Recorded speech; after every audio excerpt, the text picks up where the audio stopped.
Well, good morning, everyone, and welcome. Round number 3 of the NXTGP Endurance Sport Esports Series is now live. We are here at the circuit, this bar, Francorchamps, in the beautiful surrounding areas of the Belgian countryside. My name is Adam Reed. For the first time, I'm going to be on one of these broadcasts alongside Dan Van Zutphen. We're in for an absolutely incredible 6 hours of Spa-Francorchamps, with a beautiful circuit in front of us, a fantastic amount of GT3s within our vicinity, and I'm really looking forward to getting into the 7 kilometers of this wonderful asphalt racetrack. A fantastic track it is indeed, but horrifying conditions because it will rain even more. The track is already wet. Maybe you can see it a little bit, and there you go, a little splash from the Aston Martin coming up through Rouge. So it's wet and it will rain even more. But thank you for that introduction, Adam. Again, my name is David Zutphen. I think we'll have a beautiful race here today. 6 hours long. We will race around the circuit of the Spa-Francorchamps. But first up, qualifying. We do indeed. We do have a qualifying session to get into, so our GT3 driver will definitely be looking out at those conditions, seeing if they could potentially get into proceedings very, very soon. We do have 2 minutes left of this practice session, so we look around the scenes.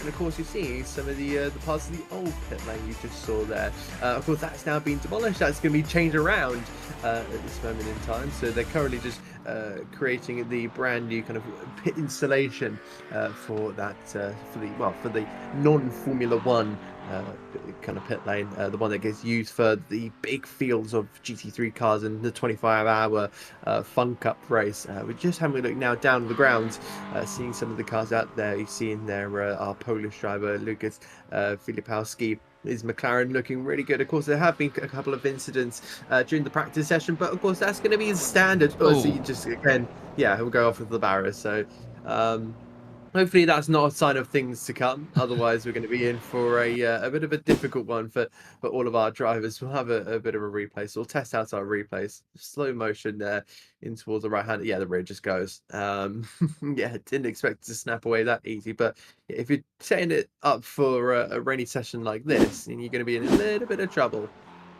I mean, tricky conditions. The track is half wet, the track is half dry, and those are normally the trickiest conditions to drive in. Full wet, you just go on wet, but if it's half wet, half dry, do you go on wet? Do you go on dry? I think all of them, like I can see in the timing tower right now, are, they're driving dry, which means they really can't touch any of the wet stuff, any of the dangerous wet stuff, and you have to find that out yourself. So that's going to be really tricky. I'm quite curious how the conditions in the race and in qualifying, of course, will be going to be. It will be a big moment in this championship, in this of course race as well.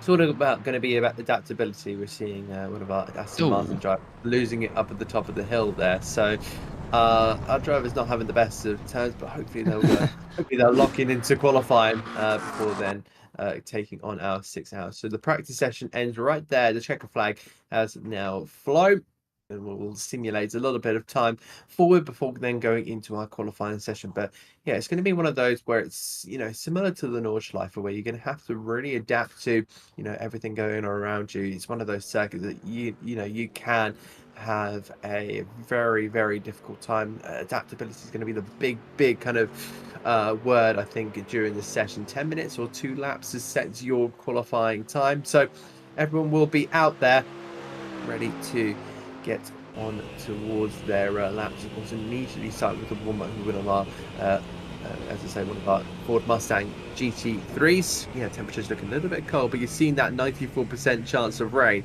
and already you're seeing some of the puddles around the circuit. Yeah, it's going to be interesting. Only 10 minutes qualifying session. I say only 10 minutes because Circuit of Spa-Francorchamps is quite a long lap. Definitely 2 minutes, especially in the wet. It's going to be even longer, so you really have to make use of every lap you have here on the circuit of Spa-Francorchamps, because if you don't, let's say you have 2 invalidated laps here on iRacing, you get 2 off tracks, then your third lap is going to be absolutely crucial, which also builds pressure on the driver itself. So everyone needing to take care, but who will take the most risk and who will benefit the most of taking the most risk? It's going to be interesting with interesting conditions here, and I'm quite interesting again who's going to take pole here. It will be one of those where you've really got to be looking around, and you're seeing one of our Ferraris has had a bit of yeah. oh dear, yeah, that's Cold not ideal. tires. Yeah, that's Hadri, the Dutchman in that Ferrari 595, the number on the side of the car. But you'd really expect with the amount of McLarens in this field, all really looking up and down at these at those manufacturers. You're seeing 5 McLarens in there, but also there's definitely an opportunity for maybe the sole Ford of Jonas Hofstadter to try and take it potentially for Team Eurotech. So into the chicane, we'll watch the Ford Mustang open up the corner and then try and set a lap time. I think this might also be a they might also have to do a second warm up for some of those guys, because look at the puddles all around the circuit. Yeah, it's going to be really, really difficult to try and, negotiate everything around this track. So especially going up Eau Rouge and Radion, that's really where you're going to have the hair raising on your arms, I think, because it's such a tough sequence of corners.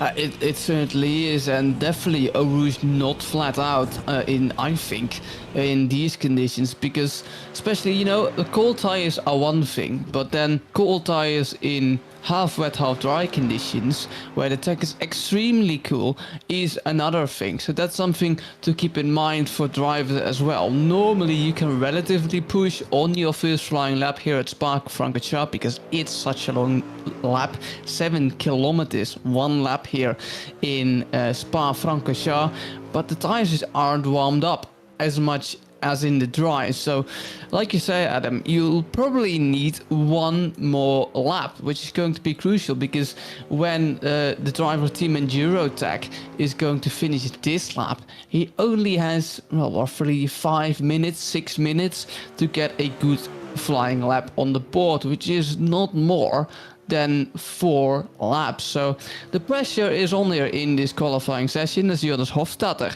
now gets the fastest second sector time, and I'm quite sure everyone's driving alone on track. Am I right, Adam? Yes, it does seem like a lot of drivers are spread around the field. Of course, it looks like Jonas Hofstadter is very much coming up to that 3/4 mark of the circuit. Some have only just passed the first quarter of this racetrack. So I think 2 other cars as well, still not being able to get out there and set a lap time in a lot of greens around. But it's only going to be the final maybe 3 minutes of this session where we'll really have to see who's setting greens and who's not. But yeah, plenty flashing up on the screen. We'll see what Jonas Hofstadter can do as he heads his way into all the bus stop chicane, which has got changed around for, I believe, around about 2004, 2005. Hofstadter will go over the line to start his lap time with a 2-minute 19.4, and Jeffrey Ross will be in behind in his Porsche to go 1:19.131. So go 3/10 of a second faster. Some still trying to get up to temperature. You've seen there 2 minutes 22, 2:24, because they're setting up for that second lap time, because that's the time that's you're going to be up to temperature with the prime of the tires, and as well the most kind of temperature. You've built all of that up at the last couple of lap times here, so Ooh, wow. you can take an idea of what these guys are doing. But of course, only take it with a pinch of salt. It's only these second laps, which of course is going to be, I believe, I'm not sure who's going to be led by this time, because it looks like Jonas Hofstadter is slowly moving around the circuit. So I'm not entirely sure if he's completely done, or yeah, he might be still out there for the moment. Really interesting to see. Milan Takens just sat 2 purple sectors in the 2 middle sector, a green first sector but a yellow last sector, which means he's now less than a tenth of pole position, but he isn't on pole position. It's the Porsche of Unlucky with the Huz Racing, fantastic name, but a Porsche on pole position as Jeffrey Ross goes purple in the first 2 sectors once more. Really interesting to see, because nowadays in iRacing the Porsche isn't the most favorable car. However, it is in the wet. When you see a fully wet race in, let's say, a daily iRacing race, almost everyone chooses the Porsche. So these conditions really suit the German manufacturer. Behind there, a BMW, also pretty unusual, and well, nowadays the fastest car in iRacing, normally the Aston Martins. Fastest out Aston Martin currently is the number 14 in P5, but we stay with Jeffrey Ross. First purple sector, second purple sector, and the third sector is also purple. He is improving massively. More tire temperature in this lap.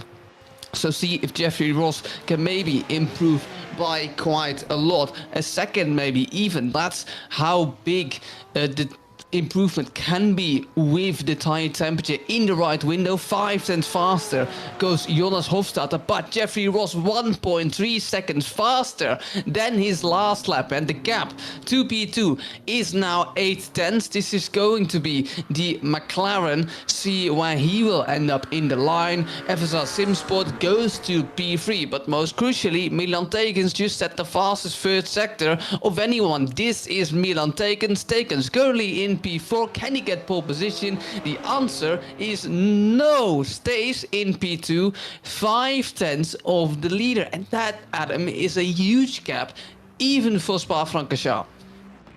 Yeah, that's going to be big for Milan Takens. He's really put the kind of pedal to the metal and really tried to make something happen on this one. But it does seem like we have got a really interesting amounts in terms of this qualifying session. Plenty of moves to be made during this race. It looks like I have a frozen screen in a minute, so I might have to pass it back to you, Dan. All right, now the Ferrari of Picobello BV, fantastic name. The Dutch will recognize in the 595 numbered Ferrari. Can he improve Hahuri? He has a fastest personal first sector and a slower middle sector and a fastest second sector of himself, but currently doesn't seem like he will take pole position. Can he be a threat to positions further up the field as FSR SimSport goes to P4?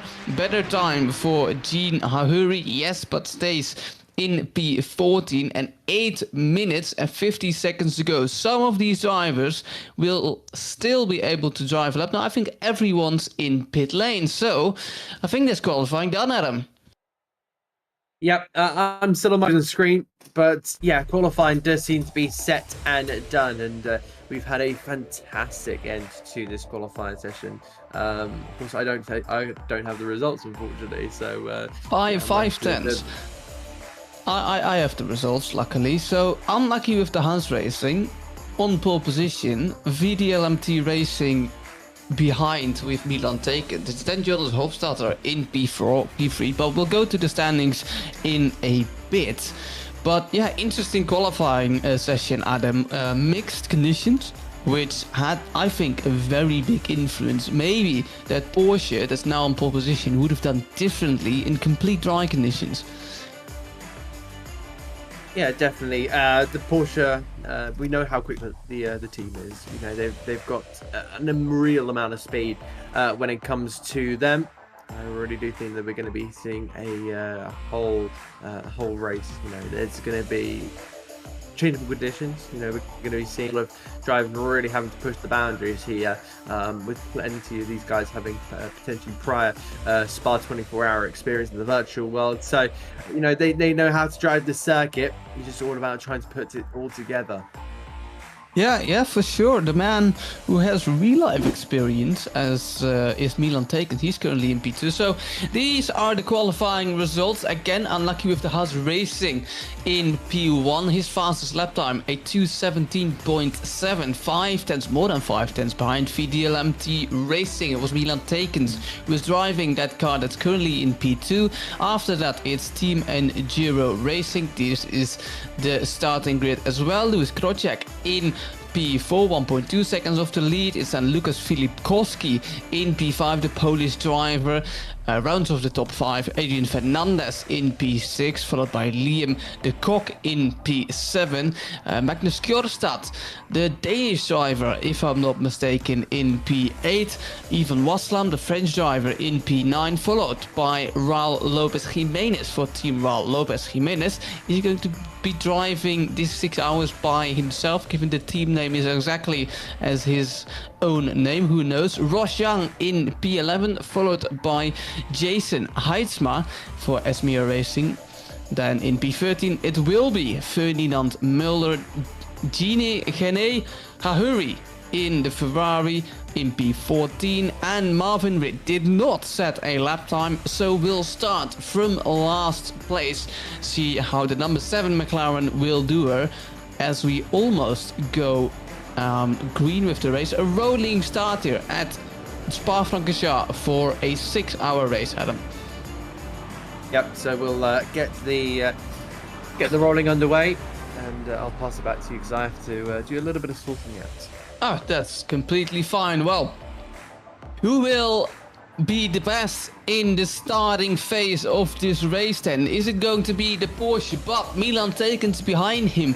To the right is that red and green colored BMW, the man who has actual real life racing experience in Spa as well, if I'm not mistaken. Can he benefit from that experience and maybe get the lead of this race? It's the Porsche who goes now, and this race has started. The 6 hours of Spa-Francorchamps here at NXTGP is going. It's a relatively good start for the Porsche, followed by the BMW, the McLaren of FSR SimSport. Their second team has also got a good getaway. The Aston Martin behind it of Louis Krocek is in P4, and P5 still for Adrian Fernandez. So a relatively stable start with this rolling start. Not too many fights at the front. This is even Waslau in the Aston Martin. There behind is Magnus Kjørstad. Oh, there goes the car off. That's the Aston Martin of Paul Lopez Jimenez. And that Aston Martin will have some front damage and is already in pit lane as Ridline Racing haven't started. Oh, look, 2 Ferraris almost side by side in these wet conditions. This is Jonas Hofstadter, who's had a bad start in that Ford Mustang, lost 10 places. How that happened, I've not seen. So that's going to be interesting to maybe look back at. But see, Milan Tekens definitely can keep up with the leader of this race. Unlucky with the Haas Racing, Jeffrey Ross, Dutchman against Dutchman. And look, Milan Tekens is all over the back of that Porsche. Would need to utilize the outside line. That's going to be huge if we can complete the move around the outside. The BMW does seem to have the grip and now is sticking with it. And so he had the outside, but will now have the inside line for the next corner. But he will see to a wedge patch and can drive through that wet patch and has taken the lead of this race. Fantastic driving by Milan Tekens and Jeffrey Ross as well. A lot of respect between these two drivers. Jeffrey Ross didn't make it easy, but Milan Tekens just had more grip in that BMW and now has taken the lead. And I wonder, Adam, if your technical difficulties have already been resolved. Or do you need to keep going? I think you need to keep going. So Jeffrey Ross now in P2. Will he take over the lead? Oh, there goes P3 off the road. There's Lukas Filipkowski in the Polish driver in the McLaren. And he definitely has taken some damage. You can see the McLaren having sustained a lot of damage, but he keeps driving. So he must have had a bit of Well, I mean, he doesn't have suspension damage, obviously, otherwise he would have gone into the pits. And also, the German driver, Jonas Hofstadter, now in P13, driving without a wing and doesn't elect to go in pit lane, which is really weird, or just missed pit lane. Oh, what has happened here then? Just losing their car, for sure, on a wet patch, because you have a wet patch on the inside of that corner there, losing the rear end, nothing Jonas Hofstadter could do, got taken out by total surprise, and that's almost the end of the race, maybe, for sure.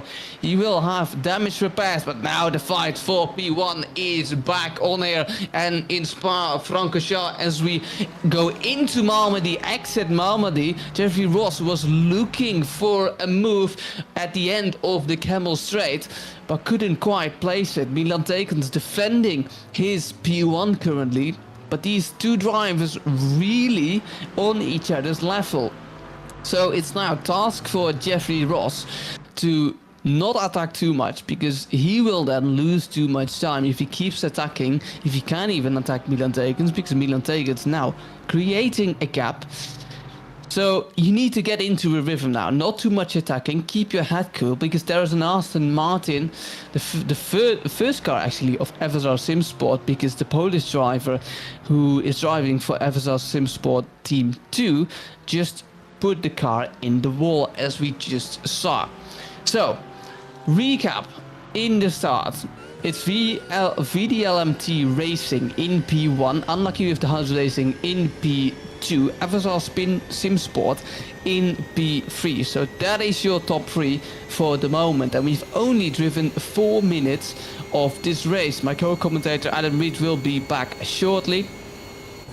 See what will happen more then. We've already have I want to say 4 DNFs, but they're still in pit lane, so technically they're not, they haven't gotten a DNF, and it's a 6-hour race. So even if you have some incidents, and this is the start, Paul Lopez Jimenez losing it at the exit of Radallion. I want to say Rouge, but that's Radallion actually. And yeah, the Spanish driver losing the car, exiting to pit lane. This is the force. This is a recap of all the incidents that has happened here at the start. There's Hofstadter losing it, Paul Lopez Jimenez losing it, and this is Jeffrey Ross. Looking on board with Jeffrey Ross now, he seems to have always the better run out of Radallion compared to Milan Tekens. He can use that. Look at the Porsche coming closer and closer, maybe running last downforce, doesn't go for the move, thinks the better of it, but Milan Tekens looking in his rear view mirrors now, and the task for Milan Tekens now is to keep a cool head and see if he can keep that P1, because it's a long race.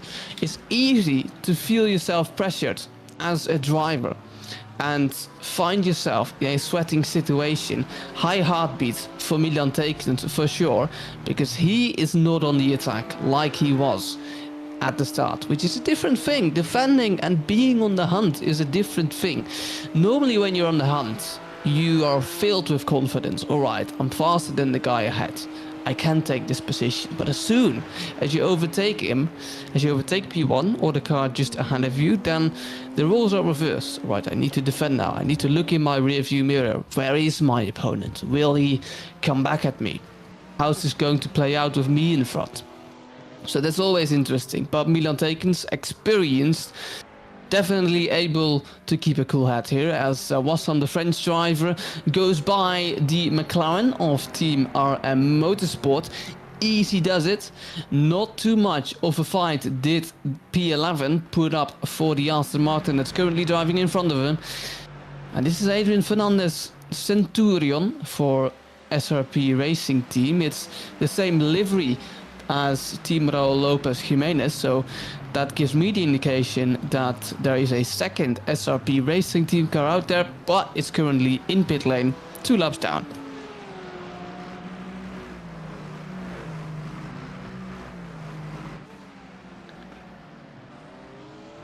So let's see what's going to happen in the future. We haven't even driven an hour, and already has so much happened. We've had again 4 DNFs. It's quite strange what happened to Ridline Racing. They were in the session because, well, their car is on the timing board, but haven't started and exited the session. But now look at that Porsche coming closer to that BMW. Is he going for the move? Yes, he's alongside him. He needs to do it on the outside of Lescom. There's not a lot of grip on the outside, but he seems to be able to get back. Needs to get his nose alongside the rear of that BMW. But with these mixed conditions, it's so hard to get your car alongside the BMW of Milan Tekens ahead. But these two drivers, really interesting to see. They have different setups, almost different aero packages, you could say, because Jeffrey Ross is gaining so much time in the first part of the lap, but then Milan Tekens seems to have more downforce and a better car at the second part and arguably the third part of the lap. Coming into less funds now, on their way to Campos and Stavelot, and right here Milan Tekens doesn't seem to pull away as much as he normally does, which maybe gives the Porsche of Jeffrey Ross an even bigger chance of an overtake. But look, the gap is 0.7 of a second. Again, it's mixed conditions, so that might also have something to do with the difference in cars. So let's see what's going to happen here. Again, we started with another commentator alongside me, Adam Reed. Again, he's fixing technical difficulties. Actually, he's just joined the Discord again, so see if Adam Reed is back, maybe. Am I back? You are. I can hear you. I don't know if you can. I can hear you. I don't know if you can see the screen. But you're definitely back on stream. That's lovely. Look, we have a co-commentator back again. Welcome, Adam Reed. Yeah, don't mind my computer trying to blow up on me, but I managed to get a reset. But you know, interesting race so far. And already the BMW and the Porsche seem to be batting away. This is exactly what we need. So I think this is going to be definitely a race that seems to be lasting long into the race. Oh. Ford Mustang there, just almost getting involved with this racing battle, which is not ideal whatsoever. Already Ridline Racing already out here, but look at the Porsche there of Unlucky with the Huz Racing around the outside. Jeffrey Ross will try and cut back here on the BMW, but isn't seemingly able to find a way through. But remember, you've got a whole 6 hours of this race, so expect there to be a moment where it kind of all changes up. And for now, I think the BMW is really just trying to hold its own. You know, it doesn't have to be the quickest out on the racetrack. It just needs to be consistent. It needs to be on the racetrack. It needs to be on the asphalt in order to finish. Because, of course, if you don't finish, you get the, well I was going to say the Team Ridline Racing treatment and immediately out of the race, unfortunately for them. But hopefully they'll be back for the next round of this 5-race championship. And we'll see them hopefully again in the next one.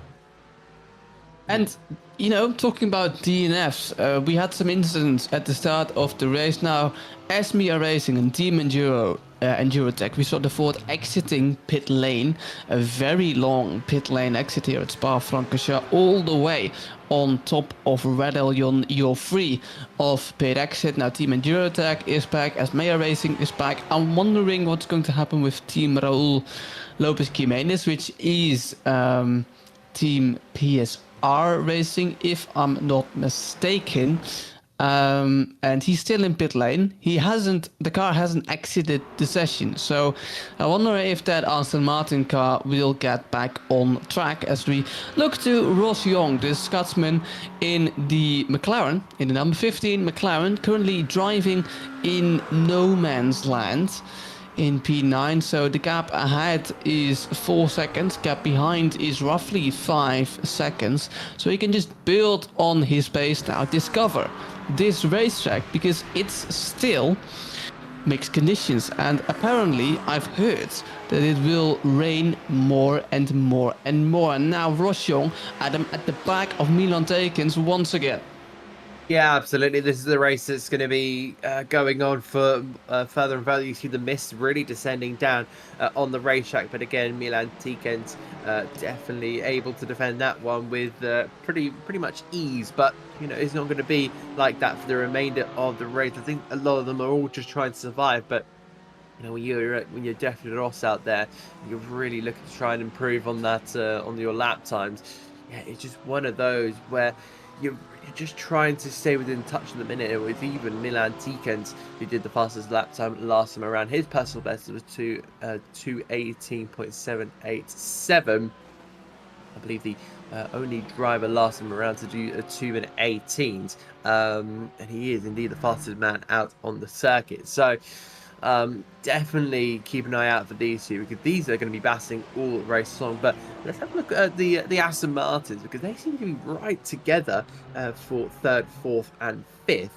You know, they're really racing hard on this one. It seems like the Velotti racing car just lagging a little bit behind, but of course these Astons are really going to be fighting for all that they possibly can there with the lapped Ford Mustang of Team Endurotech. So, you know, there's still early doors for them to come back. Of course, we don't really believe we're going to be having any form of safety cars, any form of cautions. It's all just going to be pure racing right to the very end. All 6 of these hours are going to be, well, going to be absolutely mighty for sure. It's going to be interesting, really, especially later in the race when there will be lapped cars in the race, because here on iRacing, when you get blue flags, you don't get blue flags like in Formula 1. You get blue flags more like in IndyCar and just endurance racing in general. You don't have to let the faster car by, as we now look at Olaf Oldhoff in P12. He's currently driving the number 13 Ferrari, and something has happened to Olaf Oldhoff. Actually, he has spun.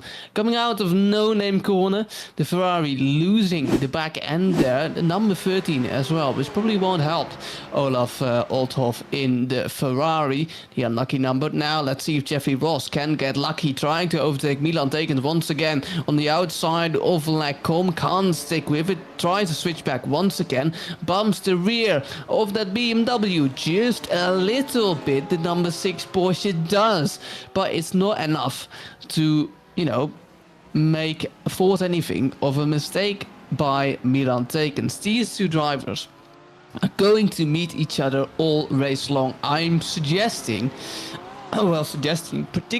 they have teammates as well. So I'm curious, when these two get out of the car, what's going to happen, and see if their teammates can carry on this fight.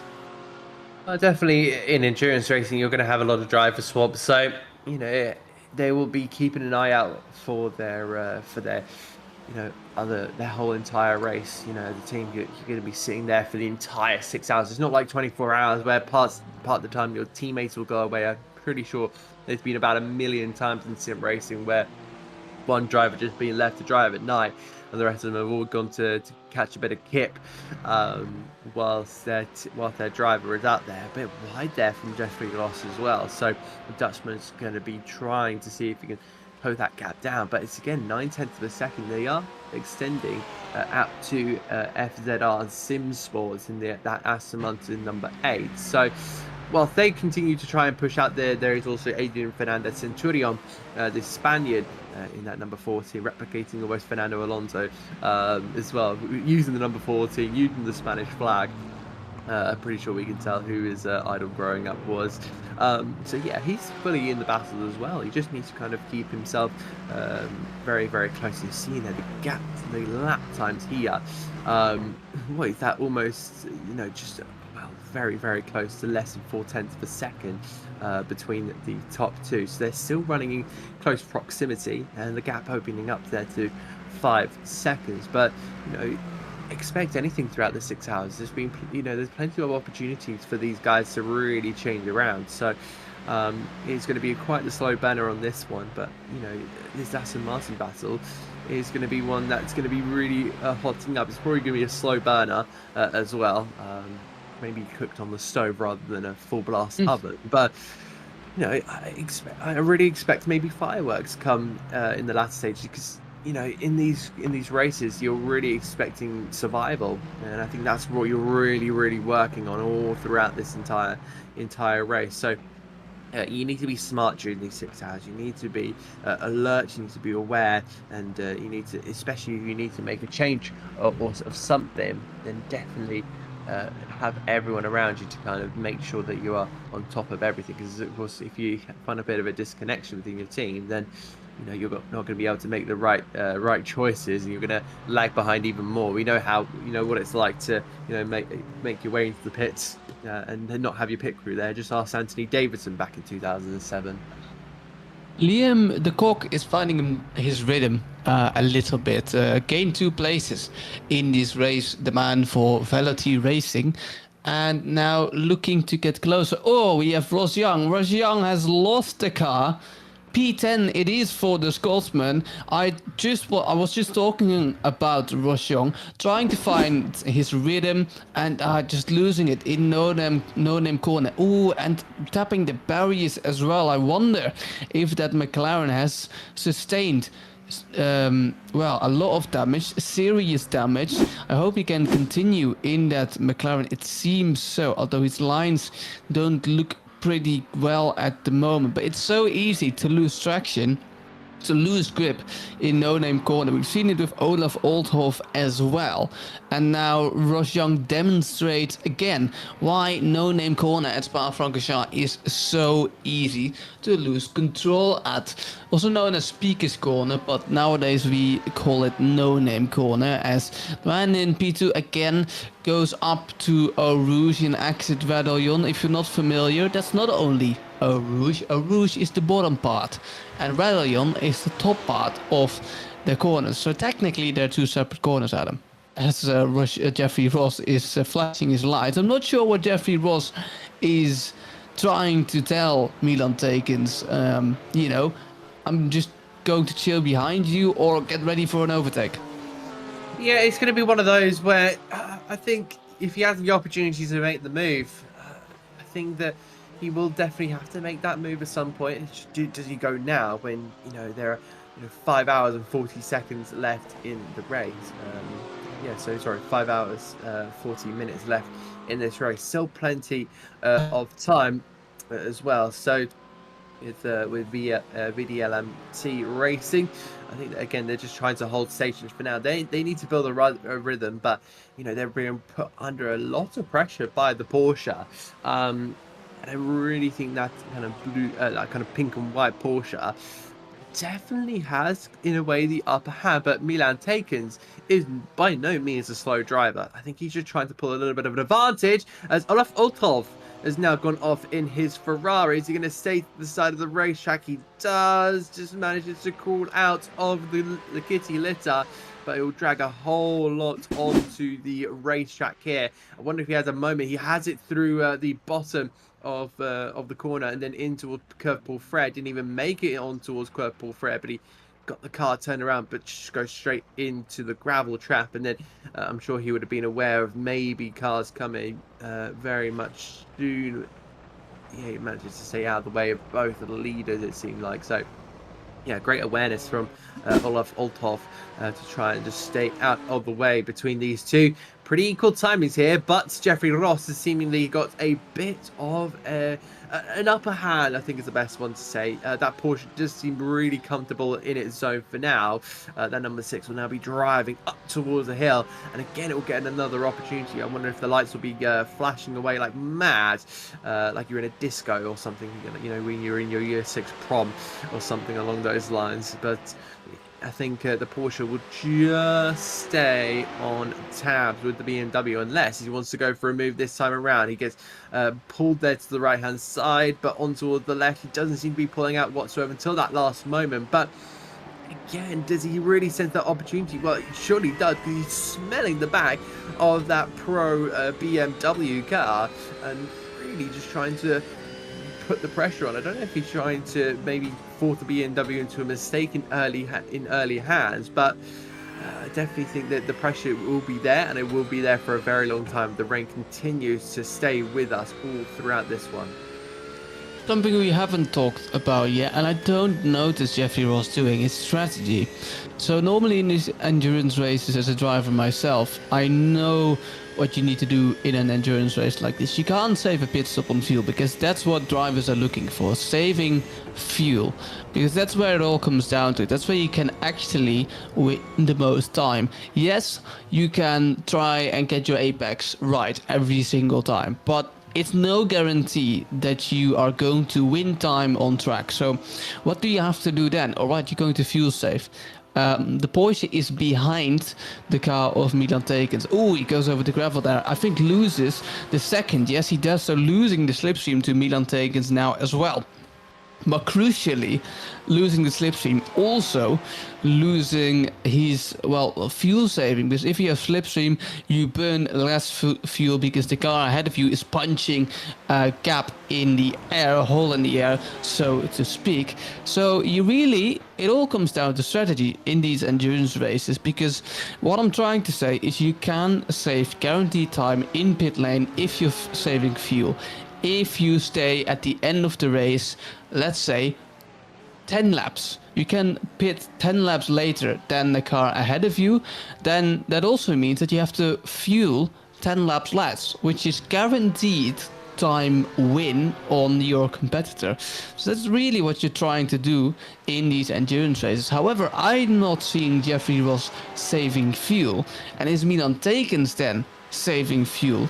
Because how am I looking at Jeffrey Ross? Coming into this braking zone, he's keeping himself at the back of Milan Tekens instead of lifting off and saving fuel. The gap doesn't change, so I'm not sure if Jeffrey Ross is actually saving fuel, unless they're both doing the exact same. It is going to be an interesting or really intriguing kind of way to go about things, because, there's plenty of directions you can take this race, but I do fully believe that I hope these drivers are going to make the right decision. But we're still kind of waiting for that kind of first hour to really get into a bit of an idea of where we are seeing the majority of the field at. It looks like Team Rahul Lopez Jimenez in the Aston Martin has come into the pit lane for damage, it seems like. So he's had a big problem. Had the Aston Martin driver, he's 105 in the field. So the McLarens, who don't seem to be on the same pace as I thought they would after showing their practice being really high up the standings. But when you're in a zone like this, you're just looking to see what you can possibly do. So Aston really performing well, maybe not quite for the McLaren team, but we've got a sole Porsche, sole sole BMW, sole Ford. We've also got with seemingly our two Ferraris, which of course both are really struggling. Two cars, in fact, 3 laps down. So yeah, you never want to be in that position in these early stages. But we now look to Picobello BV. And it looks like Luke van Vingarden now in P8 there in his in the leading Ferrari. So he's trying to now chase down the McLaren up ahead. And we now see kind of the lap time between the top two again. VDLMT Racing going another 0.2 of a second faster than Unlucky with the Haas Racing. So again, branching that gap out to 1 second. I wonder if that may be Jeffrey Ross just trying to really just do a bit of saving as well, because he needs to do a bit of saving whilst seeing that front gaggle as well. The Astons have closed up a little bit as well, unless it's that Ford Mustang of seemingly Team Eurotech just in behind, but they'll head up the hill now. And I think I'm not entirely sure what's happened with it looks like SimSport FZR have really flown away, because they are pretty much up the right heights of third place. They've done a really good job as well. They do sit over 5 seconds in front of this batting duo.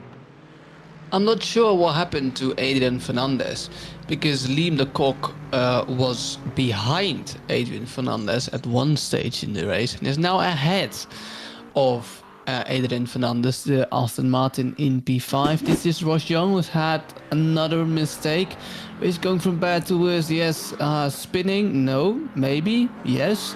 And there goes the McLaren around for Roshan with an already not so streamlined front end. His tires won't appreciate that in the McLaren. So we also have a pit stop. So that's P11. I'm not sure if this is planned because it's quite early in the race to already make a pit stop. Ferdinand Muller, the Dutch driver, coming in now. See what has happened to Ferdinand Muller. If anything has happened, or this is just, I think it's just a normal pit stop really, but it's quite weird because it's quite early on. We've driven 27 minutes and 20 seconds at this point, and well, the first planned pit stops will be taken after roughly an hour. Yeah, indeed. So we'll see what those front two do, because they're about to enter the 12th lap of this one. Again, Adrian Fernandez Centurion just approaching down the back of that 127 Aston Martin, heading into all the bus stop chicane. We're really taking a bit of curve there, but you know, any form of experience in getting this little battle, really getting on the back of your rivals, are going to be so important to head over the line, see their laps, and they're both in the 219s. But you know, it looks like full gas motorsport with Fernandez Centurion at the wheel there, seeming to be a bit faster. So we'll see what the Spaniard can do. He heads his way now down on towards the uphill sweepers of this racing circuit.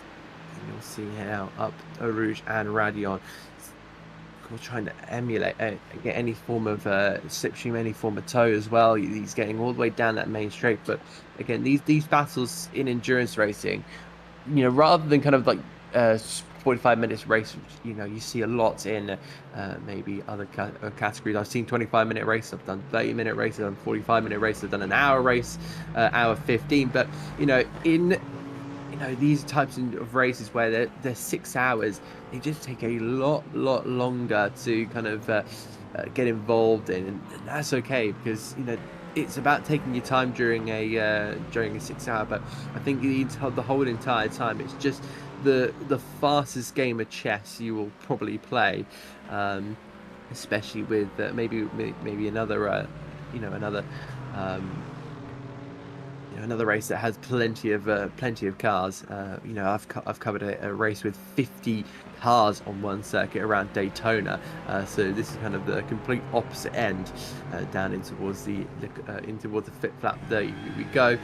And it looks like Fernandez Centurion really trying to pile on the pressure now. He does seem very much quicker compared to Liam de Kock, but we'll have to see how that all pans out in these next couple of moments.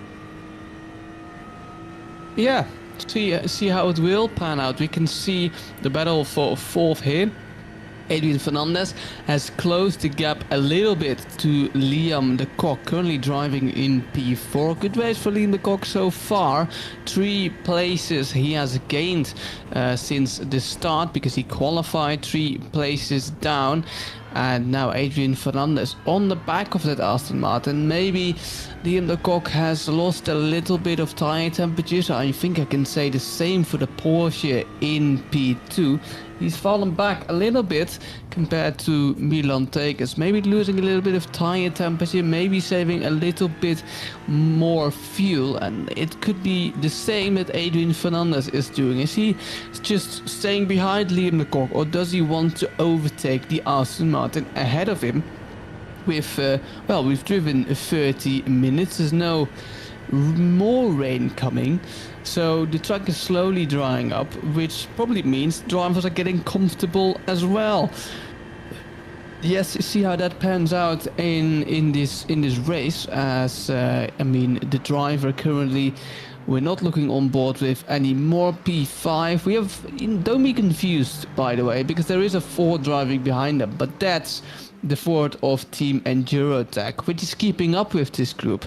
You know, had it not been for the start of this race, I think the Ford could have made this this 2 group, maybe a 3 group, given his pace, because he's doing pretty well. He's doing the same lap times as the cars ahead of him, which maybe is a little bit of a more of a motivator to get back into this race. 3 laps down. And yeah, maybe they can get up to the field because it's a 6-hour long race. It's a long race still ahead. Everyone can still make a mistake. And so can the leaders, so can the drivers ahead of the Ford. But currently Adrian Fernandez for SRP Racing Team is showing no sign, no hurry to get past P4. Indeed, a couple of a couple of support comments coming into the YouTube chat here. Looks like Lucas Filipowski has been given a bit of support, as well as the FZR team currently running in third and sixth in the Aston Martin and the McLaren respectively. Of course, you can follow us on our social medias at NXTGP. You can join the Discord, but in the meantime, we'll see Adrian Fernandez Centurion trying to move up the inside of the bus stop chicane, trying to get past that 127, and also it looks like the Ford Mustang in the background is really trying to match pace as well. The FZR Sim Sport team has done no faster than that, but up the inside of La Source. Brave move here from Fernandez Centurion, but will he be able to get the move? No. Switch back and a bit of bumping there between the two Aston Martins. This has really lit the race up within the first maybe half an hour of this one. So 5 hours, less than 30 minutes to go as well. Up the hill towards Rouge and Radion, and we'll see what that Aston Martin of Fernandez Centurion can do in the slipstream. The Spaniard using the number 14, trying to emulate a Fernando Alonso-esque move. He moves that right hand side, uses the side draft of the fellow manufacturer up the inside, trying to be later on the brakes. Will he be able to hold it? They know seemingly looks like that 127 has just kept it for the moment, but on that outside line gets washed out, and it looks like Liam de Kock, unfortunately for him, tries to move on by. I think he's just flashing out a pure frustration of that one, because the Ford Mustang has gone straight on through, and it looks like Fernandez Centurion makes a superb move, and he's already dashing his way up the field. Fantastic in these early stages. I knew there would be a battle coming in very, very in these early stages, and that's where it has come about. Only FZR fans in chat. It seems like you're right there, Antonio. It just seemed like that they are the only ones in chat. Hopefully we do get a little bit more. I do love a good variety of support around the chat, but of course, if that's the case, then we'll hopefully again try to see if we can get any more. Oh, we've got Evan Waslam in the barrier, the Frenchman in the other Aston Martin down there in ninth, and that spin has cost him a little bit. It's the back of Picabello.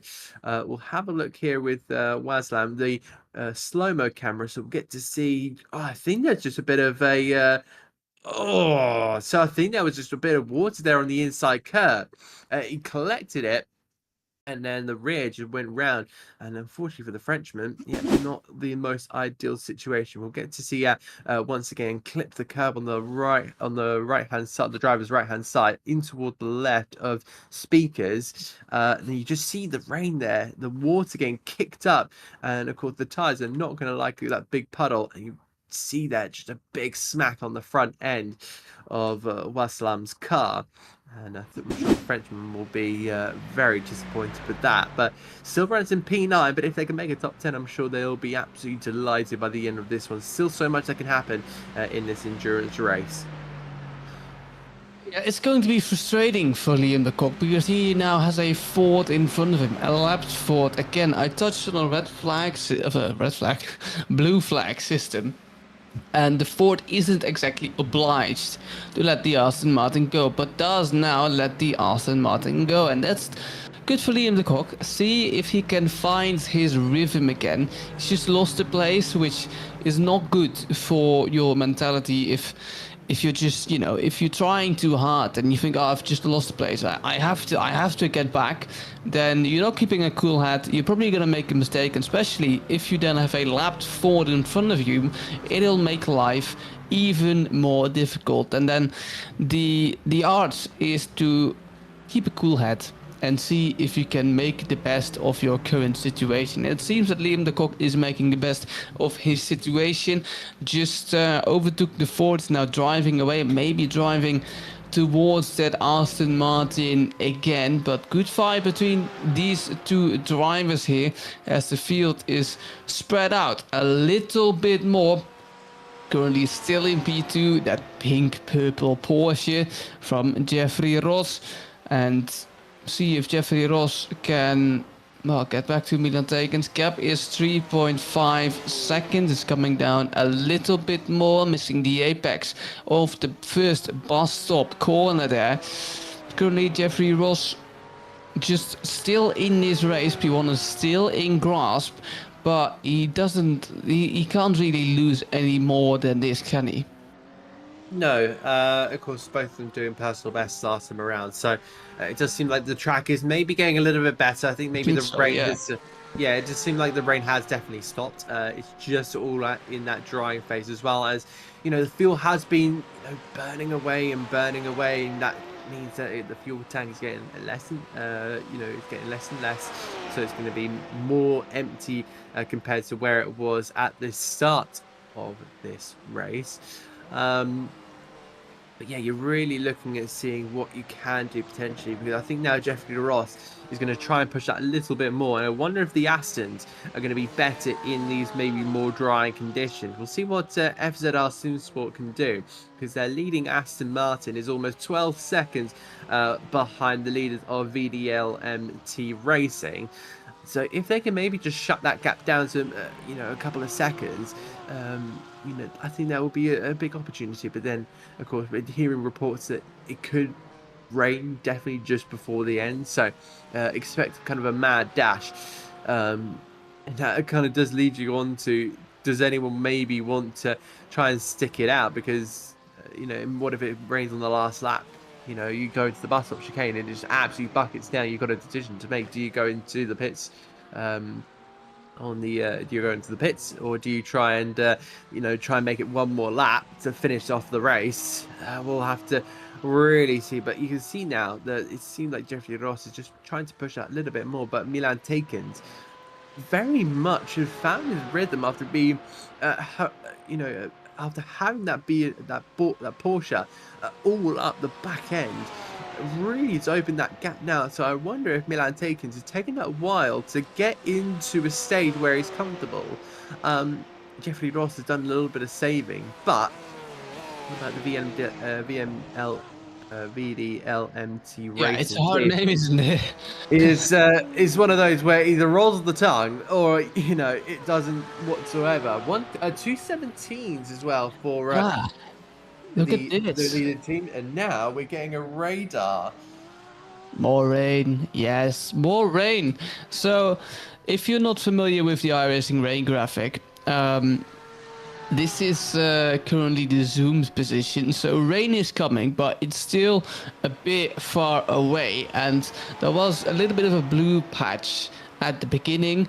Then after that it's a little more green, so that means the race will intensify a little bit more, but it's not in the yellow zone, it's not in the red zone, and that means that the rain is relatively, I'm not saying easy, but light. It's scattered showers, like we're going to pronounce it, scattered showers here at the circuit of Spa-Francorchamps. But this will change the whole complexity of the race, because rain has now been is going to add, even more rain is going to be added to this race. That's what I'm trying to say. It almost feels like the sun is going down from a couple of angles there, but I could be wrong. I'm not exactly sure what the exact time in the simulator is. It's currently a 4:15, so no sunset or anything. That's probably just the clouds doing their work.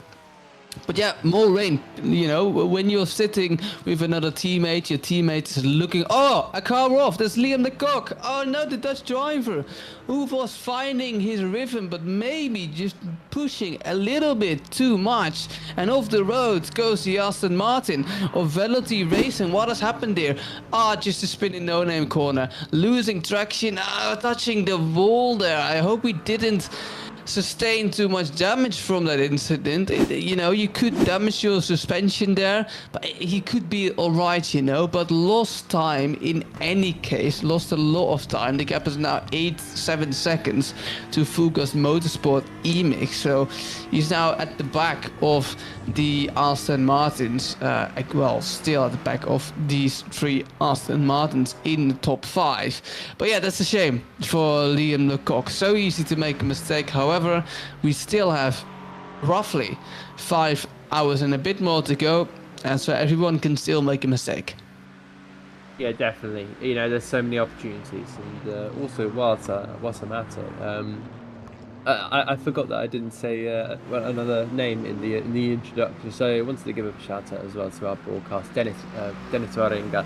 So thank you very much to him to produce all these pictures for you. He's also done our radar graphic that you just saw there. So yeah, whilst he wasn't in the kind of opening graphic, I thought I'd just mention thank you very much, Dennis, for creating these pictures and being with us for the entire 6 hours. You know, we're all in the long journey, so it's not just us commentators, it's also a broadcaster in the background having to produce all these wonderful pictures for you. So Liam Lecoq really trying to now see if he can potentially push, but yeah, going back to kind of your lighting talk there, Dan, I did kind of think about being really, really nerdy and asking, you know, what time is, you know, which season is this setting, if it's summer or if it's winter, because you know, if it's in the winter time, this is where it would start getting really dark. But if it's, you know, say if it's the summer, it'll be getting dark way later. So I think we will be able to fall into the night conditions. But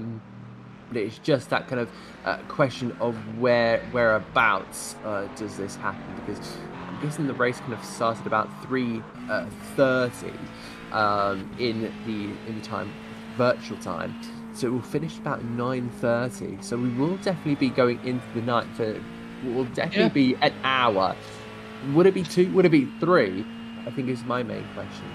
So the thing is here in the Netherlands, it gets, you know, it gets quite dark pretty quickly. I mean, like half past 5. Normally, it starts getting not extremely dark, but it starts getting dark. You know, it's not light anymore. Which normally what competitions do is they obviously pick the date in iRacing itself. I think we can also see the date as the time. So this is November 8th, so it's today. So yes, it will get dark pretty quickly here in Belgium at the circuit of Spa-Francorchamps. So this will have an effect, and I'm not sure if everyone realized it was going to be dark, and if they practiced in the night. I'm not sure, because like in the rain, you sometimes don't really think about it, or you just really want to ignore it. Oh shit, I'm gonna drive in the night. I didn't realize. And have you practiced in the night? So there's going to be a different thing as well. And what's maybe even more horrific, if let's say we're about to get some rain, so maybe in 15 minutes, maybe in 20 minutes we'll get some rain. Imagine if it stops, then track dries out, and then somewhere in the middle of the race it starts raining in the night. That's horrific. That's horrific as a driver. You never want it to rain in the night, because there are no real lights here at Spa-Francorchamps, so you can't really see puddles. You just have to feel the puddles. You're driving in the dark and it's going to rain, and you have no idea where the puddles are. You have no idea where the grip is. So this is going to be really, really interesting.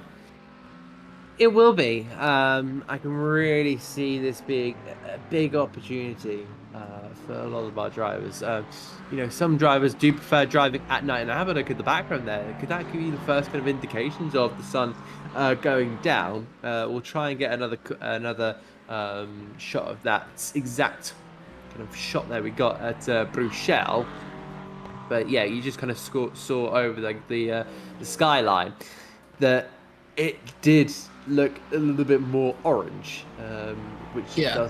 it does tell you that the sun could be going down very soon. So it will be interesting to see, what point do we get that kind of those dark conditions. And I wonder maybe which one of our kind of top 5 do deal with the night conditions the best, because some may have their rookie stint in the dark. Maybe some might be a little bit more more advanced. Some potentially even taking part in the Spa 24 hours. So that's probably why a lot of the drivers here have a lot of pace underneath them. As that SimSport doing a 2:19.0 there. So it's like Fernandez and Turillon still not quite on the same pace, full gas as well, doing that as well. Looks like SimSport Team 2 in the McLaren of the Lucas Filipkowski, really trying to gain on the Aston Martin and break that duct of the Aston Martin 345, the trio that continues to race around here with a gap of, I think, 8. No, that's going to be what? 18 seconds between 3rd and 5th. You're really seeing them out there really looking to open up any form of gaps they possibly can. And I think Filipowski is going to be a man on the charge if we can potentially just chase down that 127 Aston Martin. I think there'll be a lot of conversations going on in the background, but looks like the rain has come back here. It seems the rain has now come right back down. Wow. This is going to start getting very, very heavy now. So you're going to have to continue to look at the puddles all around here. We're seeing on that radar, the rain is hitting from the, I believe, the south side. So Bruxelles and it will seem like Campus and Purple Frere will be hit first. Yeah, so this is going to be interesting. Light rain at first, and then after that, the rain will intensify just a little bit more. But it's not going to be much. And this is going to be the question. It's raining now, but can you stay out on dry tires? At some point, iRacing will declare this track as wet. But when is wet? And for how long can you keep the car on track? Who's going to suit these conditions the most? These are all questions we are going to find out in a bit. As it's going to be interesting who suits these conditions the most. We saw the Porsche doing pretty well in the rain. Can he now come back into this race compared to Milan Tekens? Can he close that 5.4 second gap in the rain? Maybe FSR SimSport or these 3 Aston Martins and McLaren included can come back together. This is going to be really interesting.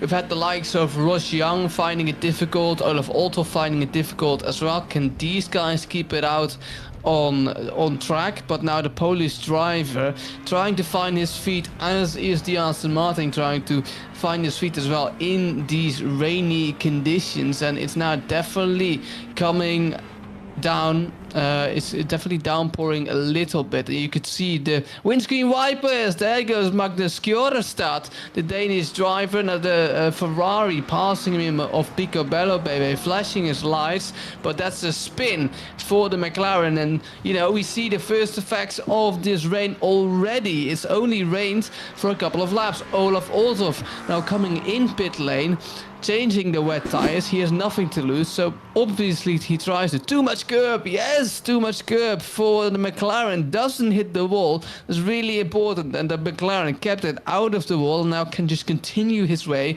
with time loss, but that could have ended in more tears for the McLaren, as Ross Young maybe has had an incident as well. Yes, it's just driving. This is a replay actually in slow motion. So what has happened to Ross Young? There's a left-hander coming up, and he's going really, really tight in that left-hander, which makes you go really, really wide onto the gravel for Ross Young. And is he going to touch the barrier, or is he going to keep it out of the wall? He's going to keep it out of the wall, but that's a long trip through the gravel, Adam. Yeah, no ideal whatsoever there for Ross Young. I think the Scotsman, I thought, would excel in these conditions. Is it rains a lot in a lot in Scotland. They're kind of, as well as the UK, we're kind of famed for our ugly weather half the time, and then we get summer and it's absolutely baking hot. So I can definitely see that there'll be some big opportunities for these guys. So, it's just about, as I say, keeping it on the racetrack. And you see that VDLMT Racing, 2 minute 20.6, 2 minute 20.3 from Unlucky with the Huds racing the Porsche. So it has got definitely slower by 2 seconds, but this ring kind of elevates the slippiness out on the circuit, where you're really going to have to keep an eye on what is happening out on the racetrack, see what's happening here. It looks like also a couple of drivers making the stop here for the wet compound of tyres. So we'll see if they can potentially gain time as well with these pit stops coming in, because I think it does say, I'm not entirely sure. I'd be very confused if they were actually on the dry tyre, because I'm just seeing like the white compound, which is, the D on it. So I think they're on the dry tire. So how iRacing works is, as soon as the iRacing track is declared wet, which it isn't so far, then you really do need to start and get on the wet tires, because it's almost impossible to drive. You can aquaplane a lot. Althoff in pit lane, Danish driver in pit lane as well. There goes the Ferrari of I'm not sure of the number 13. Gets on the racing line. That's not ideal. And then, that's not ideal. Done there by Ismail Racing, because there's a lapped car just be. And there goes Ross Young. There goes the Aston Martin, full position. Loses the car, touches the barrier, promotes the number 4 up there, and Liam de Kock losing the car then. Liam de Kock, who's had a mixed race, and now an even, or did he get touched by the Ferrari? I think, I'd love to see an onboard from the number 13 Ferrari. I think he actually got touched by the yellow Ferrari. If that's the case, then the stewards might have a look at that, because the Ferrari not getting out of the way ideal. It seems to like he was almost defending, and I couldn't quite see. The replay was just a little bit too late there, but it's hard to say. Perhaps the replay files will be inspected. I did lose it on his own. Thank you, Dennis. So the Ferrari didn't play any part in that. Did get close to that Aston Martin, but now Milan Tekens, I think the track has been declared wet, and so Milan Tekens comes in for wet tires, as will the Porsche come in for wet tires. Really long pit lane, really long wait, but they won't lose P1 because FSR Simsport also goes in pit lane, and I think the entirety of the field as well will change to wet tires. Yeah, I think that's going to be the kind of the memo here. Just kind of stay on these wet tires. I think that's going to be the best way. Our leaders coming into the pit lane as well. So that's kind of the obvious sign that the rain has very much appeared. But I would like to kind of see that this be a thing where I think rain evolution, I think, is the next part in that needs to be improved in iRacing. It's great to see that there is kind of a rain progression in a way, but I'd like to see that kind of be amplified, not kind of have a set point of you're okay on wets here at this point, but now you have to change on to wets at this point. I definitely think that I'd like to see that kind of change around. So I just think kind of for iRacing to work on, because bearing in mind it's been a game that's been out since I think 2008. So a game that's been around since I was in my single digit years. And this is a game that's constantly evolving. It's not like it's not like the F1 kind of game franchise. We have to come up with a new one every single year. It's not like your EAFCs. It gets have to change the game cover every single year and slap a new number on it. It's something that it can be ever evolved. It's still it's got the same kind of title since 2008. It's been in the same kind of we've got a Russ Young. Russ Young. So the Scotsman in an incident again, slowly driving on the wet tire. Maybe we'll get a replay. Yeah, we will get a replay indeed. Onboard looking at Ross Young just losing the rear end for sure. Too much curb there on the right hand side, and that curb is not something you want to touch in the wet. And half spin, it is 180, 90 degrees for Grosjean. But to get back on your point in the way, I think iRacing is doing a fabulous job in where there's no sim that's currently beating iRacing in wet racing. I mean, we have like the likes of Gran Turismo, where wet driving is just driving on ice, but you drive the same lines. Same counts for Assetto Corsa Competizione. Same counts for Le Mans Ultimate, even the latest sim racing game added to the sim racing franchise. But iRacing spot on with the wet driving. Yes, I mean, you know, when iRacing gives the message, it's you know, the track is now declared wet, like they do in real life. I mean, they do this in real life. Magnus Kjostad, an incident again, but in Spa, in Rouge, actually it's Radillion, actually, I'm sorry, but an incident for the Norway. Oh, I've said he's Danish the whole time, but it's the Norwegian flag. Oh, I feel so sorry. My bad. My bad for Magnus Skjorstad, the Norwegian driver, losing it in a rouge, but didn't touch the wall. Oh, just avoided the wall there, Adam. Oh, wow. If you think if you think you've had it bad, trust me, I called I knew he was from New Zealand. I called a New Zealander Australian. So, that's no, Magnus again. Skjorstad. Yeah, Magnus Skjorstad losing it. Is that Bruchel, I think, or yeah, it is Bruchel. Yeah, it is. Again. And this is whoa, Raymond Neat. off at what seems like Purple Frere. It seems like so the way up towards Blanchimont to Rom, going around there. So it looks like the Dutch cars not having the best of times here. So the Aston going round, and again Casper who as well having another moment. So it seems like the bottom of Campus and Purple Frere, really causing a lot of problems for everyone. I think it's just the cold, wet tires. So you know what? I'm sorry to interrupt you. You know what it is? But I think a lot of drivers, a lot of teams have just done driver changes. And to start in the wet, without any confidence, without any indication how the track is, because it's mixed conditions again, you know, the track is wet, but it can be dry in some places. You know, it's going to be tricky. You know, where are the lines? What can I do?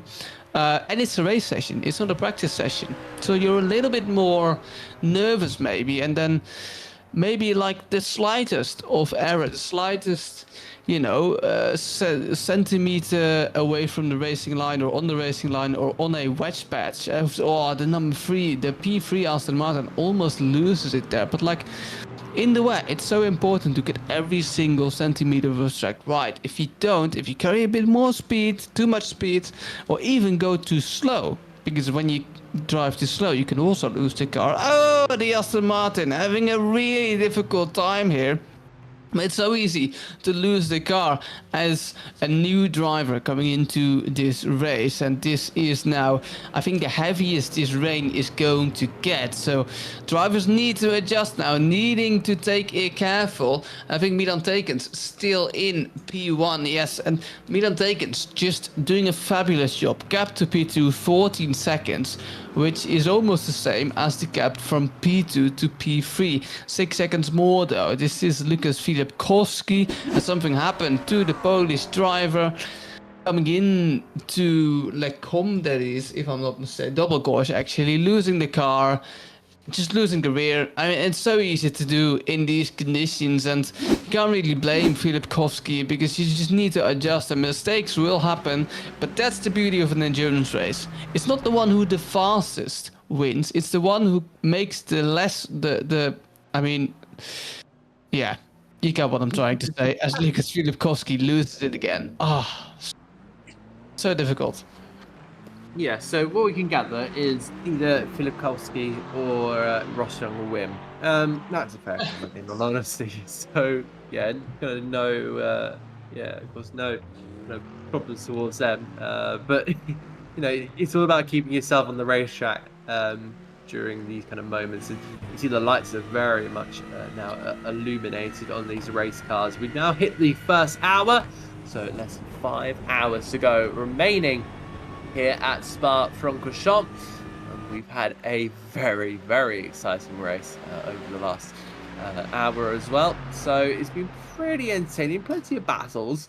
But we will get to do it all again. Another 5 hours left to go. We're still seeing those two Aston Martins, Tobias de Rumpf, now up the inside of Fernandez Centurion. Centurion a bit wide there, so trying to find the grip, and it looks like he has done. But de Rumpf will be up the inside again, trying to find that outside, and he's pretty much made that defensive maneuver there.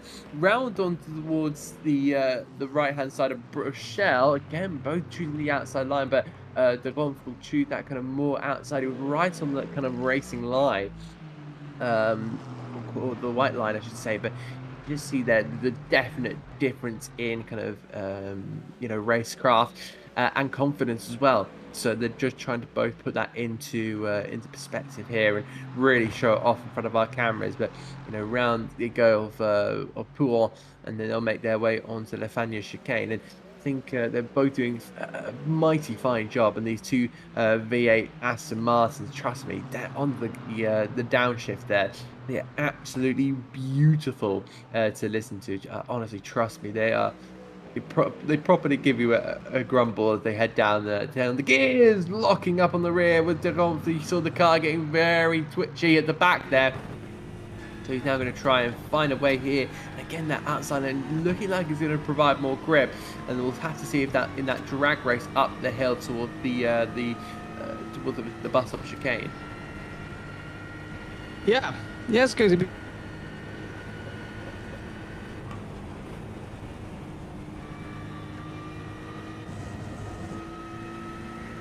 I think we lost down there Oh momentarily. no, I did the classic. I muted. I thought I was muted, but actually I was unmuted. So I pushed the mute button, and which actually muted me.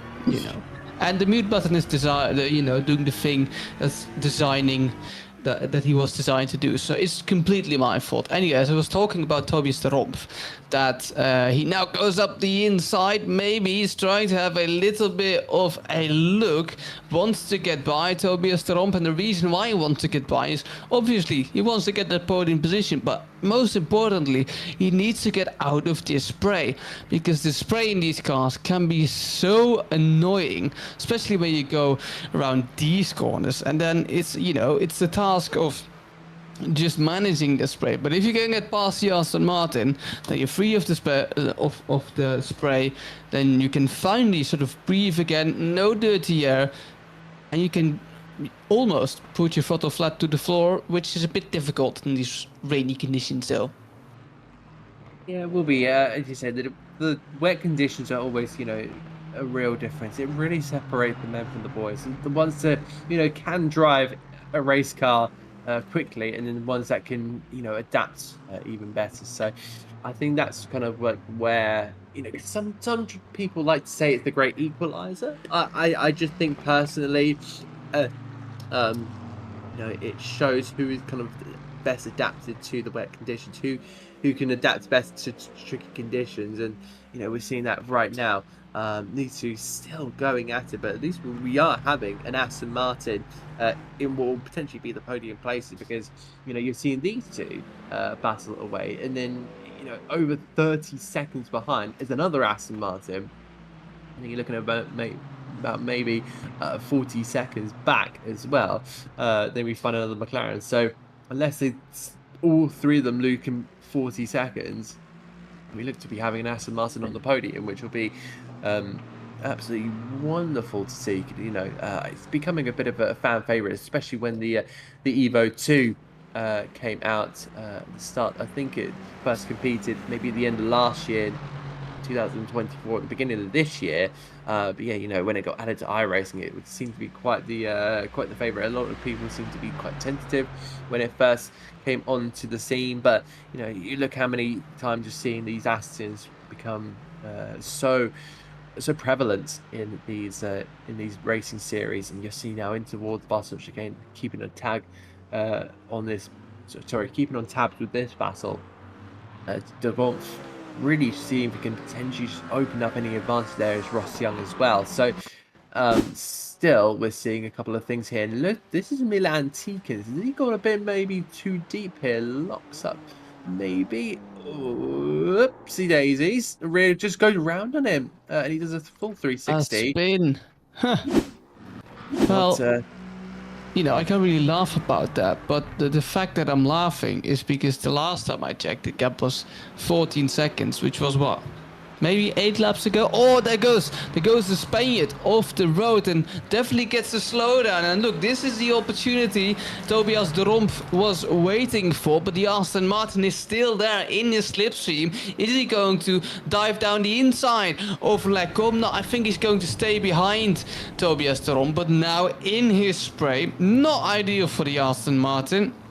But maybe a mistake was waiting to happen. Maybe the Spaniard just not finding himself comfortable in these conditions, and it shows he made a crucial mistake on the right, appearing the Spaniard Tobias de Romp overtaking the Spaniards, and now currently holding the last podium position is the number 8 Aston Martin, and McLaren, they needed a lap, already passed them. That's Ross Young in the background there, and already P9 lapped in this race.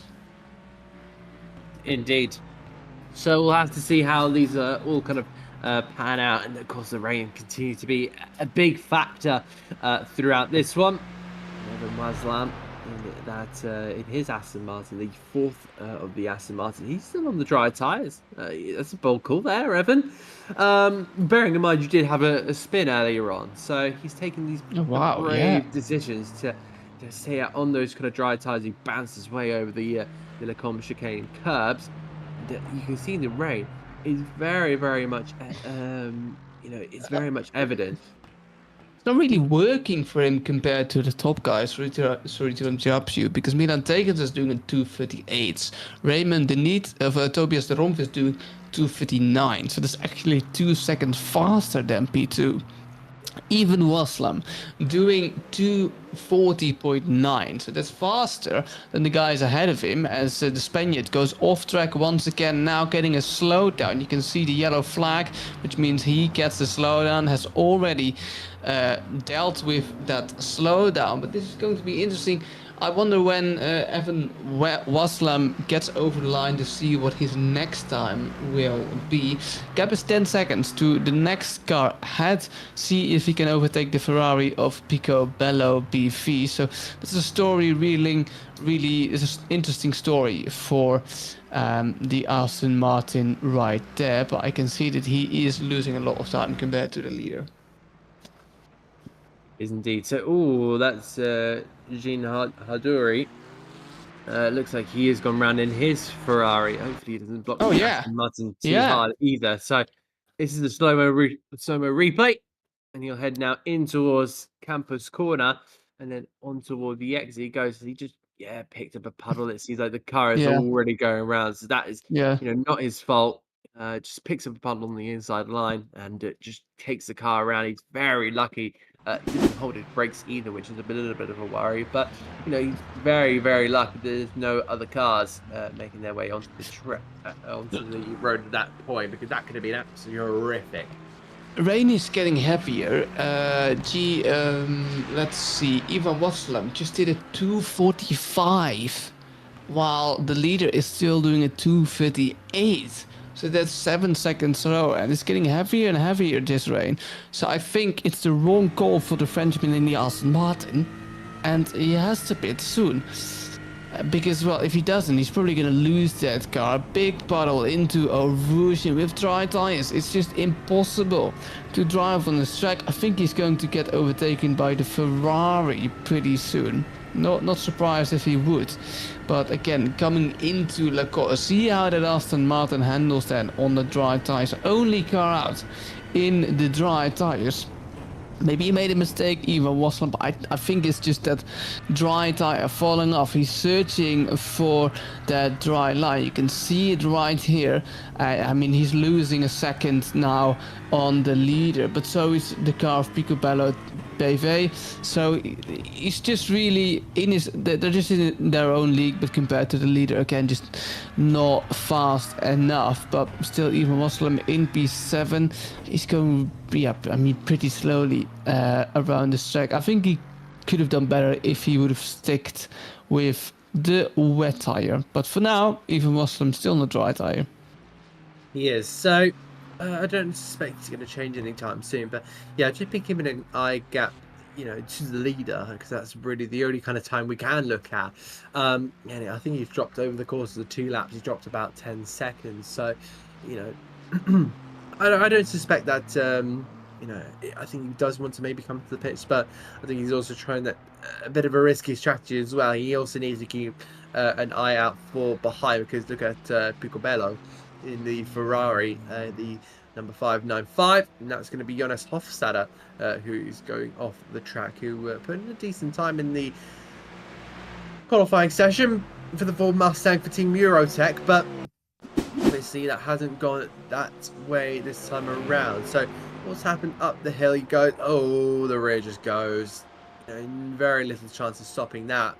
And he's going to drag the car kind of back to almost straight here and get going once again. So,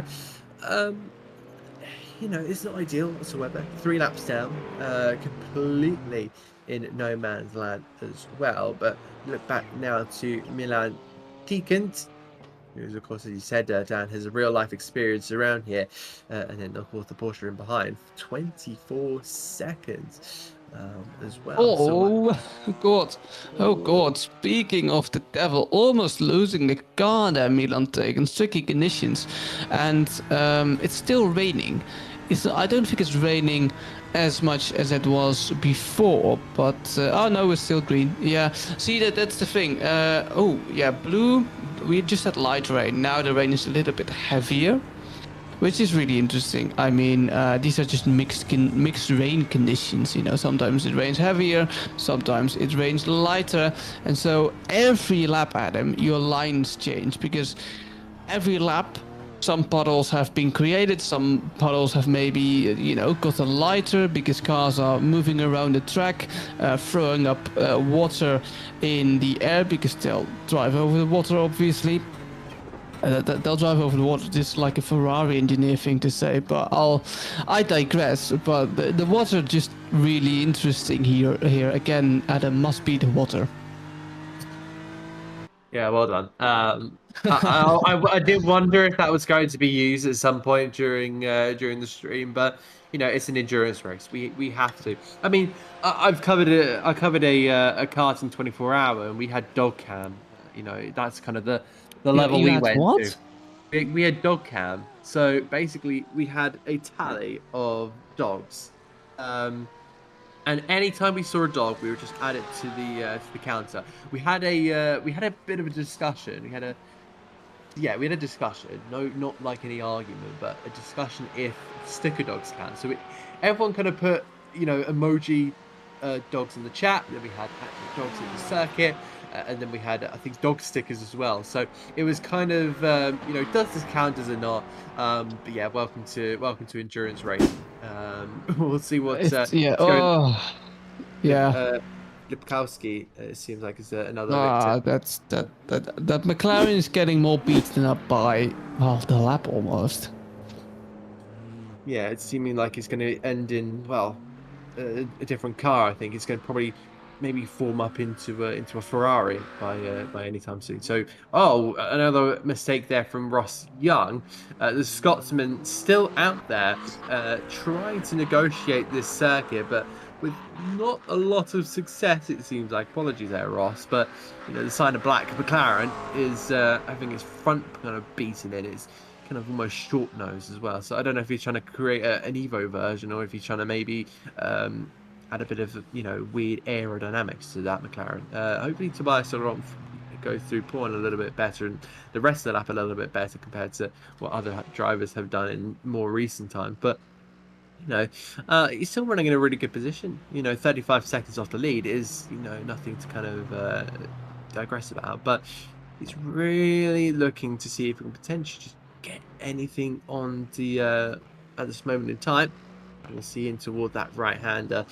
Still trying to explore some of the lines as well.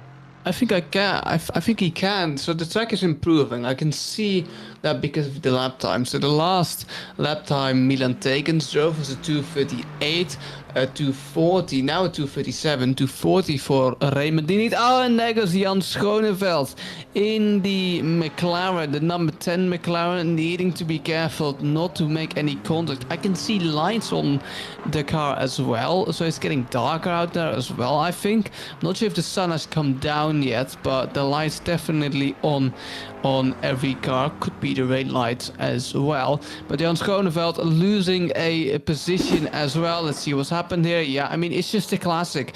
Too much to the inside of Blanchimont, and then you will lose the car. You will lose the rear grip. You're aquaplaning in the corner, high speed corner as well, and that's a recipe for disaster. And so Schoneveld did realize, as we look to P7, who's still on the dry time, doing an impressive job. Last lap time was a 2:42. Lucas Filipkowski had an incident. His lap was 5 seconds slower.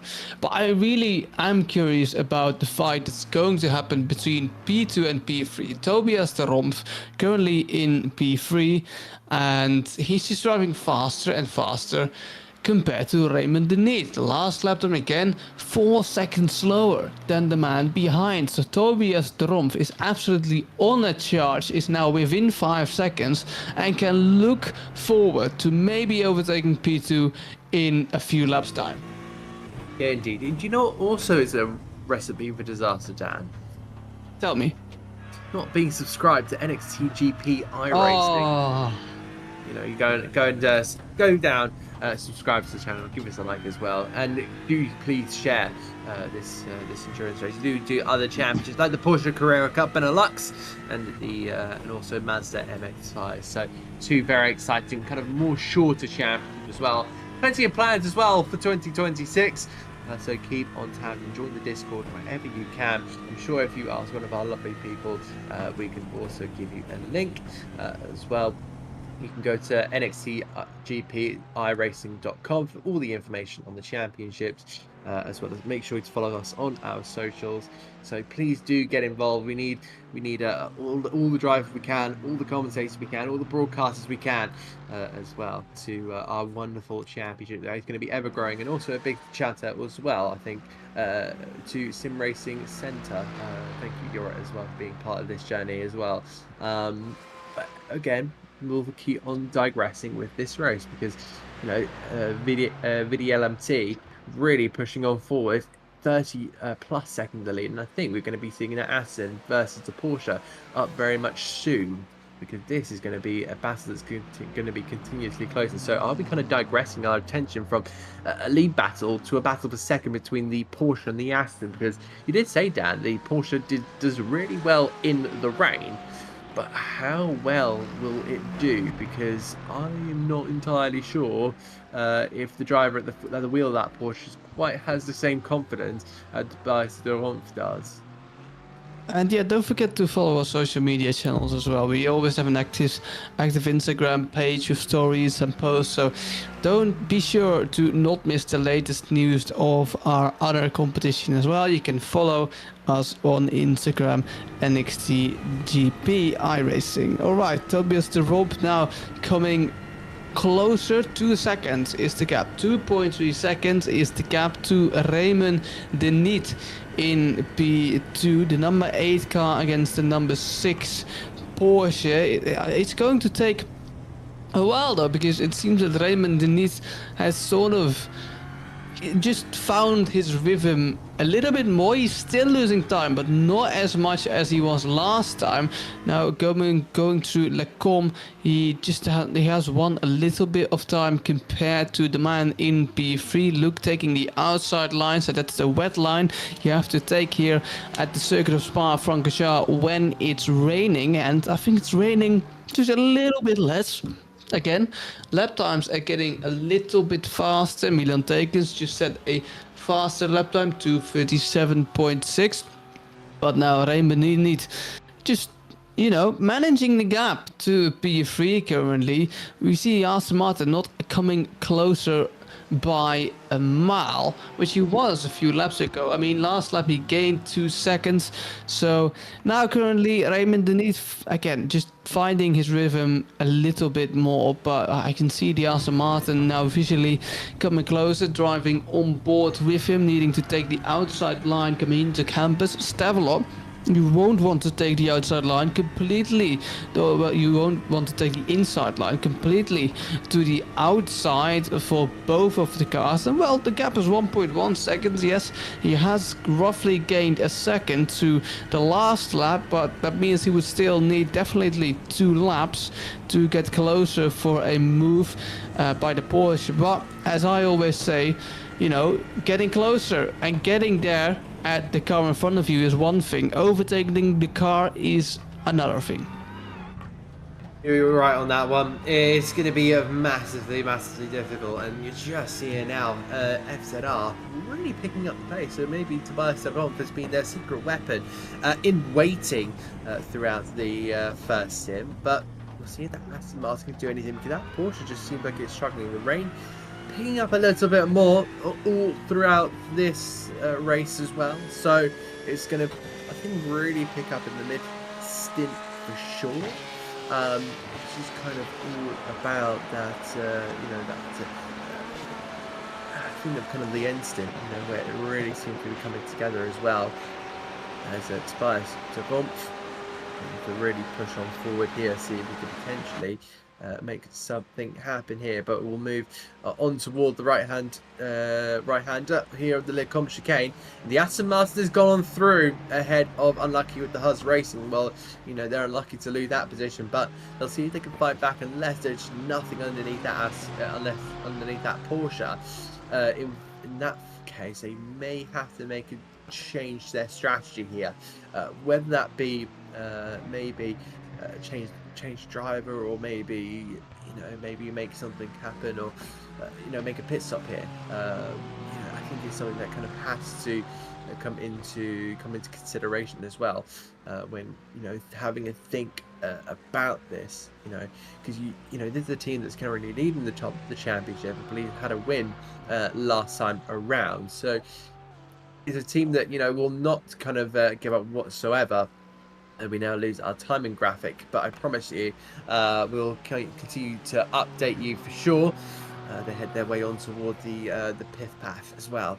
These two really continue to go at it as well, but yeah, we'll keep on tabs with the live feed if we possibly can, unless that is completely a frozen throat. You know, if you haven't had enough of Spa-Francorchamps already, we have another race at Spa-Francorchamps coming up to you this season. That will be the Porsche Super Cup race. Will take place on November the 20th at Spa-Francorchamps. It's the second to last round 5 of 6 rounds. I'll be commentating that again and see how the championship battle goes down to the wire. Lewis Baileke wasn't there for the last race, but everyone has one drop round. But that means, however, that Lewis Baileke does need to maximize his race result every single race. So 2 rounds ago, 4 races left in this amazing Porsche Super Cup season, with normally more than 30 drivers on the grid. So put it in your calendar.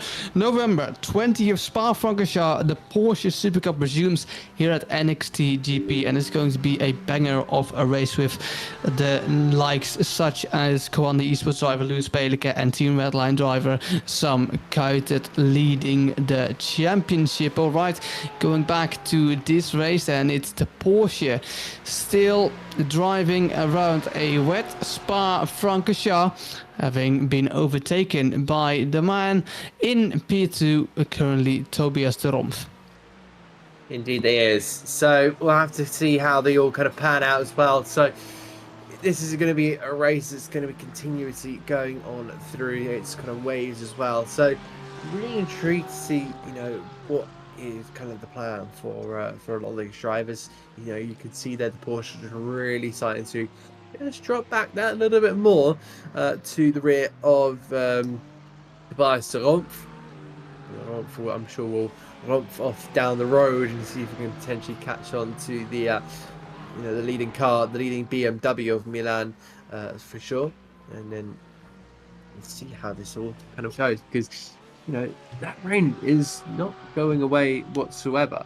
It's going to No. be pretty prevalent with us throughout the majority of the race. So I think there will be quite the interest of seeing how this all kind of goes about. I'm really looking forward to seeing what is going to come of the end of the race in this part. I wonder when the moon will be starting to show and the sun have risen down, because it seems to get a little bit darker out there. While it's really interesting, in some shots there doesn't seem to be rain, but then in other shots there does seem to be rain. Does that mean that there's only like a little rain on some parts of the track? This could be well the case. I mean, bear in mind the circuit, the Spa-Francorchamps, is 7 kilometers long, really long track. It's a really wide track as well, so it can definitely rain in other parts of the circuit. But it's difficult to see. Look, it's raining here. It's also really wet in the bus stop as well. You need to be really careful to not make a mistake coming into the bus stop chicane. So that's something to take note of, that it can rain in different parts of the track, as we're still fixing our timing issues and continuing to see this Porsche currently driving in P3. Meanwhile, I'm quite sure Milan Taken still in P1, only increasing the gap more and more. I wonder, maybe he's deciding, I can drive this race myself. He's got the pace. He's fast enough. I just kind of wonder, is that even? I think if it can be allowed, it is. It is something you can do. Other drivers seem to be doing it. We'll have to kind of see how he kind of maintains himself out in the lead of this one. So yeah, heading on towards kind of the further points. But yeah, this is not the most ideal situation with our timing screen being down. But yeah, we'll try and work it out and see how it all comes to terms. But I want to have a look at this shot, see if there's a bit more orange in the sky. So we'll kind of switch now. It's still grey orange-ish, but I can't really put a finger down on the exact color, because otherwise we'll get what is it, Lanny Yoral kind of situation of, is this color? No, it's this color. We had a massive internet debate for years about.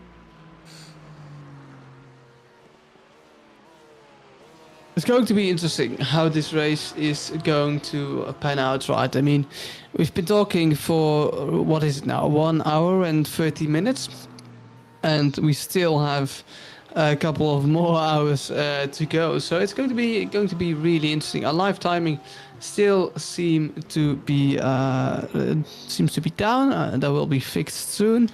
And yeah, let's see what's going to happen furthermore in this race. If you've ever been at Spa-Francorchamps, you'll know. Imagine this was real life. Everyone would be tucked in their raincoats, and everyone would be in their caravans, because it can get really cold. It's the same as the UK and the Netherlands. If it rains, it's really cold at Spa-Francorchamps. And what I really want to touch upon, so if you've ever been at Spa-Francorchamps, then it's a really long walk around the track. I'm going to share a story. I was there in, I think, 22 in the 24 hours of Spa. It rained and I was just walking alone in the track, and I wasn't near the paddock. I was at the other side of the circuit, and I didn't have my jacket with me, and wasn't really a stand or anything, or any place to take shelter, and it was pouring down while the sun was absolutely blazing, and then suddenly it was pouring down. I'm getting cold, but I had to get back to the paddock, back to my dad. I walked 25 minutes in the rain. Fantastic. That's the other side of Spa. It's quite a long track to make your way back to if it rains and you need to get back to the paddock. Fun fact, it wasn't fun. No, I don't assume that would be You know, I don't assume that will be the kind of the way to go with things, but we're very lucky. Oh, that someone's not lucky. Jan Which, Schonfeld, who has made an incident up the top of Radion. We'll see. Oh, we just got some wet curb. Straight on the wet curb into the barrier. Yeah, not going to be. That's not going to be great on the car. I wonder if we're going to have any cars crabbing away like we did with the previous driver. Ooh. so lifetime is back. That's good. Tobias de Romph in P2. Lifetiming needs to sort of reset again. So FSF SimSport Team 2, Velocity Racing still on the same lap. Picobello PV also still not lapped in. It says it's been lapped, but they don't have blue flags behind the name, so I'm not sure if they are actually lapped. This is Casper, and this is Waslam in the Aston Martin, still driving on dry tires. I don't know what he's had for breakfast. I'll be very honest, Evan. But I don't think it'd be porridge, because otherwise porridge makes you fast. This is not the fast direction to go down. I mean, they're driving these lap times in the rain on dry tires. You know, arguably, you could say he's pretty fast. He's at least 7 seconds faster a lap compared to the guy in front. Yeah, I mean, you're not wrong on that part. We know how fast the leader is. We know how fast the guys around are. But when you really look and try and make an advantage, you kind of want to be making your mainly I'd say towards the front. You want to be making that kind of idea towards some of like the top guys. But yeah, if that's something that can't be quite achieved, you've got to be looking at the cars around you. So I think it's definitely going to be one of those where you've got to keep an eye out for the drivers around you. But yeah, we do have our timer screens back, which is absolutely wonderful. So we'll be able to see that we do have, what is that, 4 hours and 30 seconds 30 minutes left on the clock. And we see the Milan Tikans now opening that gap up to 36.5 seconds. I think FZR are going to be one on the charge. You see there, unlucky with the Haas Racing, that Porsche has just not gone really that well in the last couple of moments. It's really struggled when the rain kind of came down. So I don't know if that's kind of a setup issue. That might be something that is caused by potentially maybe another external factor. So we'll have to really keep an eye on what happens with the Porsche, especially when it starts to dry up over the course of these last couple of moments. We'll have to see how this all pans out, because you also could look with full gas the other Aston Martin, who looks to maybe kind of pile on the pressure with unlucky with the Haas, because they're also kind of matching the pace of VDLMT as BMW. We now look to latch on to Adrian Fernandez Centurion. I don't know where my brain's kind of going. I think it's just kind of slowly melting away watching this, kind of trying to cover every element of this race. It's quite a mouthful. The name, indeed, it is Full Gas Motorsport EMX, though still driving in B4 on a wet Spa-Francorchamps. But I'm curious if we can see the weather radar, because I think the times are getting like a little bit faster. In Milan Tegens doing 2:37s again. Maybe it's just something to do with consistency. Tobias de Romph doing the same lap times as Milan Tegens, only 2:10 slower last lap. But there's not a lot for the man in P3. Adrian Fernandez Centurion now still in P4. I wonder what the Aston Martin has done from even Waslam to 41.7. So he's really in his own little zone here in this race. And then it's going to be interesting who will DNF more if we have more DNFs. We have 3 at the moment. So Team Raul Lopez Jimenez has DNF'd, Ridline Racing has never raced, and Esmea Racing apparently also out of this race. As P4 on track currently, it says a 241.8 on the board. That's 4 seconds slower than the leaders are doing. So we'll have to see how this kind of, how this evolves over the course of time. Have to see what happens as well. Let's have a look and see what YouTube chat is saying. Very, very few comments as well. The back of fifth are being told, P5 Brindit at Rouge. So, yeah, that seemingly was the McLaren of FZR, the leading McLaren, unless we kind of have a different answer on that part. But overall, I think you're looking around. I think there are going to be some drivers that are looking at trying to, do any form of saving as well. You need to be keeping these cars in tune, because if you are going out there making mistakes, you're going to have kind of a sign like Team Raul Lopez Jimenez, where you're 39 laps down and the pits were damaged, which is not ideal. And I think I joked with Dennis for the race. We kind of came on, and I was asking, how many quick stops do we have, and asking about the race, and I kind of made a joke saying that drivers spin it in the barrier and they're just talking to their teammates. So how long left on the repairs? We've got an hour, mate. So hopefully that's not going to be the situation there for Raul Lopez Jimenez, but I think he's kind of gone off to do a couple of things. Left sim rig on. He might come back to it. We'll see. See if he kind of decides to rejoin the race, maybe 100 laps down, lap down challenge or something along those lines. Milan Takens getting past a lapped car. That was the lapped car, the McLaren of Ross Young. Now Ross Young is 2 laps behind the leader, and that's pretty. Jesus. Oh my god, I'm gasping. Anyway, Ross Young maybe made a mistake.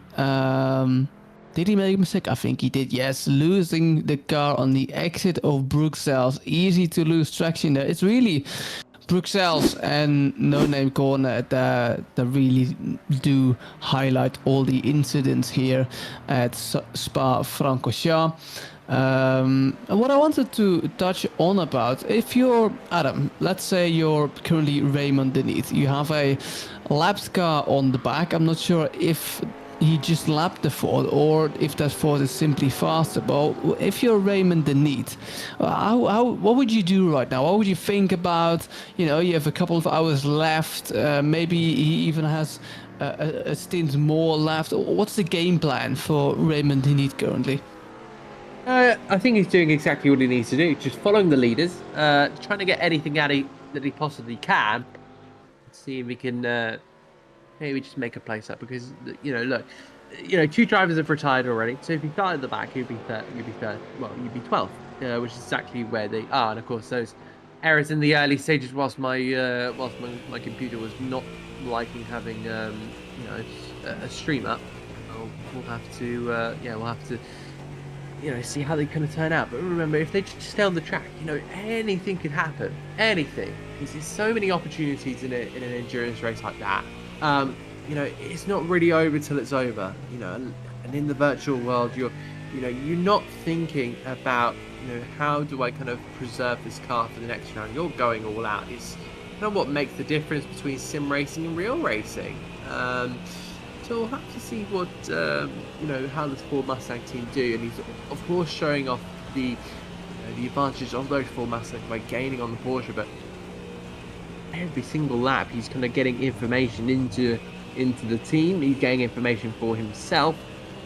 He's going to go up the inside of this Porsche. I wouldn't recommend it, because you're trying to follow somebody. So unless the Porsche is looking very, very, very slow in some places, I'd say So just kind of keep an eye on what you're doing at the moment. Otherwise, you're going to maybe ruin other drivers' races. And at the moment, he's just keeping on tabs with that Porsche, who's done a 239.364 last time around. So, of course, still trying to see if he can poach anything out of this race. But it will be difficult. But, you know, as long as drivers do kind of, DNF up ahead of you, you are going to be looking at a very, very difficult race. But, you know, keep your head in it. I think that's all you got to do. That's all you can do, really. Roshan goes around again. We need to. We're not gonna count the incidents that Roshan, has happened to Roshan, but quite a few. I think the tally is at 4 spins at the moment. It's always the same couple of corners, really. But switching over to Adrian Fernandez Centurion. Right now, the number 14 Aston Martin Spaniard just in his own little race as well. As we switch over to the 127 Aston Martin, Casper came in at the beginning of their first pit stop. So at the beginning of the second stint, that is.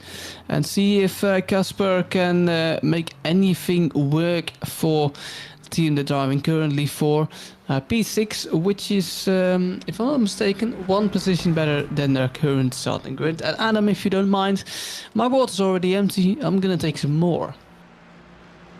I can absolutely cover for you.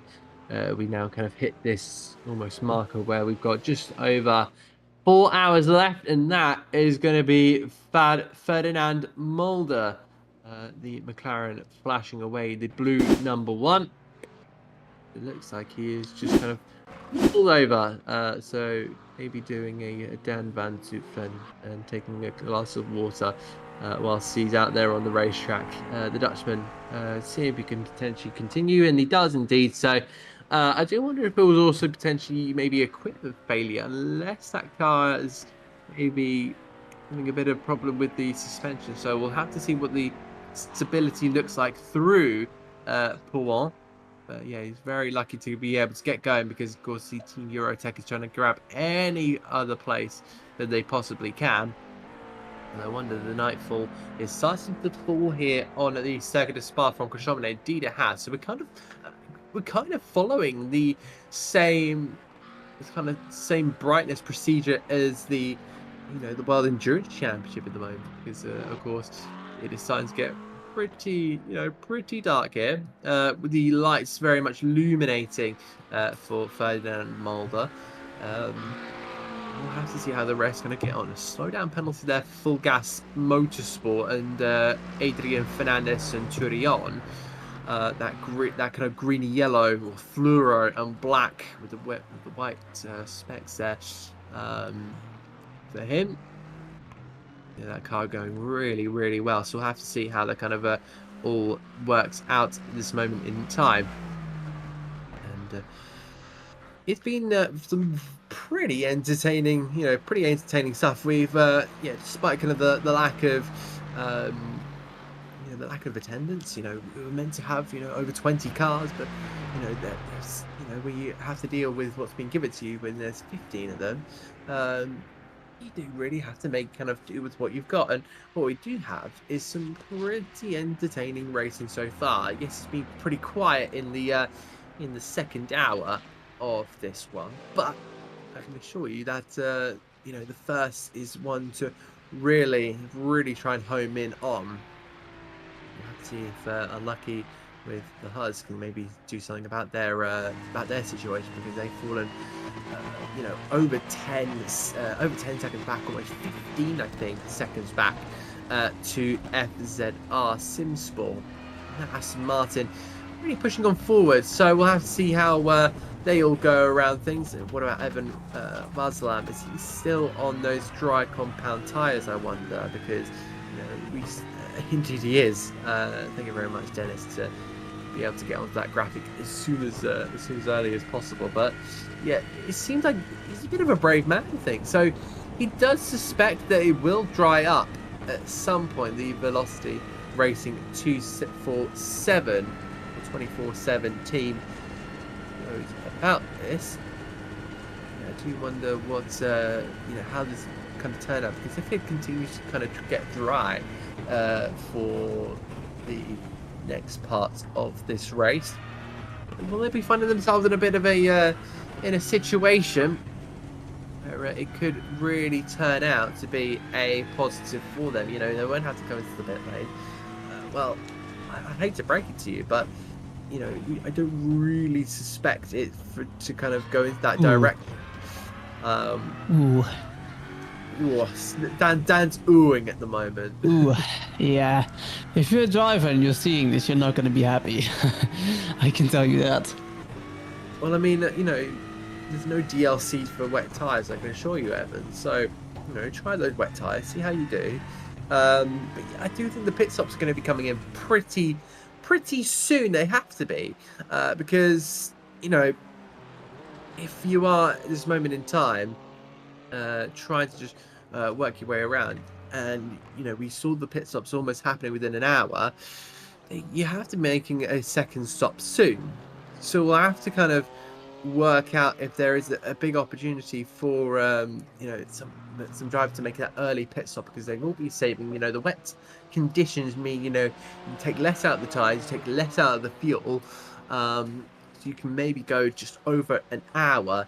So we're probably going to be seeing pit stops in the next 20 minutes or so, maybe even you know, close to 30 with you now see Milan Tikant, a very experienced iRacing sim racer, extending that gap out to 40 seconds. But I can assure you that will go up and down and close up and extend over the next 4 hours of this race.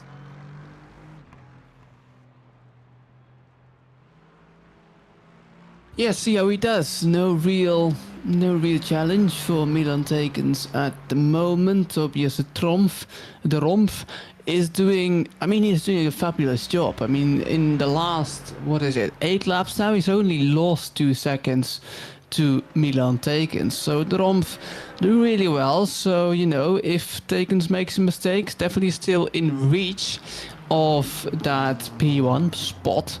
But we still have roughly more than 4 hours to go.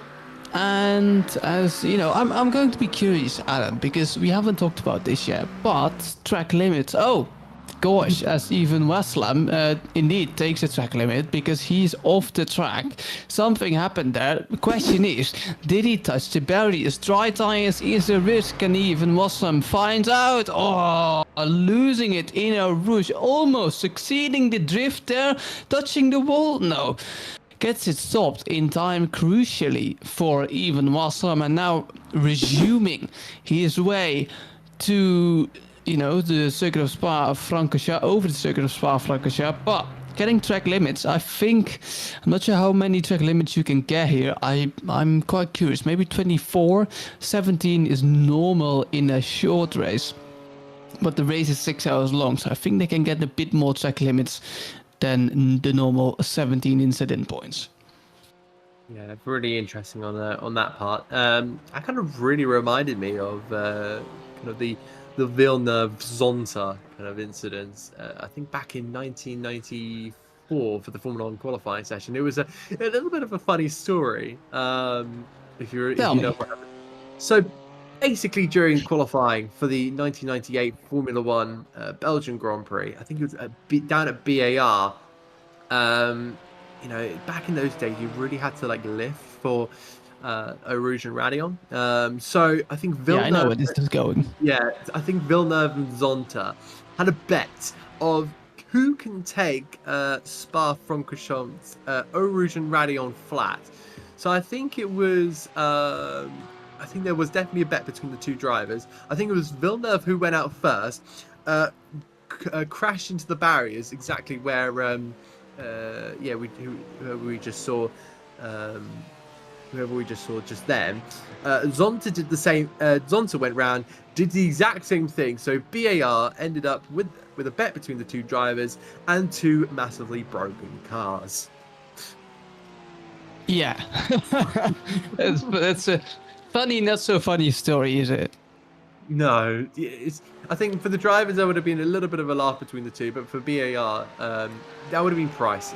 I don't know if any of you have seen the wreckage of the two kind of BAR Honda. I'll double check it as well. So do some live research on the Spa qualifying story. I'm watching the F1 sprint start. No, it's. Are you not watching F1? Oh gosh, there goes even Waslam. Oh wow, in Eau Rouge, losing the car once again. Spectacular there for the Frenchman, keeping it out of the wall, just a little tap, but that won't give you any damage. But Adam, that was a huge incident. Yeah, that was Evan Waslam, who was just able to get out of the wall there. He was very, very lucky to do so as well. So getting on board here, so yeah, up he goes. It's just a rear swapper. I think that's what you get really, Evan, when you decide to, head out there on the dry compound tyres. So I think you may just be having a little bit of fun, doing a little bit of Formula Drift, I think, also as well. So I have to see how that all kind of works out, the Frenchman. But so far, 2 times up Eau Rouge and Radion, 2 times he has gone round and ended up backwards or facing a barrier, it seems. So, I don't know if he's maybe not got a team, or I mean, have you bought well, he doesn't need to buy the wet tire DLC, but that's what it kind of seems like for the moment. Oh god, he's really struggling. This rain is intensifying and this is a nightmare. I'm surprised he hasn't pitted it. I'm really surprised. I wonder what even Wassam could do on the wet tires. I think it could be pretty much faster than the majority of the people that are driving in front of him, with exception for the leaders. But, the Frenchman staying out, not on wet tires, it's incredible. Oh, there goes Raymond Denit off track. He needs to keep it on track, and that's another incident point for the Dutch driver. Unlucky, yes indeed, unlucky a little bit, because he's just not finding his feet in the wet. No, he's not. He's fallen over. Bearing in mind, this car was very much challenging right up the rear end of VDLMT Racing. They are now falling over a minute behind the BMW. So the BMW is heading on to Eau Rouge and Radion. These guys are heading up towards. They're at the bottom of the hill of Francorchamps here. So that Porsche has got a long, long way to go and try and catch, unless they decide to maybe pit for a fresh set of tyres, which I'm not sure if that would be maybe their favourable option. They can potentially do something. I really feel that there will be a big open chance here, as we now see again the rain is staying apparent here. It's going to make a decision if it wants to go on or off. It's almost like a light switch. Is that rain? It'll appear at some points and then it won't at other points. Tobias Adolf.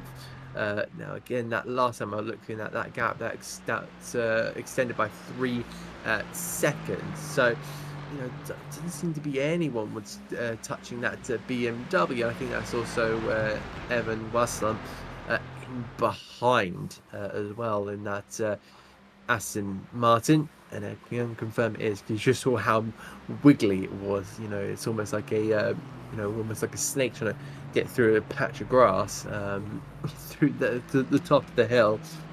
So we'll have to really kind of press on and see what these guys can achieve out of all of this, because I do believe there is some big opportunities they do need to try and go for. I think also Evan Waslam this race could try maybe into Formula Drift the way he's going.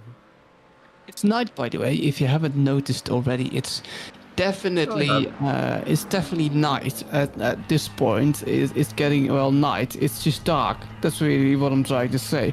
So it almost feels like you're driving in the night. You could be driving at 2 a.m. and now you need to focus as a driver as well. It's easy to lose focus. It's dark. You can't spot your apexes that well, maybe. You can't spot your puddles. Ferdinand Mulder going around, hitting the wall. Oh, not hitting the wall, getting catched there by the gravel coming through Blanchimont, there he is. But unlucky for the McLaren and going in pit lane as well. Indeed. Anyway, Ferdinand Mulder into the pits he goes, and we'll have to see how he kind of turns out. So there we go. We look like we have the first, open opportunities for all the pit stops to come in. Of course, Raul Lopez Jimenez has been in there the whole time. He's 47 laps down, so he's pretty much out of this one here. So we're down to 12 cars from the 15 that started this race. But yeah, it seemed like the Team RM Motorsport number 1 McLaren is going to be the one in the pits. Oh, don't hit anything. Fernando Centurion going backwards, it seems. I don't know really what the answer could be for that one. I think still the rain on the circuit is being a massive issue for some of these guys, and that kind of V8 rumbling. Aston Martin just couldn't handle what was being thrown at them at that moment in time. And Jonas Hofstadter is also in as well. Yeah, I could planned pit stop. Jonas Hofstadter, the number 2 Ford Mustang, using the grid and go setups. See if he maybe has found a wet setup and see if he can, maybe unlap himself. It's going to be hard for the Ford Mustang from Team Endurotech.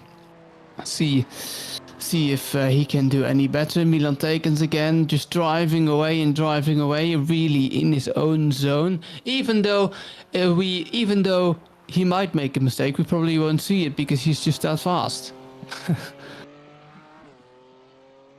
He is just that fast, Milan Tekens.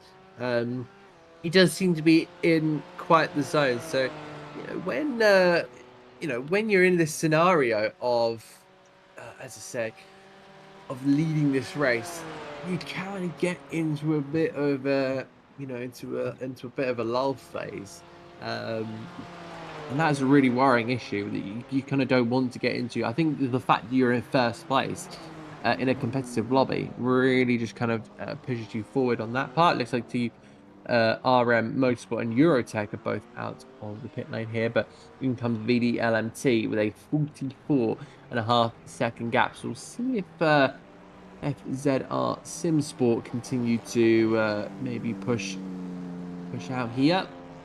Of course, they are quite the way behind, but if they can potentially do, anything, then they will absolutely try and push that on forward. I don't think they'll be able to do anything in terms of, maybe a safety car, or, we don't have that. We don't have any safety cars. We don't have anything to kind of, show that there's danger on the track and maybe kind of get them all back together.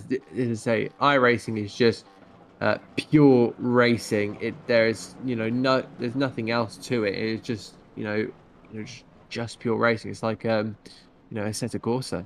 They don't have any safety cars in their game. I think the F1 franchise might be one of the only games out there that doesn't. We have safety cars in iRacing.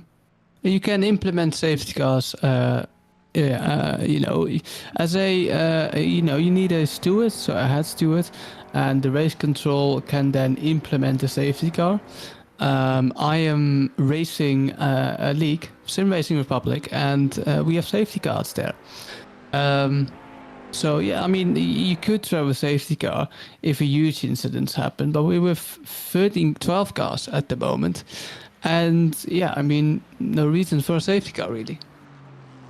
Yeah, so you're right on that part. But yeah, so far in any of my leagues, I have not had a singular safety car. So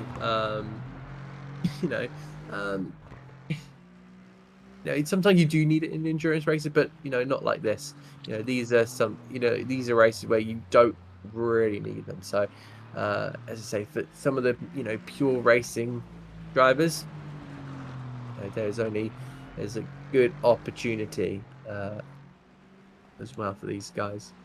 Question for you, Adam. Do you know what Movember is? But yeah, I do, but I can't quite put it on my lips. It's it has to do with your lips. You have to let the hair You let your mustache grow for the whole month. I'm not sure if you already can grow a mustache, but I myself participate. So like the whole month of November, which turns into Movember, because apparently a lot of Mohammeds have mustaches. Oh my God, that's a huge incident. Oh, are you talking about safety car? This would be the perfect time. Oh, look, Rush Young without a rear wing.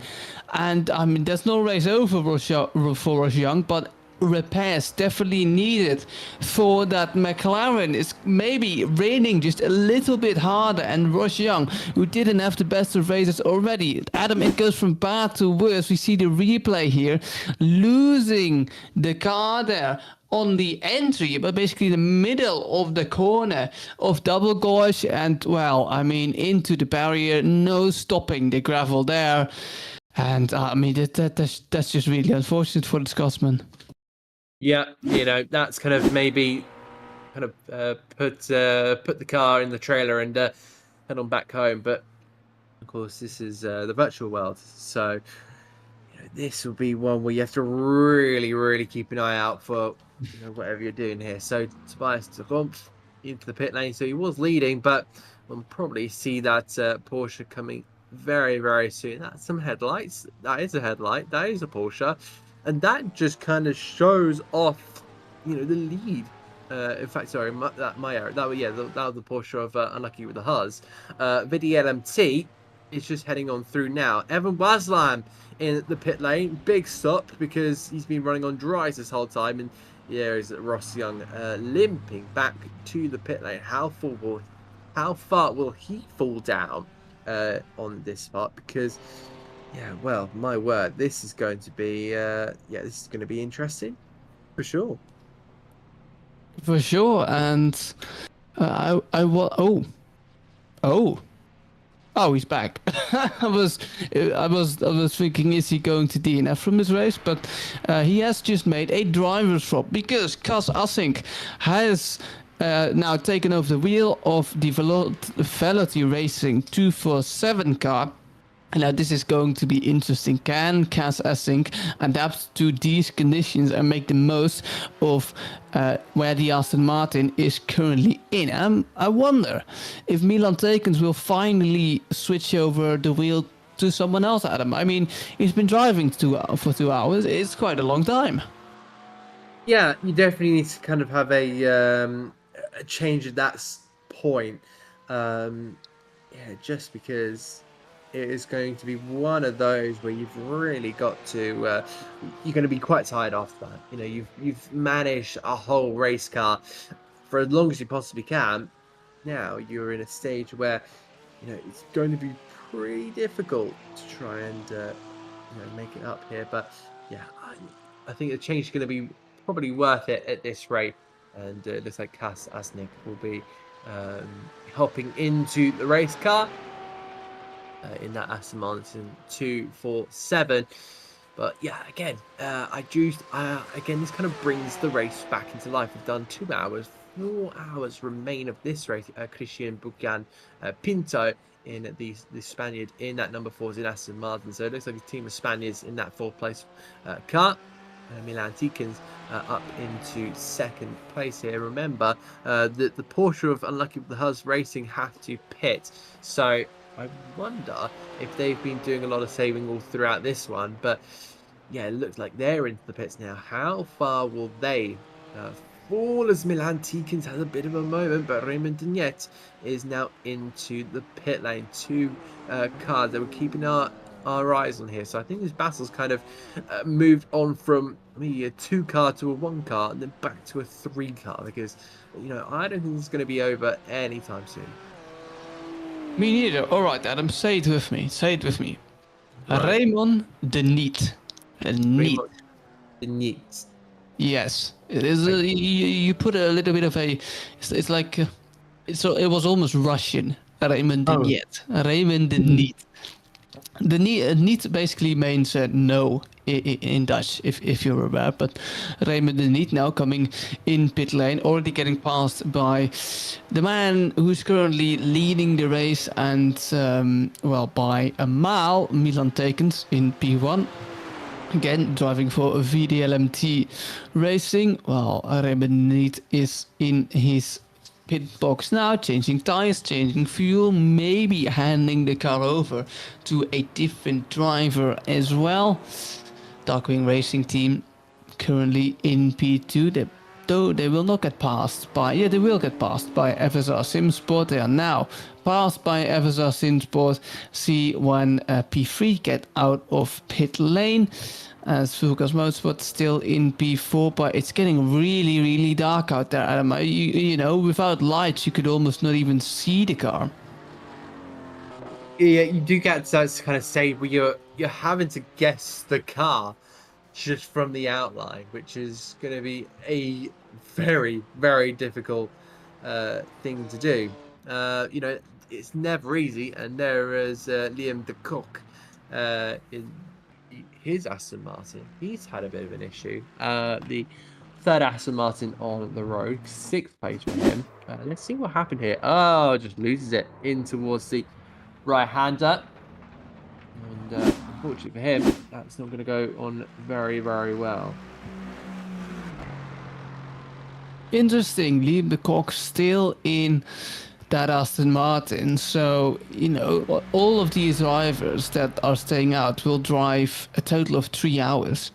And, you know, this is going to be hard as Liam de Kock goes wide once again, needing to be careful with that incident count. I'm not sure if anyone knows how much incidents you can get as a maximum. So yeah, maybe someone in chat can tell us, because Asink has just gone wide and is driving slowly, and no threats from behind because Pigeon Racing Global Green is driving a lap down compared to Velocity Racing 247 car. What has happened here? Already losing it a little bit, so maybe hot tires for Cas Asink are touching the white line at the beginning of No Name Corner, and he did touch the wall, but it isn't a lot, so I don't think any damage sustained, Adam. No, it doesn't look like with what's happened in that one, but yeah, it's just one of those where I really hope this kind of all works out for all the drivers. But there you can see Lubomir Nechev, a Bulgarian, out in the car this time around. So it looks like Nechev will be looking for an open opportunity. I think there will be, you know, you see if he can potentially maybe put his way in toward that top 4 for sure, but you know, you're looking at a massive gap up towards 4th place. See, guy who's of course this team really was one of those drivers that one of those teams that kind of struggled a little bit in the opening stages. They're more looking, I think, in the range of leading the 5th place battle, because they do have another car down in P6, which is a bit behind them as well. But you know, the field is mightily spread out, which for sure is going to be a little bit of a worry. But you can see that he's Nechev trying to get the car slowed down first of all, but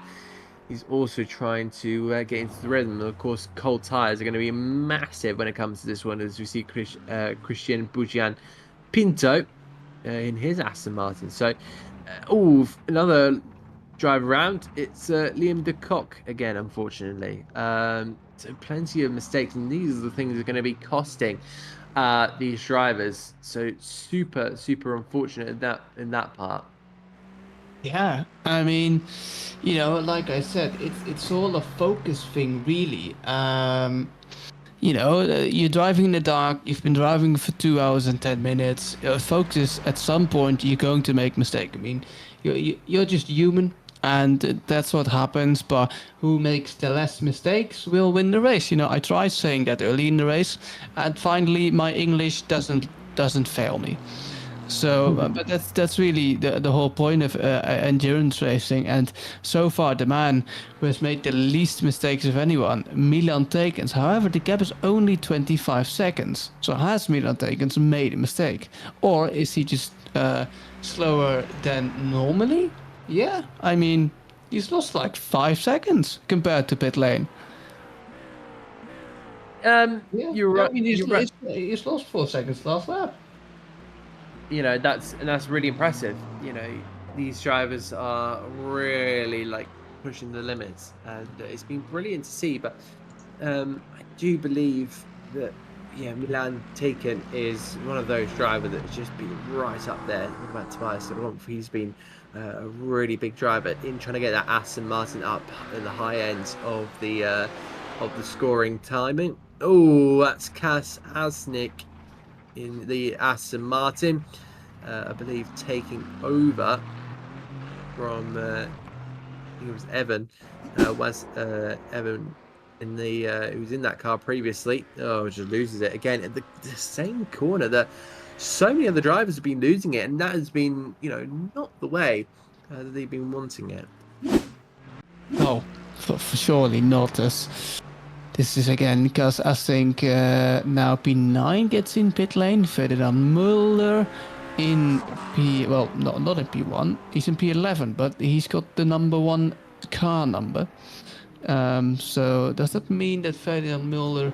I think that means that he has the highest I rating of everyone. As we now look to Rush Young, who's again has gone off the racetrack. It's going from bad to worse for Rush Young as we switch over to Liam the Cock, who's had an incident as well. Can't quite see what's going on there, or is he just making way for the leader of this race, Liam Takens? Milan Takens, because we're watching Liam the Cock, of course. My brain's getting fried at him. I won't be surprised if by hour 5 you'll be doing the Dutch commentary. Of course, I know you've been. We can definitely arrange Dutch commentary for sure. Oh gosh, yeah. I think you'll be. I think that'll be kind of the best of both worlds for. Well, I don't know. It depends on what kind of viewers we get in the on this live stream. Because if we start getting the majority of Dutch, I might have to, get booted out. Or if it's the vice versa, we'll get the best of both worlds. Oh no! Oh, Milan no. taken. He got tapped round. I think it was a BMW. Oh no! Oh gosh. Oh, I'd love to see a replay of that. Liam the Cock. Did he just outbrake himself, or I'm not sure what happened there. We'll see the replay. He must have outbraked himself. Milan Taken's pretty early on the brakes, maybe. Wasn't there any way Liam the Cock could avoid the rear end of the BMW? There he goes. Milan Takens didn't see the Aston Martin. No damage on the BMW, but look, that's Liam the Cock. Well, he did lose his front end, but it's gone back to him magically. Wow. We're suddenly in the Harry Potter universe where the front bumper just gets reattached.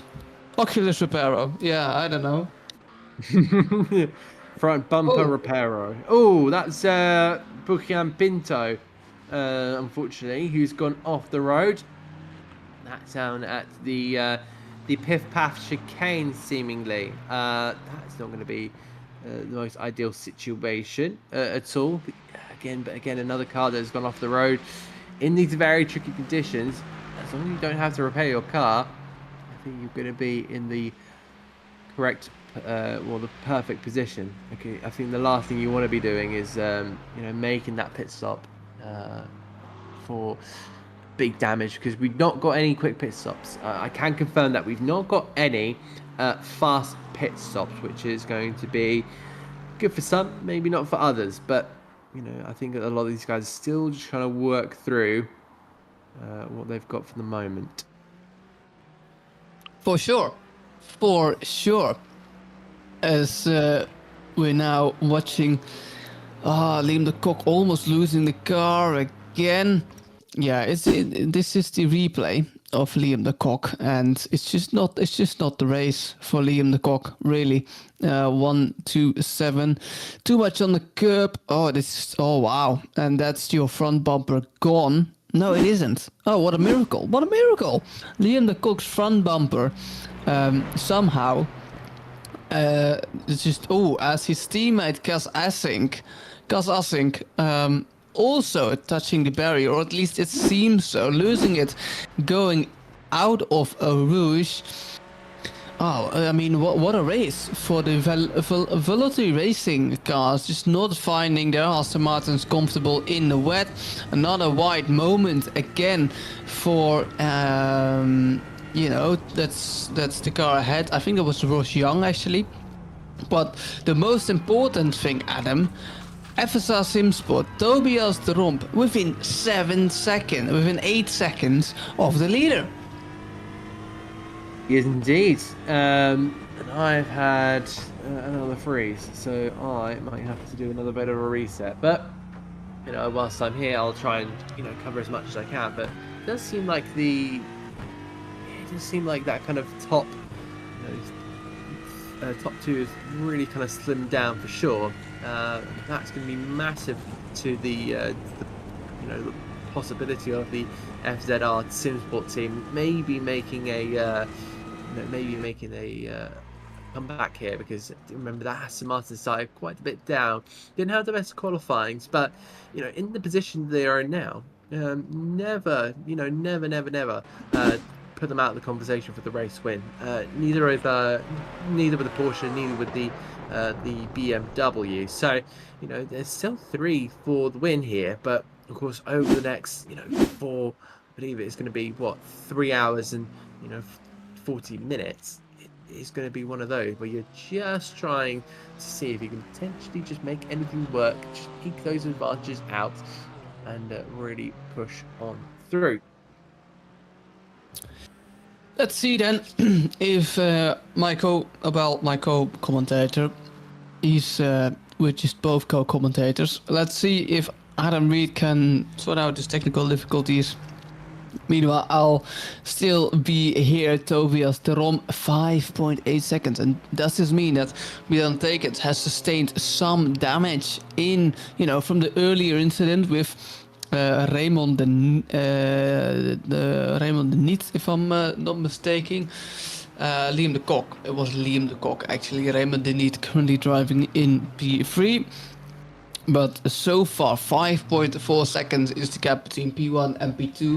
I'm telling you once again, last lap time for Milan Tekens was a 2:43.8, 4 seconds faster. Tobias de Romp was last lap around, and it's getting wetter a little bit compared to 30 minutes ago. It's a little bit wetter. We are on wet tires. Newly fresh wet tires. Yes, fuel loads obviously do, as we see. I mean, you can, at some points it's wetter, at some points it isn't, as Milan Tekens is going wide once again, not finding his feet.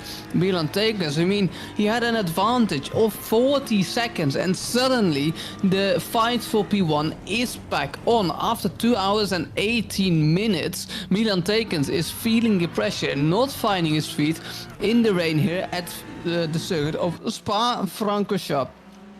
7-kilometer track length they have to navigate every single time. We're already on lap 55. That's some laps ticked down here in 2 hours and 18 minutes as we look at Milan Tekens and Tobias de Romp. 2.8 seconds, and look at the gap coming down and down and down through Eau Rouge onto the Camel Straight, as something has happened to Ljubomir Nedjev. He seems to be crabbing. Yes, that car is definitely crabbing, and a huge incident must have happened for the McLaren, who is currently in P5. Oh, just the white line. It's the white line again. And look at the speed. He found the barrier then. He didn't lose a rear wing, but definitely some suspension damage for that McLaren. Look at how the car's basically sideways. But now we'll switch back to Tobias de Romp, because he's about to, well, I say overtake, but to catch, in any case, Milan Tekens for the lead in this race. Who would have thought? Oh, there goes the Aston Martin. Oh, can he get back on track? I mean, I was about to say that it was almost looking like that he would reverse into Tobias de Romp, but the Veloci racing car keeping the car stable, holding its brakes, luckily, and keeping himself away from an incident that would have been huge if he collected Tobias de Rompf. But 1.6 seconds now to Tobias de Rompf and Milan Tekens. Scary incident for de Rompf as well. His life flashing before his eyes. And now on a charge again. 2 tenths in one corner, 3 tenths in 2 corners. Oh my god, Tobias de Rompf is absolutely on rails in the rain, and see if he can even overtake Milan Tekens this lap. And Milan Tekens, he's seeing it, right? He's looking in his rear view mirrors, he's looking at the delta, and now my question is Milan Tekens going to defend, or is he going to leave it be? As this is Lyubomir Nenchev, who's coming in pit lane after his incident, but Milan Tekens for now 9 tenths is the gap. It's under a second now. The lead for this race is in danger if you're Milan Tekens, and the driver for FZR Simsport, Tobias de Rompf, can now charge and attack, and it's such a great feeling if you're Tobias de Rompf to just charge and, I mean, you know, win seconds. I was about to say tenths, because normally in the normal race you only win tenths, but it's the rain. It's a crazy race here at NXTGP in the 6 hours endurance race at Francorchamps, and there he already is. Look at the momentum. Tobias de Rompf gained through Eau Rouge. Milan Tekens knows it, and he takes the lead of this race. We have a new leader of the race. His name is Tobias de Rompf for FZR Simsport. Gained 3 places so far, and now up into the lead.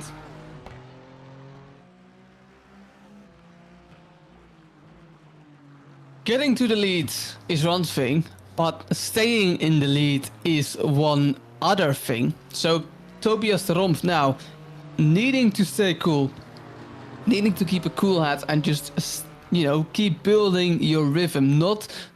He can't be too eager to create as big of a gap as he possibly can, because he's already faster. He's already a couple of seconds quicker than Milan Tekens. I'm quite sure it's because of the damage. Milan Tekens obviously got a hit because of the incident with Liam de Kock, and that has cost him hugely, and he has to drive some 30, maybe 40 minutes more with this damage. So it's going to be really interesting for Milan Tekens if he can get back in this race. Maybe he'll pit stop earlier to repair that damage. I'm quite sure the number 5 does pay the price because of that incident early on, where, well, he couldn't do anything about it. He didn't really see Liam de Kock, but I believe it's just a racing incident here. See if Adam Reed can come back anytime soon, as Roshan incident number, I'm not sure how much, but yeah, Roshan losing the car once again. A car goes wide in the background there, as we look at Raymond de Niet in P3 currently. 41 seconds of the lead. Can he catch Milan Tekens? I mean, it'd be a huge effort, but definitely not impossible with the way this race is going for Milan Tekens. But take a bow for the man in P1, because everyone up until P4 has been already set on a lap.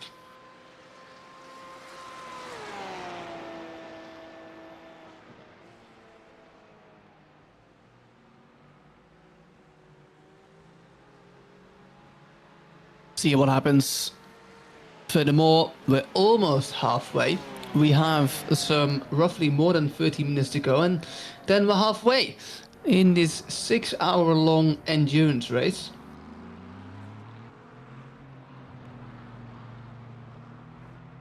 Gus Assink in the 247 Aston Martin, trying to do his best to keep his focus and whatnot.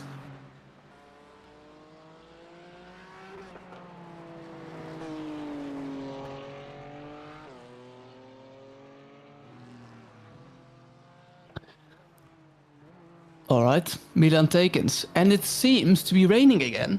A little bit more, because I can now see that the rain is coming down on the actual TV feed. And it's pretty hard to, you know, and in some cameras it's pretty hard to spot the rain. And if you can easily spot the rain on the TV cameras, that's clearly an indication that it's raining a little bit more than usual. So the rain is just, developing. We've told you countless of times that it's really scattered showers. There's some light rain, there's some heavier rain in the race. I'd love to see the radar one more time to see if this rain actually will stop at some point. As my commentator Adam Reed has joined back in. Is everything okay at your end, Adam?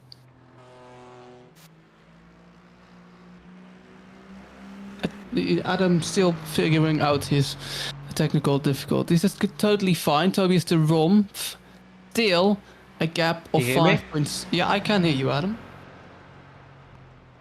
Okay. Looks like I'm back. Another computer reset. Oh, lovely. Yeah. I'm guessing you've been reading chat or not? Actually, no. I haven't been reading chat. Have I missed something? You've missed 2 things, in fact. Oh gosh. So Liam DeCock says the relative is bugged out, and Evan was on wets the whole entire that's a one. time. Yeah. I did read that. Yeah.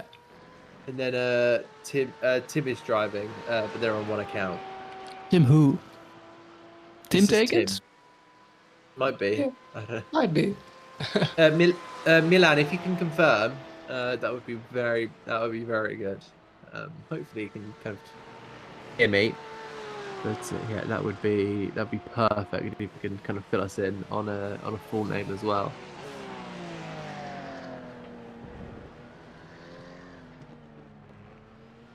We carry on with Raymond Denit, who's currently sitting in 3rd place there, and then we find Christian Buchan Pino getting that Aston Martin that has been going on pretty well. Someone who has not gone on pretty well here is Tony Griffin, who has taken over that Ford Mustang, which, to be fair, got himself up into 10th place, but when you make mistakes like that, that probably won't last long. The Team Eurotech Irishman. Oh, goes in. I think he's going to lose it as he goes in. Yeah, it's not an ideal situation. Ross Young go past as well. There. 2. Yeah, Griffin is very much trying to get that back onto the racing circuit. And he will try and go on forward, see if he can potentially get anything out of this one. Because there's, again, many opportunities to be able to get a big moment in this one. It's just about staying on track here, and you see there Tim Teakins will say for now, and really trying to push on forward, trying to see if he can potentially match his Milan's timings. But, that's a very difficult thing to do.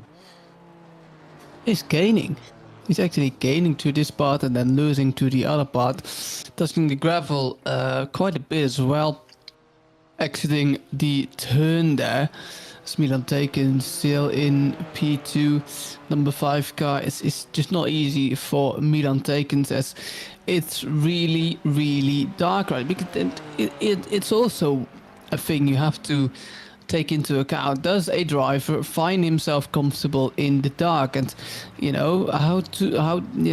can't really spot your braking points, so you can be driving a little bit anxious.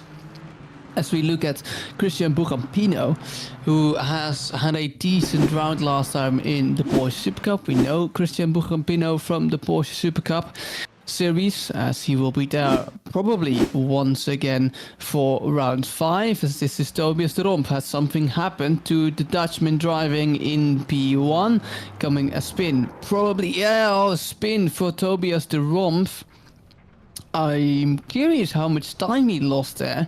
A good 3-4 seconds maybe. The gap's back to 4.8, Adam. Yeah, still, these guys are going to continue pushing on. But they're all about trying to potentially find whatever they possibly can. You can see De Rompf really trying to maybe just keep himself up in front. And now these are going to be the moments where for VDLMT and Tim is going to be really hoping to see if he can, get back past that Aston Martin, which of course I think may have gone. I think maybe even lighter on the fuel. I think they may have gone a little bit lighter on the fuel. They may be doing a little bit of saving as well. Just kind of putting themselves into a bit of a position where they're able to just manage that Aston out in the front. But yeah, Tobias has been, a huge asset to this team of FZR. And you got Tim Teekens, who will be managing himself in towards the left-hander of Pouant. We're not sure. Oh yeah, we're not sure if it's Tim Teekens, but we're just gonna call Tim Teekens for now. And I'm not even sure if it's allowed in iRacing as well, because the league can set up a setting where one driver has to do X amount of driving time. If that's the case, then they're now driving one account. They'd be disqualified. They would be, which does kind of interest me. I think it's going to be all about what the league admins say. We got a message here from Milan. It's Tim van der Laan, so it's going to be Tim van der Laan in this BMW right here. So ignore Milan Teekens. It is Tim van der Laan in this one. So the VDLMT. Hang on, that kind of now rings a bell, because if you have a look at the first letters, VDL, Van der Laan. yeah, it makes sense now, doesn't it? 6 seconds, 6.8 seconds, the gap to 3DLMT and FSR Sim Sport. So that means that Van der Laan has lost almost 3 seconds to the car ahead. Last lap. Indeed. So we discussed this with NXT, both doing 50-50. Tim has no sim. Okay. So NXT has seemingly approved that. So that's good for them. So it looks like no disqualification will be staring them in the face throughout the majority of this race. They've managed to confirm it, and it is okay. So that will be massive to these guys, especially if we could potentially steal something back. But if Van der Laan is not quite matching the pace of Milan Teekens, then that's going to be a big moment in this one, because of course we now need to be on the back of that Aston Martin whenever we can. And with about half an hour remaining of this hour, this could be some of the changing points in this one. I really do believe that we are going to go into a stage where we are seeing some of the deciding factors, and this has to be one. If you don't know, we have an MX5 World Championship here at NXTGP. And the championship, pretty interesting championship, the MX5 World Cup. Some money prizes on the table as well. Go over to our website NXTGP iRacing. You can still sign up for the championship. It's been going on for a while. Also coming up to round 5, November of 13th. They'll visit the Hungaroring. But most importantly, you have obviously money prizes.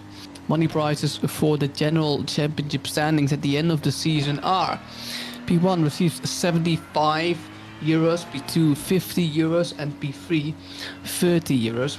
There are some other prizes, but visit our website nxtgpiRacing.com and go to our esports MX5 World Cup tab to find out more. Liam de Kock, again in an incident, P5. It's not the race for Liam de Kock, but he has gained a position, which is quite noticeably strange, because, well, he just, spun 90 degrees. Wow, I mean, he did keep it out of the barrier. And Liam de Kock on his way. Ross Young, touching the wall once more, and maybe he really does need to visit pit lane for repairs. Oh, I think that's Ross Young done. Yeah, Ross Young out of this race. And that's the Scotsman, who had a very difficult time, Ross. He did. And, look at Team Endurotech now. Whilst having their earlier mistakes, they're up into 9. So this is what I mean when it's all about trying to keep that car on the racetrack. I'll be mighty interested to see how this all kind of works out now. So down to 11 cars left of this one. We'll have to see how this is all going. Look at the rain there. Still looking pretty okay for now, but yeah, if this is going to be one where it kind of turns into a bit of a nightmare, I do wonder if we will have to potentially, get onto those big, get onto another set of wet tires. Maybe even change the chassis a bit. We'll have to really see what happens, because these drivers are still excelling in really difficult conditions. The nightfall had just made that extra bit more kind of extra more challenging for sure. We now continue to go with Tony Griffith, the hill of looks like Arouge and Radion. Yeah, that Ford Mustang is not doing too well. Oh dear. Oh, Tim van der Laan. yes. Tim van der Laan. I wanted to say Milan Degas, but it's Tim van der Laan. Oh, mistake for the Dutchman. Oh, I don't think he did hit the wall there, but a huge mistake for VDLMT Racing, and we'll lose more time to the leader, no doubt. But this is not great for Tim van der Laan. He needs to build confidence. Gap is already 19 seconds at him. Yeah, that's a big gap to open up. He was, he's lost almost a good 10 seconds in this one. We'll have to really see how this all kind of works out, because that's not going to be the way to go. It's just going to be one of those ones where you have to just kind of lock back in and try and see if you can potentially get anything done here. Look at Cass Asnick there being put under seemingly with a bit of pressure, but I'm not entirely sure what kind of car that. I think that's an Aston Martin of Christian Buchan Pinot. So this is a battle between two cars. I think this is to put the Aston Martin a lap down, which is going to be, not the most enjoyable moment here for the number 127 Aston Martin. But if Pinot can get through, he's still within a chance of a win here, even though that kind of number 14 full gas motorsport cars, been quite off the pace compared to the top three, not really been put in the conversation at all. No, indeed, but if he keeps driving like this, then who knows what result lies on the table, as Luc van Wijngaarden goes off the Ferrari Picobello BV. They've had a pretty decent race, to be fair. Has he lost his rear wing as well? I can't quite see in the dark. Luc van Wijngaarden, does he touch the wall there? Oh, it's gonna be close. Oh, he does. Oh, he does lose his rear wing. Oh no, Luc van Wijngaarden, horrible for the Dutchman. Picobello BV was doing so well up until this moment, and even driving without a rear wing. It's going to be dangerous. I'm curious about what's going to happen in Eau Rouge, because you can see the Ford behind flashing his lights, thinking, oh, my friend, what are you doing? You're driving without a rear wing. You're going to enter without a rear wing. Eau Rouge already struggling, already correcting, but so far, all good. Impressive. He's very much impressive. We'll be looking at seeing if Luc van Wijngaarden can potentially just extend that to, trying to maintain himself there in that. It looks like Cass Asnick is going very slowly. He's gaining speed, but that is a rear gum. That is, oh no. Has he got a suspension maybe? Ooh, the right hander. Oh no. Oh no. Oh dear. Yeah, that's not nice. Velocity Racing struggling in the mid part of this race, and there you go. Overcorrecting there, the Aston Martin does, and the gravel can't save him from the barriers, and he too is now driving without a rear wing and almost driving without a rear bumper. Yep, and that rear bumper was also an invitation for rear end damage. So, as I say, yeah, um, rear wing, of course, a lot of downforce. I think he might be also crap. Oh, I Oh, was going to say oh he my was god. crabbing, but he's just gone into the pit wall. Yeah, he has. Oh He's wow. got. Can he? What's happened? Is his engine dead? He's He still in ca- first gear. he's revving that car as well. Has he got a steering wheel issue or something? All right, he's well. He's being Uh, towed back to the pits. It yeah, seems. he is now in pit lane. Uh, and that was weird, but they'll definitely lose some laps, and maybe even Team Enduro can get up to P8. That's we kind of seem to be silently siding with that Ford Mustang, but I think it's just the main. I think what it is, it's the main example of never give up in these races. If you've never watched an endurance race and you've turned on for the wonderful Dennis or one of us, then this is kind of they're going to be our examples of this is why you try and stay on the racetrack, make a mistake. They had a good qualifying, had a mistake in the early stages, but ever since they've not really made an error. They've just continued to sit behind the leaders, with the pace they have, and then move their way into a position where, they're able to just make their way through. And with Velocity Racing's now damaged car, you see that Ford Mustang back up into 8th. Yes, it's 3 laps down, but we'll have to see what happens because there's again other opportunities for similar weird occurrences for things like that to happen again. I thought Tobias Rumford, in fact, they're having a big old moment and was about to have a swapper into the wall, but again that car seems to be quite stabilized, that Aston Martin. And you remember at the start of the race when we were talking about Porsche and BMW and who's going to win out of that one? Well, here come Aston Martin that have come out of almost the backyards of nowhere. So yeah, we'll have to keep an eye on that situation. Luke Van Ugh. Eyck, again another spin there for the Picobello How would team. it? How would it be 6? Oh yeah, they're P6 obviously because Velity Racing, but he's still driving without a rear wing. I mean, let's have a look at his lap times, and then we'll see that Luc van Weijgaard is doing 2:47s. Liam de Kock did 2:49, but he also made a mistake. But that's normal pace, almost 10 seconds slower than the leader's doing. Yeah, it's going to be one of those where where of course timing needs to be consistent.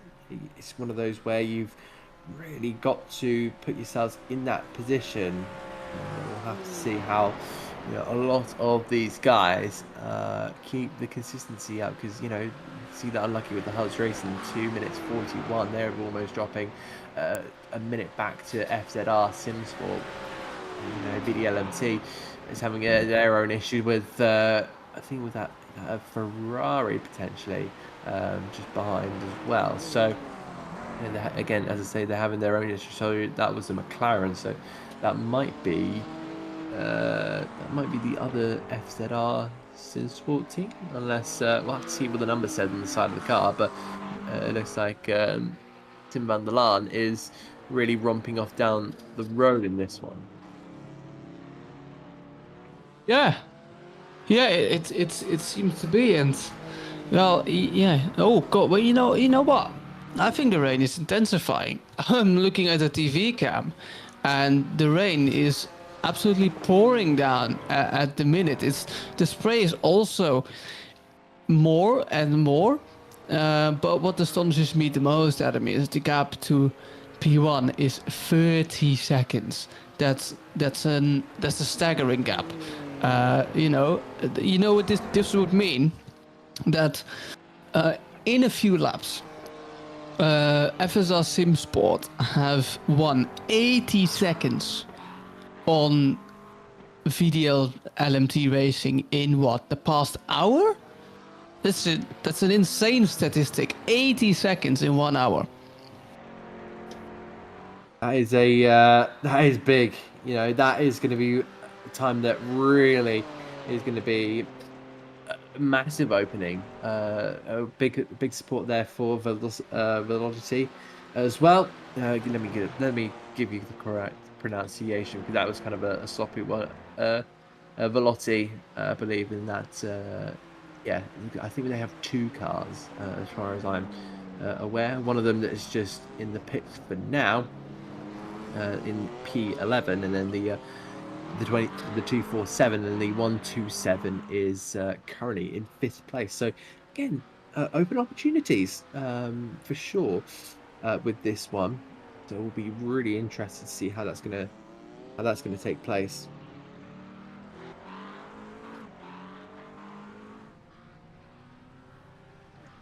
Milan, we've got Tim van der Laan still sitting in 2nd place, but again, that 30 seconds back. But, I think you're going to need the pace of Milan Tikins was kind of upholding, because that was kind of a really positive one. That was showing a lot of positivity when Milan Tikins was out there. Once he got kind of, got in the running, that was one that he really managed to stamp his authority down, and that's exactly what you want to do in an endurance race. You want to be stamping your authority. Excuse me, that you're really quick. You are really pushing on. And I think for the likes of Tikins, he's going to be, Tikins' team, he's really going to be pushing on. Meanwhile, Liam de Kock has fortunately gone round once again, and that's Aston Martin having its own issues. That's the Velocity team that was just supported there in our YouTube chat. I think he may have tagged the inside curbing. Yeah, too hard on the turning as well. Has he managed to save it a bit? Oh yeah. No. Oh no. Oh no. no. Oh yes. Yep. No. Yeah. No. Yeah. Keeping it out of the barrier. Just about. Liam de Kock. Oh my god, what a race for Liam de Kock, isn't it?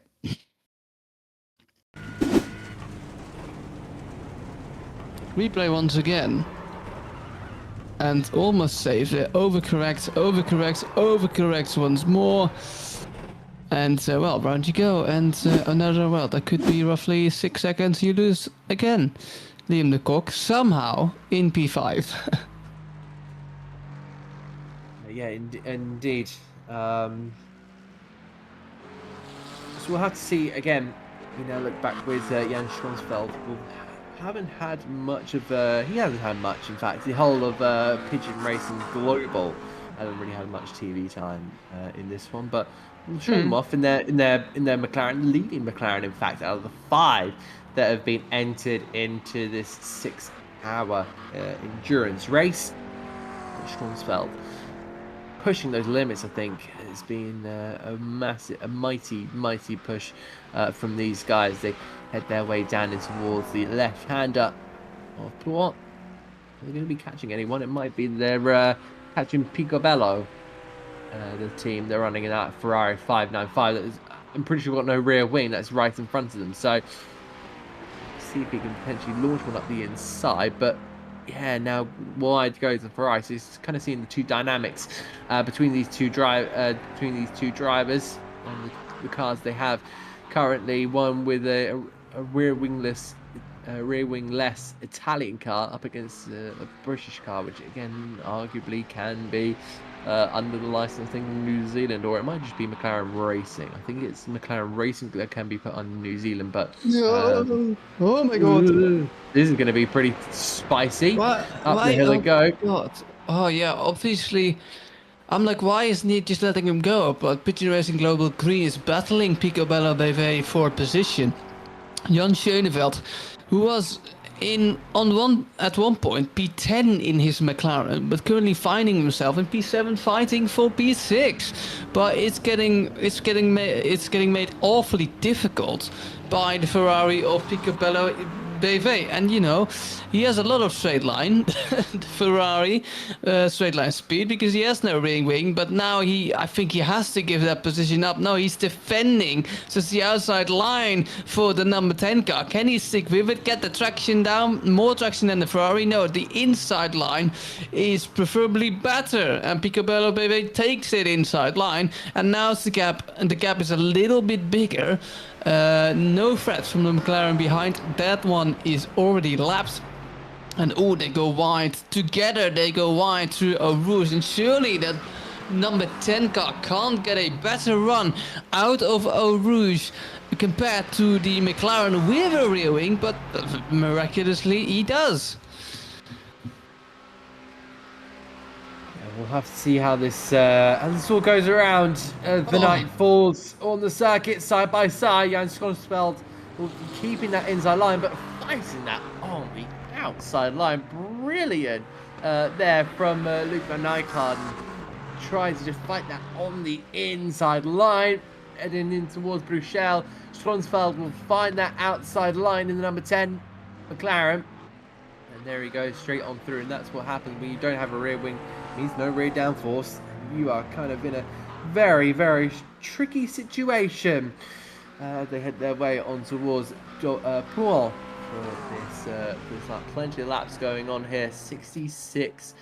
We head in towards what is nearly the halfway stage. We're almost into 3 hours into this one, with 3 hours remaining as Linda Koch has gone round, unfortunately. Big issue for him. And they try and continue to get back on the racetrack, but yeah, it's been a bit of a rough ride for him. It has, and I wonder when he will give the wheel to his team. He must be tired, Liam de Kock. We're almost halfway. 9 minutes to go as we switch over to Christian Bogampino, who's made a mistake maybe, or who has seen a mistake from the car in front. Oh, both going pretty wide, but Christian Bogampino coming onto the left-hand side curb and therefore losing control of his car, losing control once more. Well, you have to be thankful there aren't more than like 25 cars in this race. Otherwise, Bogampino would have definitely collected a car, but still in P4, 2 minutes and 12 seconds off the leader in this race, and we'll get pretty much lapped soon.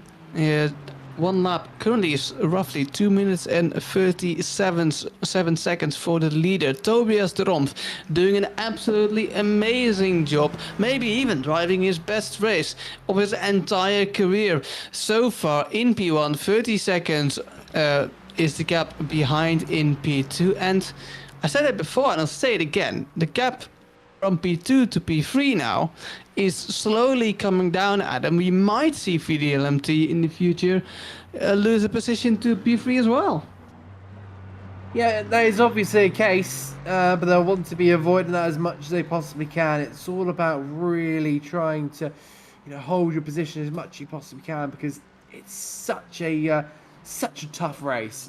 This is going to be, again, every single time we get out onto the racetrack, it is going to be one of those super tough races. It's all about kind of endurance and also managing to stay awake, especially in when we're heading into kind of night stages where the time here, either in the Netherlands or in the UK, we hit around about 5 p.m. and it starts to get pretty dark. That's when you're going to be really kind of really hoping to see if you can get anything out of the car, see if we can find an advantage, maybe have to put in some fresh legs into the race car. Of course, people are going to be wanting there for their dinners at some stage. All right. Well, then Milan Takens again as we're watching him here. 7 minutes up until we're halfway. As almost everyone is lapped again up until P4. Who's apparently now receiving blue flags, but that must be a bug from the graphic. 68 laps we have raced. I almost counting. We'll probably drive exactly, if my math is correct, 35 laps here. 70 plus 70. 130. No, 140. My maths are, oh my god. Ladies and gentlemen, I barely passed my maths in middle school. I'm not great at maths. Are you good at maths, Adam? Oh, absolutely not. I managed to only pass my maths GCSE just because of lockdown, so I was kind of one of those lucky ones. But yes, I did pass it, but it's never been my strong point. I don't think it is really for any commentator, unless you've got kind of like a live kind of spreadsheet. Trust me, I have done these bits where I've been involved in a championship finale, and I've had to kind of update a whole championship scenario. It's it's interesting, especially when there's constant changes, big fields as well. Oh, it is just one of those where it's well, no, not easy whatsoever. But we do manage it. It is something that is manageable. The thing is I want to touch on is I've already forgotten it. Oh no, that's what I wanted to tell you. A good journalism, my mentor always says, is really bad at maths. So, if we'll believe that to be true, then I'm very bad at math, which makes me a really good journalist. I mean, take that advice what you will. I'm not gonna complain whatsoever. If these if you're not the best at maths, then that's no problem. I'm sure that a lot of people would struggle with it. Not being their favorite subject in school. Trust me, it wasn't my favorite whatsoever. But for some reason I was given all the best. We had like awards, I think, when we did really well. So I don't know why, but I was like, oh yes, I was in bottom set, but yeah, I was in bottom set, but I have like a couple of trophies, which hurrah for me. It was a bit of a motivator, I can't lie, when I was a little bit younger. I tried to do better, but when it got to GCSEs, obviously it didn't quite work as much. Probably because I didn't do well in exam kind of conditions. Let's see then what's going to happen in the future of this race. Halfway, it's dark. It's not getting any lighter, ladies and gentlemen. Oh, we see Luc van Wijngaard without the rear wing. Isn't it off again? And I mean, when does he come in? When does Luc van Wijngaard say, all right, I've been driving without a rear wing for a while, I need to come in? Because driving without a rear wing is just, I'd say it's damn near impossible, but apparently it is possible for Luc van Wijngaard. And the driver for Picobello BV almost losing the car again, but just keep going. He wants to not change anything from his original stint plan. Maybe coming in now. No, Luc van Wijngaard, the man without a rear wing. It almost looks like a Ferrari GT4 by now. Stays out, and Liam de Kock finding himself in a pirouette, one lap down, still in P5. Indeed. So when you've got these opportunities, we see that Liam de Kock is heading up the hill. Wow, it just snaps on him immediately. He's got a lot more room. Probably a couple of years ago, that would have been barrier. But luckily, with the change made for, when was it? 2023, I think, potentially. I can't remember, actually. It's been quite a while since we had those kind of changes at Spa. But overall, it's been one of those where there's been a good amount of opportunities, and there's drivers still having to work out what kind of the plan is for this one. Liam de Kock still trying to find a bit of open opportunities. He's still trying to find his way in, and then we got Raymond de Neat, who's in third there in the Porsche. We'll have to see how it all comes to kind of plan. The Dutchman trying to make his way.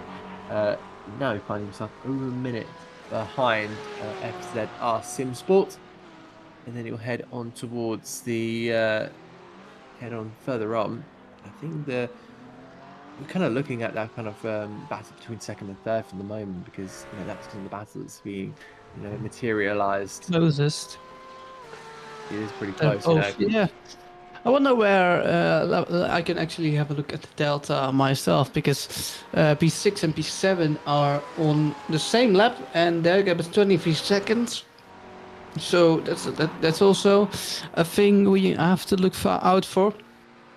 As the hour almost ticks on hour 3, we'll we'll take a small break. At least I won't take a break, but my accommodator next to me in the virtual commentating room will take a 30-minute break. After that, I will take a 30-minute break, as maybe Luc van Wijngaarden also needs to take a break, because, well, he's been going off so many times with that rear wing that you should maybe tell Luc van Wijngaarden, take a rear wing and maybe give it over to your teammate. Who knows?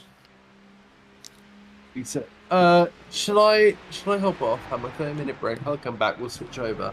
You'll hop off. I will see you in 30 minutes. All right. Well, ladies and gentlemen, you'll have to stick up with me for the moment as we watch Christian Bugampino in the number 14 Full Gas Motorsport E-Mix car, driving around in P4, doing pretty well, pretty stable. Last lap time for Christian Bugampino was at 2:45, which is on the slow side compared to the top 5. And there, finally, maybe he's listened to us, Luc van Wijngaarden, coming into pit lane without a rear wing is not comfortable, not great. I don't know if he realized if he was driving without a rear wing. Because if you're staying out that long without a rear wing, then he spun 3 to 4 times maybe, and if you then stay out without a rear wing, I question if he knew it himself. But for now, he does come in. Luc van Wijngaarden, as the circuit, the Spa-Francorchamps, is still pretty wet here in Belgium. And the funny thing is about this track, all of the water that is falling in real life, in any case, it's going down, because if you've ever been at Spa-Francorchamps, you'll know that the circuit of Spa-Francorchamps itself is laying in a valley. So there are, everywhere you look up to is just high trees, which means that every single drop of rain comes down to the middle of that valley. In the middle of that valley, obviously, lies Spa-Francorchamps. So in real life, it's also hard to get rid of the rain in Spa-Francorchamps. I mean, we've seen it in 2021, was it, or 2022, where the race only was, safety car laps. That's also the reason why a bit they did make sure that it's easier now for water with track adjustments to get out of the track. Especially in the past, Spa-Francorchamps, they had a lot of trouble with water, because it's laying in a valley, it must be the water again. And it was the water that was issuing a big issue for Spa-Francorchamps, as we now look to Raymond de Niet behind a McLaren. Who that McLaren is, that seems to be Pigeon Racing Global Green, so the number 10 car. Number 10 car is being driven by, let me have a look, I don't want to say Hungarian driver, because I know it's not Hungarian, but anyway, the number 10 car is being driven by Jan Schoneveld. And I was confused with the number 4 car, is being driven by Ljubomir Nenchev. Raymond de Niet now so coming up to Jan Schoneveld. That car, I said it before, I'll say it again, was running P10 at the start of the race, and are now running P6, so fair job to the number 10 car. And this is Milan Tekens. The gap is 50 seconds already, which means 90 seconds as FZR Simsport gained. Oh, that's the car off. That's Christian Bugampino, the Spaniard, who's driving the Aston Martin GT3, also found himself in an incident now. Not great for the Spaniard. Losing a lot of time, undoubtedly. And there it is, just out of last calm, overcorrecting a little bit, and going to the gravel, picking himself up again, and needs to, he needs to get a cool head now, find his rhythm, and go on with this race, because it's still halfway, and that's Tony M. Griffin. I couldn't really see what was going on. It's so dark, but Tony M. Griffin, I think this is out of Blanchimont, coming up to the bus stop, has found the gravel and maybe even the barrier as well. And yeah, it's the gravel for Tony M. Griffin. And that means that the number 2 Ford Mustang loses further time to its competitors. Irishman will not be happy with it and dives into pit lane once again. The number 2 Team Enduro Tech car.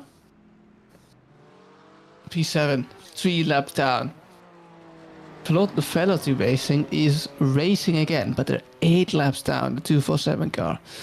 Milan Tekens losing. Did he just lose? I think he lost 5 seconds last. I mean, I say Milan Tekens. I'm sorry. It's not Milan Tekens. It's Van der Laan, obviously. But driving with the same simulator, Milan Tekens and Van der Laan. As again, the number 7 car making their pit stop.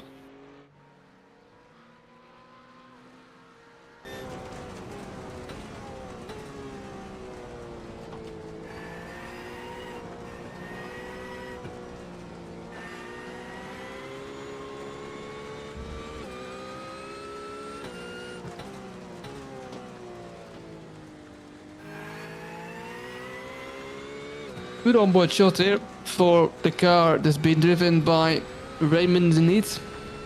Let's listen maybe a lap to see how Raymond Denit tackles a lap around Spa-Francorchamps here, and hopefully he doesn't get pressurized and loses his car, but it's tricky conditions. Let's stay on board with Raymond Denit for a while.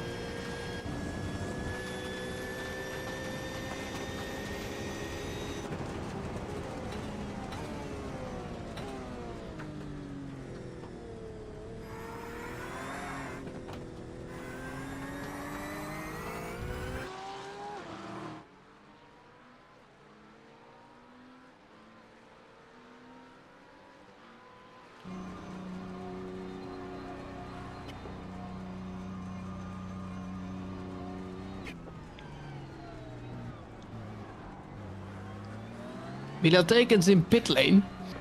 Why Milan Tekens is in pit lane now, that could either be a scheduled stop. I was also more looking at the delta instead of my screen, so maybe something has happened to Milan Tekens. But the Dutchman finding himself in pit lane and needing to complete another pit stop. And I say Milan Tekens, I mean Van der Laan, obviously. It's so confusing. For me, apparently it's really hard to remember that Milan Tekens currently not driving, but Van der Laan.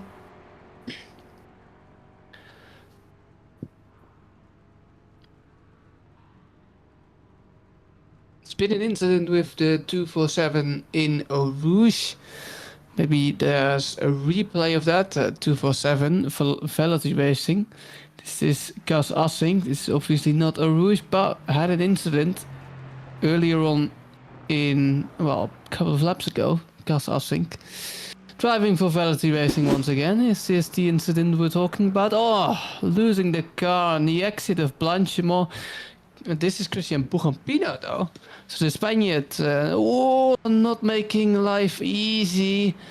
Oh, that was really close between, I'm not sure, I think that was an Aston Martin, but Jan Schoneveld currently in P6, and, well, Pico Bellebevé already 4 laps down. Tobias de Romp now coming in for his pit stop, so scheduled pit stops taking place right now just after the hour, 9 minutes into the 3rd hour, and Tobias de Romp making sure his pit stop of this hour is going to be completed, and then they can drive a whole hour more.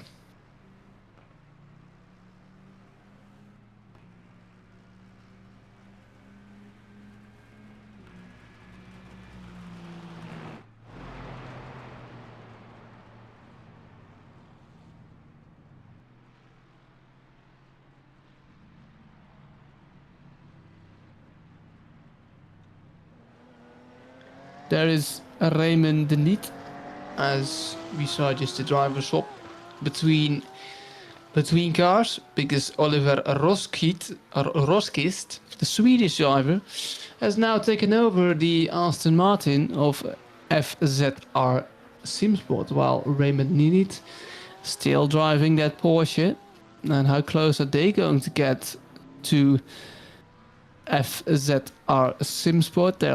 I think they'll overtake the car even as well. Yes, indeed, because they still need to make a pit stop. Gap to VLMT Racing, and unlucky with the house racing, is now 1 minute and 13 seconds.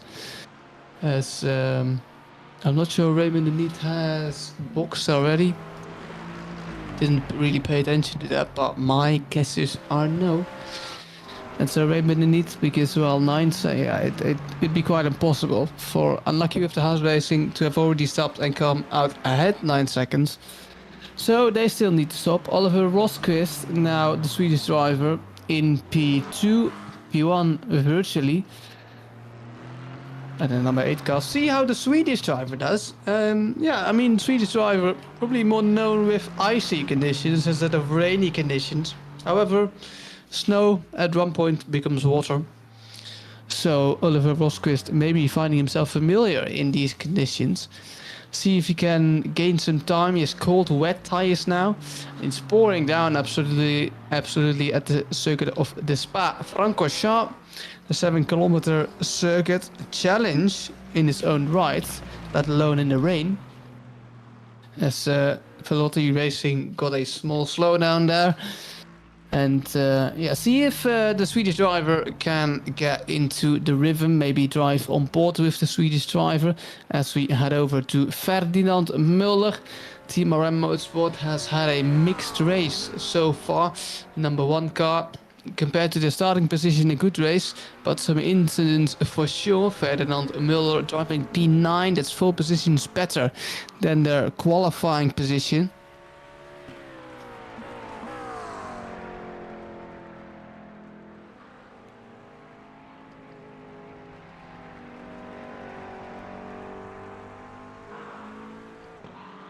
Miller now making his way to the last couple of corners on this circuit de Spa Francorchamps.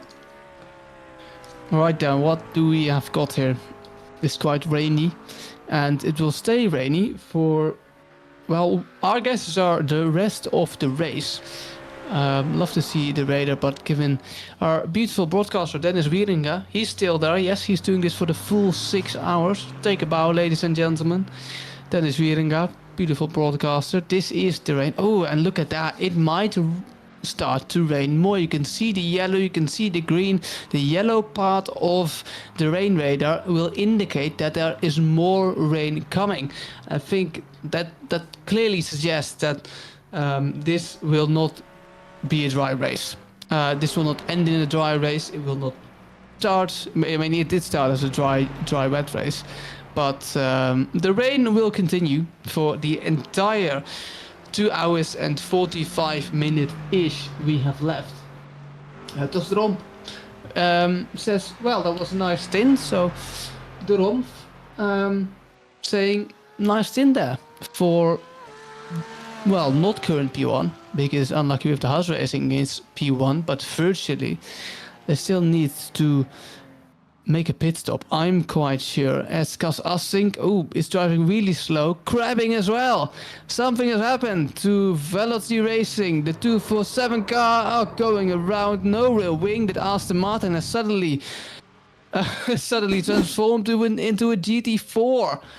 Alright, Cas Assink, what has happened? Yeah, I mean, coming into double gauge, losing the car, gravel can't stop him, a high speed off. Rear wing done. rear suspension is probably broken or just non-existent, and that means that Cas Elsink, the 247 car, maybe retired from this race. They will need a tow to pit lane, and how many repair minutes, maybe even an hour, does that cost? An hour is a bit too ambitious. I mean, in the past on iRacing, you could have repairs from up to an hour. Not anymore. As Milan Tekens, I think it's Van der Laan. We can't quite show who's actually in the car after a pit stop, but I'm quite sure it's still Van der Laan in the car.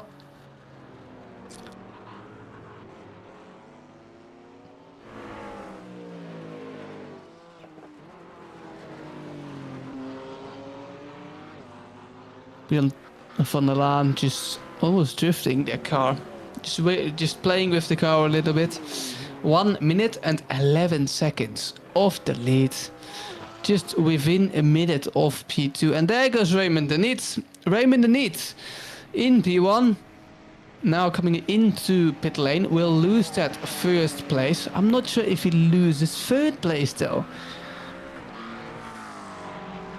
You can argue the pit lane in Spa-Francorchamps, especially the endurance pit lane, because we're not making use of the F1 pit lane, is quite long, as Oliver Rosquist reclaims their P1 for FZR SimSport. Interesting to see where Unlucky with the Haas Racing will come out. It's a long way, isn't it, though? But it's not that you're stationary, so you're not winning a full second rapidly. But, well, we're going to find out very, very soon. Milan Tekens. This is where Milan Tekens is driving. Oh, almost losing the car there. Has the Ford of Team Endurotech in front of him, wanting to overtake the Ford of Team Endurotech, needing to be careful, making the apex. The Ford does not, and so Milan Tekens can resume his way without any traffic. So, where is Unlucky with the racing? Already out pit lane, at least it says so. Now it says that they are still in pit lane, but when is their pit stop going to be done? Time is running out if they want to make this move in a pit lane, and it's nearly impossible. Milan Tekens already coming up to Eau Rouge and will most definitely reclaim that second position. They're still stationary, so they'll lose a lot of time, and now is the time that Jeffrey Ross takes over the car. Jeffrey Ross, the man who was so fast in the beginning of this race, can he challenge Milan Tekens or Van der Laan, whoever it is, for P2 once again? But the gap to FSR SimSport stays the same, 55 seconds.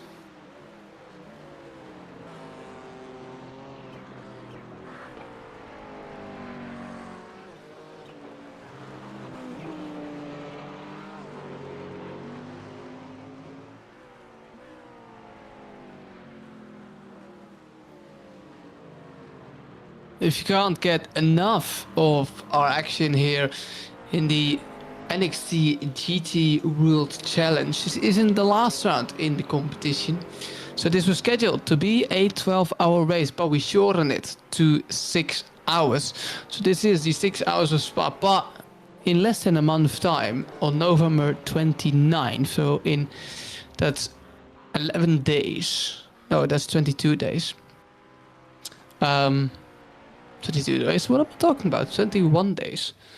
We'll have 6 hours of Imola as Tony M. Griffin in P9, the Irish driver, losing the car at double gauge. I want to say again, but there are so many cars that have gone off in double gauge. I'm not sure if the Ford already has. But so far, Tony M. Griffin losing the car, that is a fact. Let's see how he lost it, just losing the rear at the entry of that corner.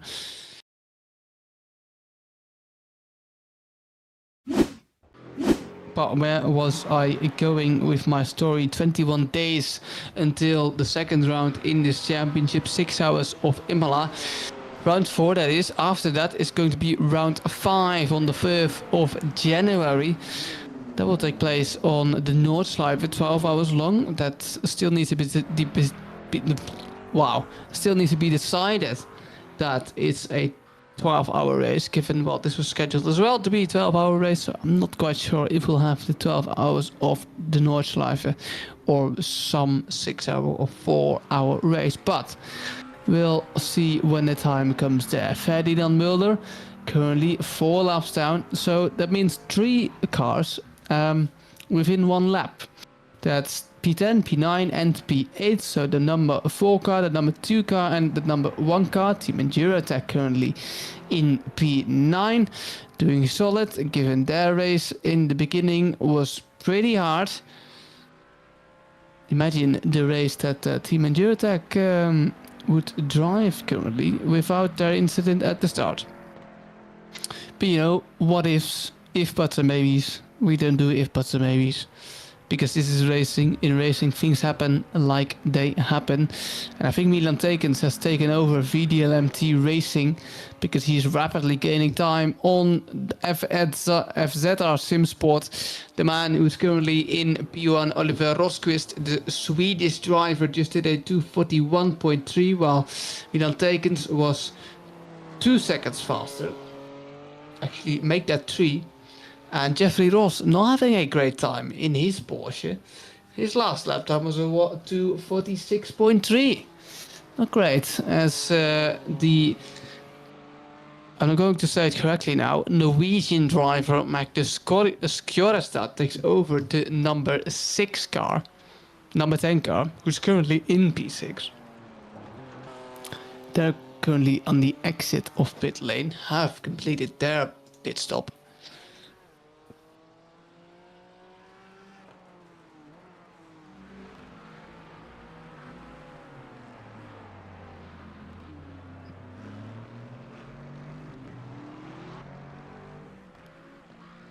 As this is the leader of the race.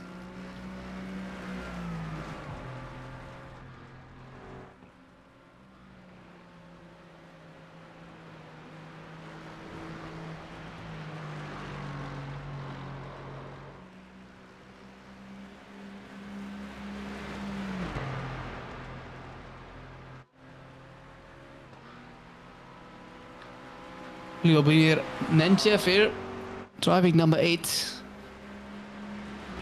Ferdinand Mulder coming into pit lane. And so, still P10. Has something happened to... Oh! You know, I'm saying he's coming out pit lane. However, Ferdinand Mulder probably made a mistake. Yes. Oh, so he's taking the pit lane line. Or not? What has happened to Ferdinand Mulder? So after this mistake, he comes back on track. So with his nose on the opposite side of the opposite direction you need to go in. And then waiting for a car to go by. And then just rejoining like it seemed that he was coming out of pit lane. But in fact, he wasn't. He had an incident and now loses even more time. So he's now 5 laps down. Alright, what's Magnus Skjorestad up? He in the number 10. He's 6 so far. See if the Pitkin Racing Global car can... Maybe he can get faster. Maybe he can get some more positions. 7 minutes left and then we've completed this half hour. And Adam Reed will join us in the box again. And it's my turn to take a 30-minute break, just so you know. Maybe a beautiful broadcaster Dennis Wieringa wants to talk for a while, who knows? Unless he's too busy broadcasting, which I can fully understand. But so far the Norwegian driver, not the Danish driver, Magnus Skjorestad, in P6. Alright, Spa-Francorchamps then. We've had some history over here, because Spa-Francorchamps, they started racing in 1921. If you go into the history books then, well, the 1921 layout was completely different. It went even through a village, through some houses. Sadly, some tragedies have fallen on that track as well, but the circuit was 14.9 kilometers long. Still though, corner names like Malmedy, Le Col, Radillon, Eau Rouge have been kept on the track since the start 1921. But a huge straight, obviously, the Master Straight. It's even longer. I mean, it's just a long straight. How long would that straight have been? Possibly 3 kilometers. Then you got up to the Master Kink, and then again another 2 kilometers straight. It's quite insane, the track layouts Spa-Francorchamps had in its early years, and obviously throughout the years it evolved, and eventually it became known as the 2022 Spa-Francorchamps layout, because it's been changed. Well, it hasn't been changed, but Eau Rouge, Eau Rouge has been changed over the years, a little bit wider and a little bit less dangerous after crashes like the one Antoine Hubert experienced. So now a really safe track, but still not without any risk. Spa-Francorchamps. 3 hours and 25 minutes we have driven on this track. Let's go on board with the fastest man on track right now. 4 lap, Milan Tekens, going on board while I'm getting some water.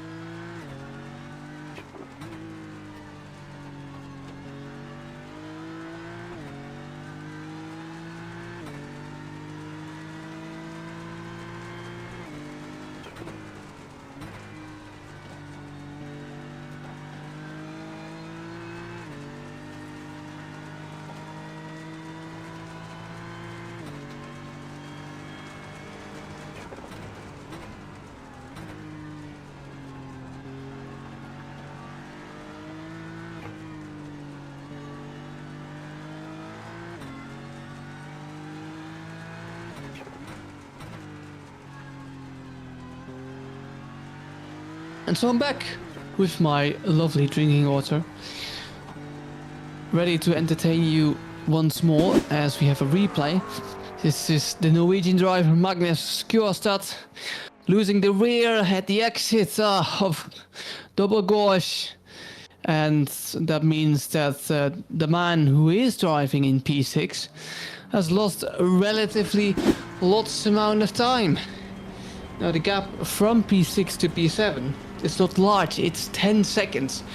So Magnus Kjørstad not in no man's land anymore, but so far getting chased down by Luc van Wijngaarden, the car that now finally has a rear wing. So that's pretty positive for Luc van Wijngaarden, and he can now find his feet. His last lap time was right up there with the leaders, a 2:41.6 from Van Wijngaarden. So the 5:95 can come closer, unless Magnus Kjørstad has found some pace to keep the 5:95 at bay.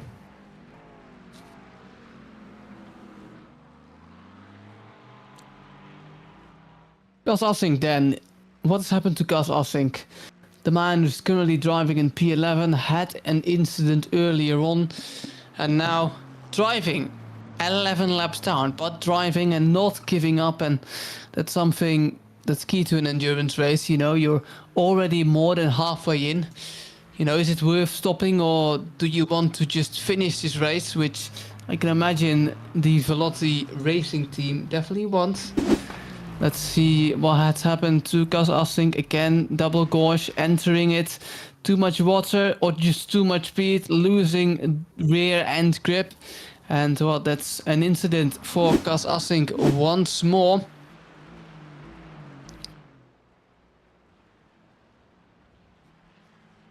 As Luc van Wijngaarden has gone off the track. Oh no!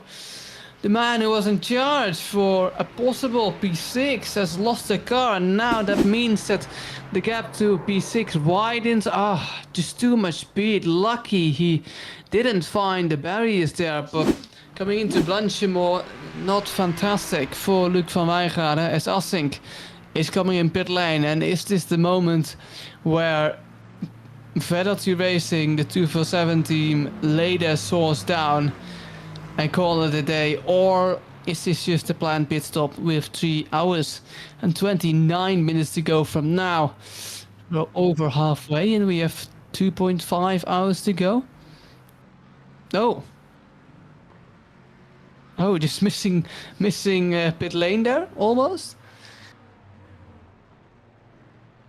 And, well, because I think resuming in pit lane, and don't think they'll lay their swords down. I think they'll just go on, and it being a planned pit stop. Yeah, what happened here? Missed the turn, going a little bit too fast. Yeah, you can go 80 kph in pit lane, and yeah, that's unfortunate. I think you can even get a drive-through for this. Hopefully they don't. Oh, they did have a drive-through, I think. Luc van Wijngaarden. Luc van Wijngaarden losing the car, reversing. Oh, and, well, contact with the barrier. That's quite silly, Luc van Wijngaarden. That was completely unnecessary from the man who's currently driving in P7 for Picobello BV. Reversing into the barrier now, and I think Luc van Wijngaarden, maybe he thought, it was going so well without a rear wing. I'm just gonna take my rear wing off on purpose. I'm not sure what the plan of Luc van Wijngaarden was there, because he's now applying the throttle, trying to get his car out of the gravel, and then reversing, trying to do a rotate, and we're not driving in GTA 5, so that doesn't work. And yeah, you can see the effect without a rear wing. Driving without a rear wing has, and Luc van Wijngaarden now in the 595 Ferrari, needing to make his way back to pit lane, and that certainly will lose him 2 positions, if not more. It depends how long the repair costs take him. It's not something, you want to have a rear wing that's not there. Adam, I see you have returned. I have. Just looking forward to coming back onto this race. So, do still look potentially close as well. That gap is still the top 3. Still on the lead lap, which is, of course, going to be a crucial point in this race. And I'm really intrigued to see, how things kind of turn out here, especially with starting to get into those stages where, as I say, it's just one of those where it starts getting a little bit intense as well. The rain is going to keep up as well. Luc van Wijngaarden into the pits as well. That rear bumper is falling off the car. It's going to be making his way back in, so that's going to be definitely fortunate. He's going to be running around with a lot of rear wing, hopefully by the end of this one. But yeah, it's been a difficult race for some drives, it seems. Yeah, for sure. And with that take, I will be going for my 30-minute break. So you'll be safe with Adam Reed, and he'll provide you with the action for these 30 minutes. And then I'll be back at somewhere roughly at the hour, and then we'll have 2 hours left. Until then, have a good one, Adam. Yeah, we'll do. For sure. We'll have to see how what this kind of heads into, because of course we now have 2 hours and 28 minutes left of this race. Of course, if you haven't noticed, the timer does go up, which kind of creates for a very confusing mixture of things. We see Jeffrey Ross for unlucky with the Huzz Racing, of course. Jeffrey Ross, who had a lot of pace in that Porsche in these early stages, really mixing up with VDLMT, who was leading this one right at the start. It looked like Picobello in the pit lane. 24, I believe it's their repairs. I believe also Milan Tikens is back in the car. That's for some drivers that are still sharing, or for some guys that are still not, still late to the stream. They're only just joining in after the Formula 1 sprint race in Interlagos. Milan Tikens is sharing car with Tim van der Laan. and they've been switching, but they're on the same account. It has been approved by us here at NXTGP. So very fortunate there. Of course, Tim van der Laan did not have a simulator as well, so I'm guessing they're sharing one simulator, same account at the same place. Yeah, Milan Tikens again, 43 seconds back. Still keeping it pretty close. Within touching distance, of course, of FZR Sim Sport. Down in towards the corner of Blanchimont. Very, very difficult, fast corner. You see it's a little bit banked there on the left-hand side. So a lot of the water will be heading toward that inside. Milan Tikens is going to just drag himself past the 11th place car of the Velotti Racing. 24/7. Oh, getting a little bit argy-bargy on a back marker. Remember, this is not for positions. Blue flags will be in for the Aston Martin. It will be you'll be waving around the track, but remember, it's not one of those where you have to let the other car through. It's one of those where it's kind of advisory. But Ken Jebsen's having absolutely none of it on the VDLMT BMW, which is really having its own problems of being 45 seconds back from the leaders.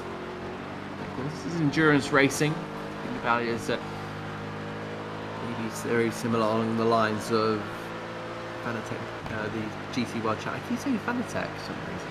Yeah, they've lost the Fanatec partnership. So it just didn't seem like Fanatec wanted to. Yeah, they didn't want to kind of. Oh, there's a big contact there between Kas Asnik and the VDLMT car. They've both been given slowdown warnings. It looks like the Veloci Racing has managed to get rid of that first. The VDLMT gets rid of theirs second. So it's a little bit longer than what it did with the Aston Martin. Yeah, going back to this kind of Fanatec losing their partnership with the GT World Challenge. You know, I think it's also kind of the bit of you know, how Fanatec's kind of going a little bit underwater, unfortunately. So yeah, they had to change the banners from Fanatec to GT World, which arguably you could say it looks better. I don't really have an opinion on that, to be honest.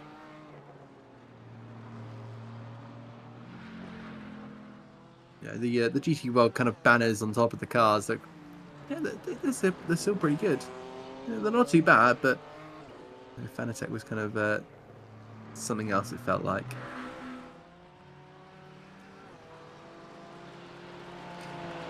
Right, Milan Tikens there. Again, they've dropped another 2 seconds back of FZR Sim Sport. Which is, you know, never something to kind of, you know, something they really want to see, in all honesty. Track temperature 16 degrees with the rain going on, and bearing in mind we've had, you know, I think 4 DNFs now. Picobello's out as well. That means that once Picobello is, you know, dropping down the table further, yeah, we have 11 cars left in the race. What about that Team Eurotech Ford Mustang that had a mistake in the really, really early stages of this 6-hour endurance? Now they find themselves 4 laps down, but you know, they're on the same lap as the FZR SimSport Team 2 in the McLaren. Yeah, they definitely have a big opportunity here. Tony Griffin is behind the wheel of that number 2 car.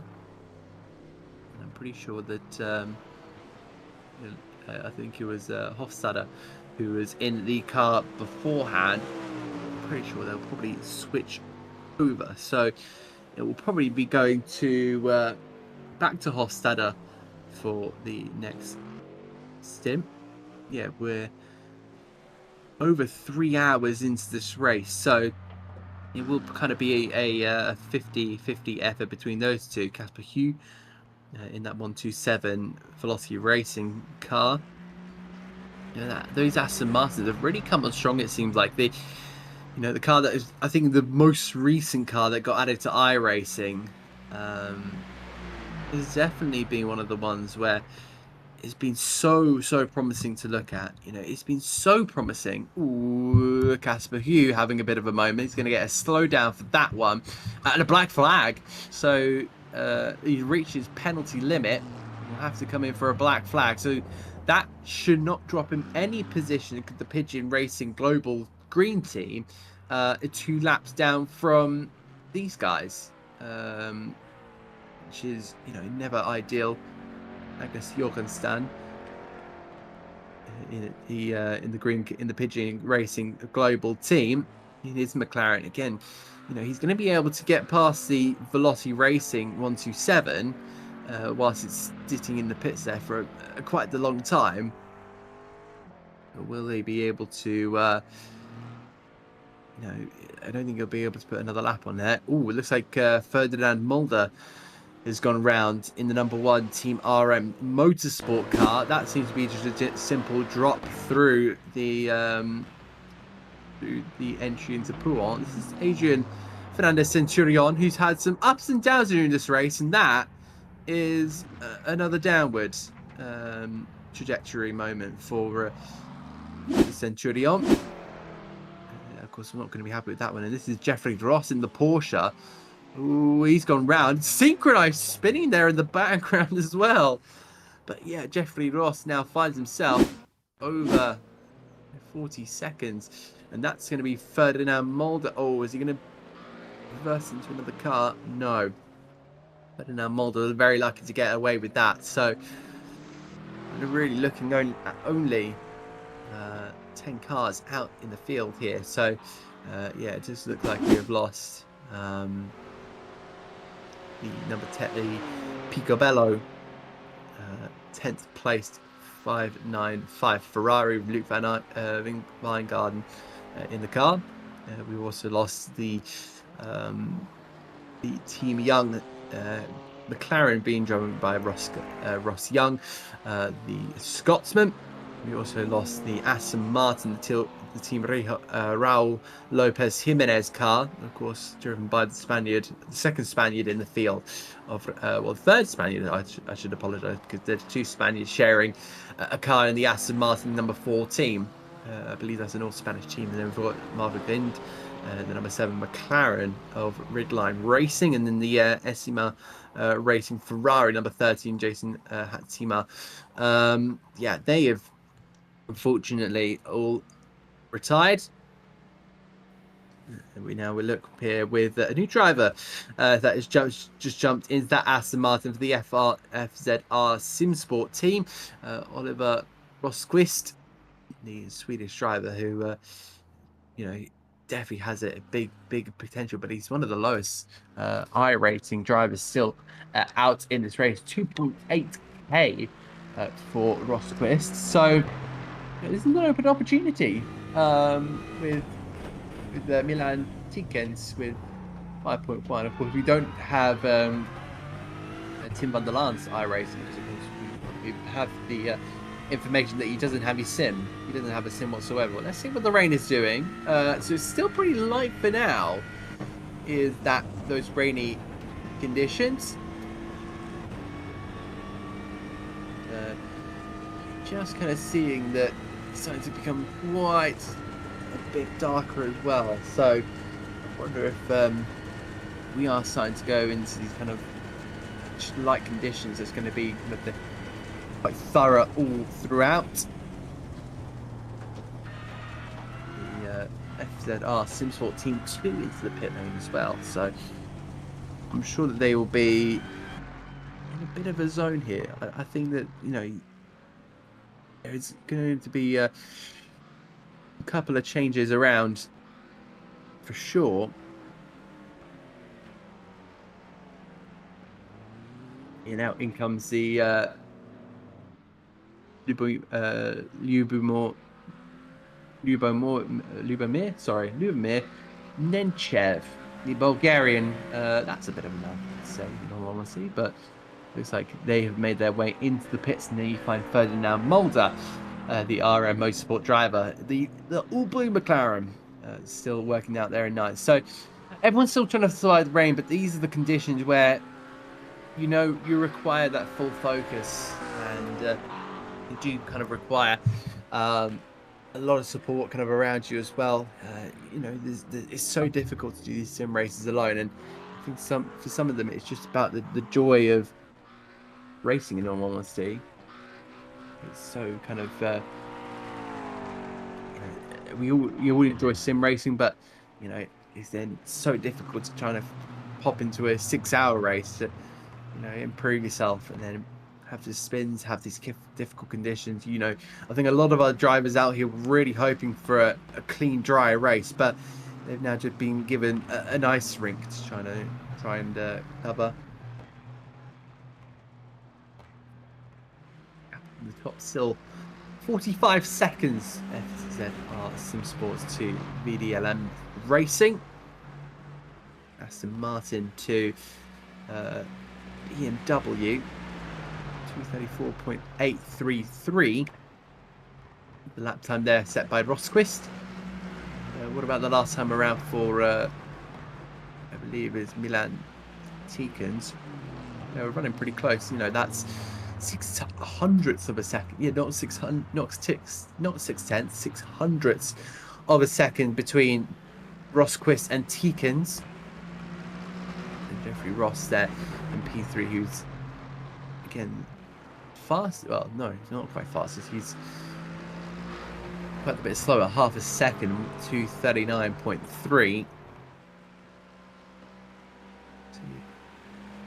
Taking quite a while to get around the circuit. Bear in mind that in the qualifying time we are seeing 2:17s, so you're now seeing kind of 20 seconds off the pace, looks like, and it's because of the big rainy conditions around the circuit. I think it's still happening in this race. It says, admin, really close call with the 247. Rouge. There's been plenty of close calls all throughout this one. Check how close the 247 on Eau Rouge 1 lap ago. I'm sure that was a replay. Tossa Romph saying that was a nice stint, it seems. So yeah, De Romph, I think, coming from the let's say the Aston Martin, I believe. Might have to go back into the YouTube stream and have a look at that to double check, fact checking. So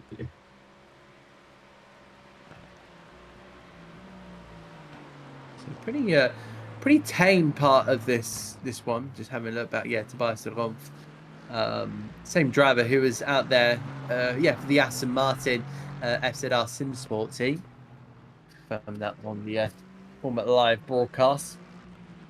Fernando Centurion, the Aston, just trying to pull his weight for the minute with the full gas motorsport MX. So he'll switch over to his Spanish compatriot. Well, hopefully put in some more decent lap times for the team. That's what you're really hoping for, just consistency between all of your drivers. Some there's three, I believe. I think Sim Sport currently got 3 at the moment. The Spanish driver last time around was Raul. No, it wasn't Raul Fernandez. Raul Lopez Jimenez. That driver is currently out in 48 laps down in the pit lane, apparently. So thank you to everyone who's been involved, still watching the third round, I think. Yeah, round 3 of the Endurance Championship. This one is the 6 hours of Spa-Francorchamps.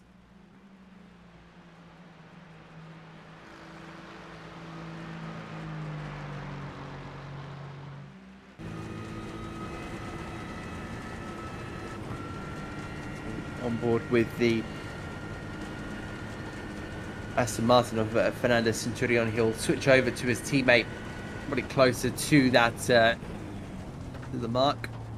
Maybe just with about an hour and 50 seconds, hour and 50 minutes left on the clock. That's probably where we'll see the change coming in.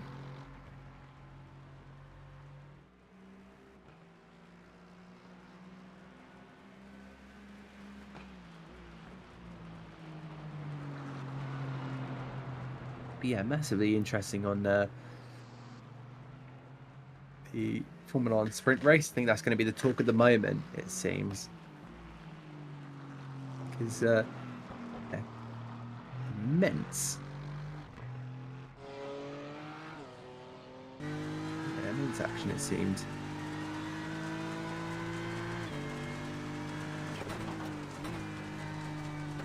But there is Milan Tickens. Still there in second, having a bit of a moment there. But gap is seemingly coming down here on SimSport. So I wonder if SimSport have had a bit of an issue. Because having a look at that gap is coming down pretty rapidly. They look up to the top here. Oliver Rosquist maybe just losing a little bit of grip in his Aston Martin. Heading towards the first corner, but yeah, I definitely can see it being potentially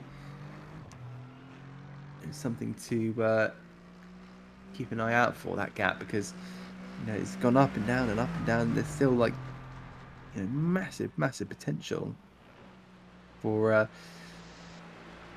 this battle to kind of resume. I'm not sure what's happening with Unlucky with the Huz Racing, of course, because they had a huge moment, a huge opportunity to lead this race multiple times, and they now find themselves almost a minute and a half off the race lead, which is not the ideal situation whatsoever. So he's been very happy with his stint, I think, so far. It's all positive, but I think if we can get maybe a driver in here to just pick up the commentary microphone for a minute or two, we'll. I'm sure if we get, I think the practice voice channel is open for everyone. If you want to hop in there, we will kind of get an interview going during the race, I think. So to anyone that's kind of involved in the race, or anyone who is just sitting there waiting for their stint, kind of I want to see you in the practice voice channel. I want to, and if you want to come in for a quick chat about the stints, the car, the conditions as well, I think that'd be nice for the viewers to get like a bit of an insight into what it's like during this race, because they can only see what the pictures we're seeing, really. It's a very tough race. It's a very intriguing open opportunity. Adrian Fernandez Centurion. We've been sticking around with this Aston Martin for quite a while, but he is a lap down on the race leaders. But never say never. We've got some pretty rapid drivers in here. A couple of them know how to really pedal a race car, and here is Kas Asnik in the Aston Martin, another driver who's had a bit of troubles all throughout this one. He's about to also lap Picobello. So I think I'd love to know what happened, because I think that Kas Asnik came into the pit lane. He hit the separator. I think it's called the incinerator. I'm not entirely sure, but the kind of the column that separates the pit lane and the racetrack. He in fact just hit that, which is a massive moment in the race. He just kind of got completely stuck. I don't know. I think he got towed back to the pit.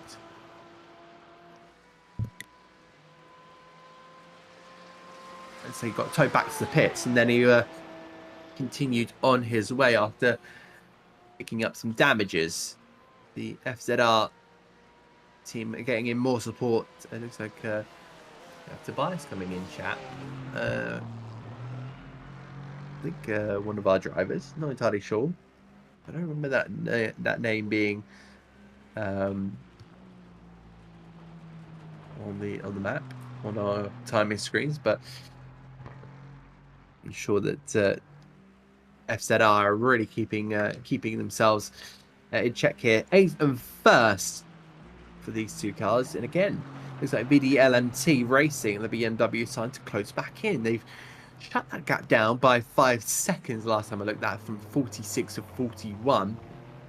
Tekins has got, a big gap to try and close it, but again, it's the pit stops that can really do the best. Because let's say that VDLMT has been saving this whole time, and what are the chances that we'll be able to see these guys right at the top end come the remaining moments of this one?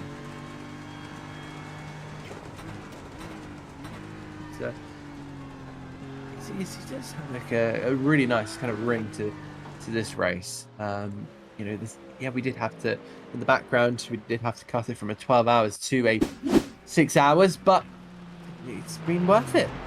It's been worth trying to cover this event, because we've had issues this entire championship, but we're still trying to get it back on the road. And of course, if endurance is your thing, as we see Cass Hasnick having a bit of a spin. I thought he was going to get absolutely rear-ended there by a McLaren following on his way through. But just having a look at World Endurance Championships, 8 hours of Bahrain as well. I thought that in the background as well. Ross has gone wide, it seems. The driver there was now down to a minute and a half off FZR. The Porsche that looks so strong in the wet conditions. Dutch driver is not quite having the same experience as you'd hoped. It's brave picking that Porsche, because every time you see it, it becomes less and less, it seems, of a car of use. Remember that there have been championships and you see there's been championships where so many people have been wanting to use it. You used to load up a lobby, and you'd see, I don't know about iRacing or Assessor Corsa Competizione, but you'd see about a good 4, 5, 6, 7, maybe even 8 Porsches. They're just barely around. It seems like, as I say, you got one in this one, and very many. Pretty sure I ran I was commentating on a couple of champions. I think one of them was the GT3 Trophy, hosted by. I won't kind of promote anyone else other than NXTGP in this broadcast. But yeah, I kind of watched I was covering a season of GT3 Trophy, and what many Porsches whatsoever. A lot of Ford Mustangs. A lot of McLarens, a lot of Ferraris, not really any Porsches. I think there was maybe out of the 50 or 60 entries we had about 5 or 6, which really does kind of give you an idea of how much that has come about. You can remember that iRacing does do updates every now and again to kind of update the BOP of the GT3s and the hypercars and the LMP2s, I believe, out on the racetrack. We'll have to see what happens. Oliver Rosquist, and he's seemingly very comfortable with that gap of 40 seconds, 2 minutes 38.335. So I wonder if the track conditions are slightly improving.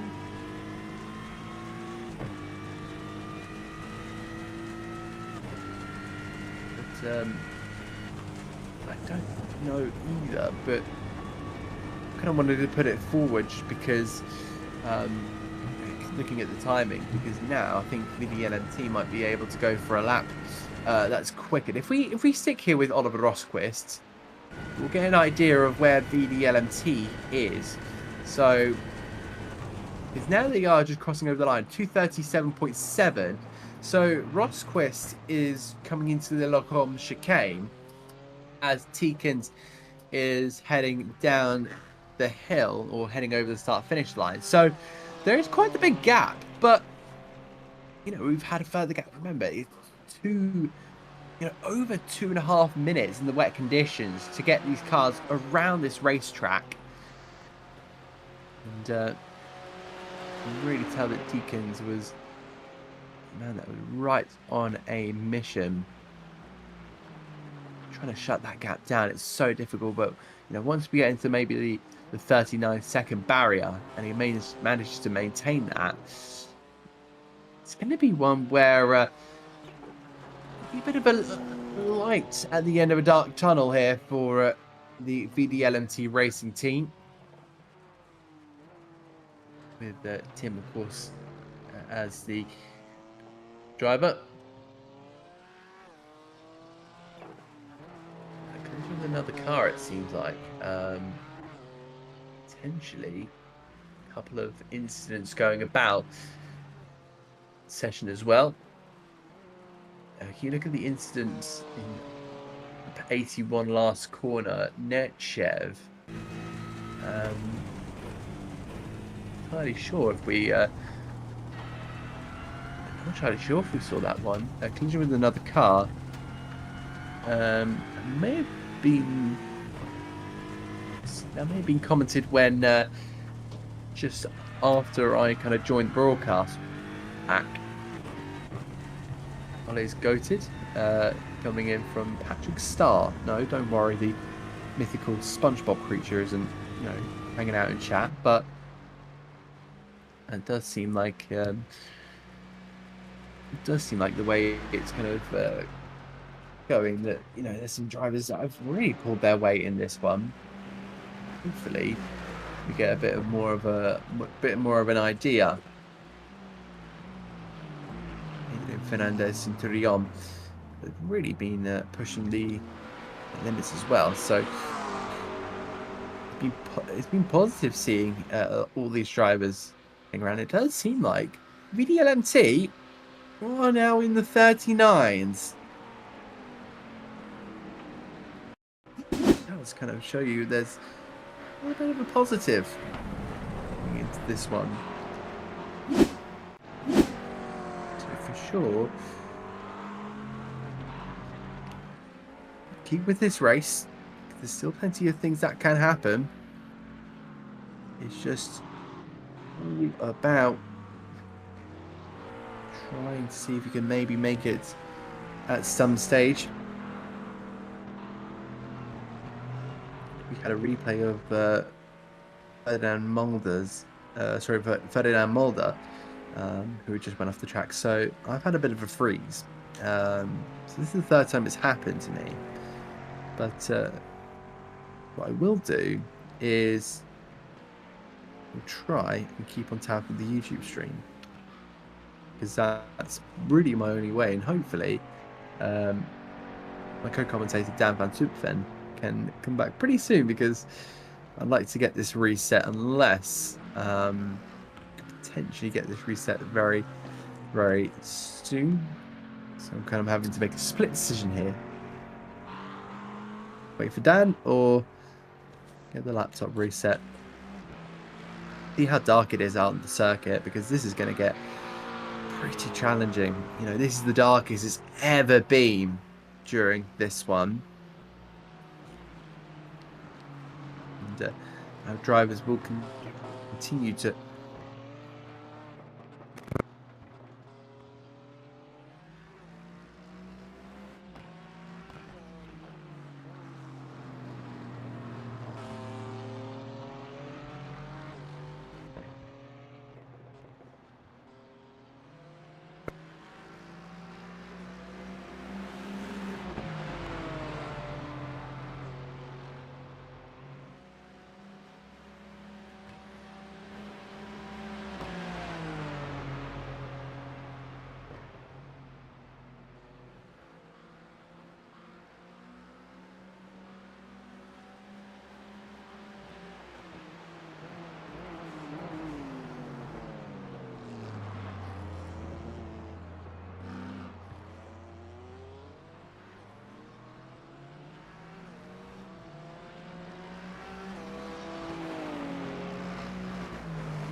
Test 1, 2.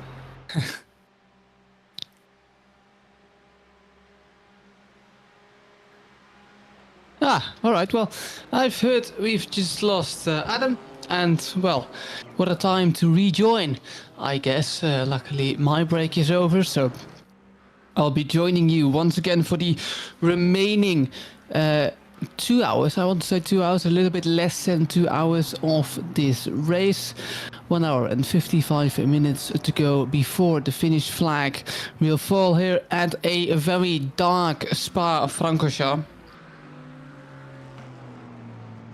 Let's have a look then, because, well, as that our Sport has lost some time to VTLMT racing. Sadly, Ryan isn't here to catch me up. But, yeah, alright. As I can also see that Ferdinand Muller is now in P1. Veloty Racing, 12 laps down. Picobello BV is out, I can see, which wasn't the case before I had my break. But Milan Tegens in P2, driving the number 5 BMW and gaining time on the leaders.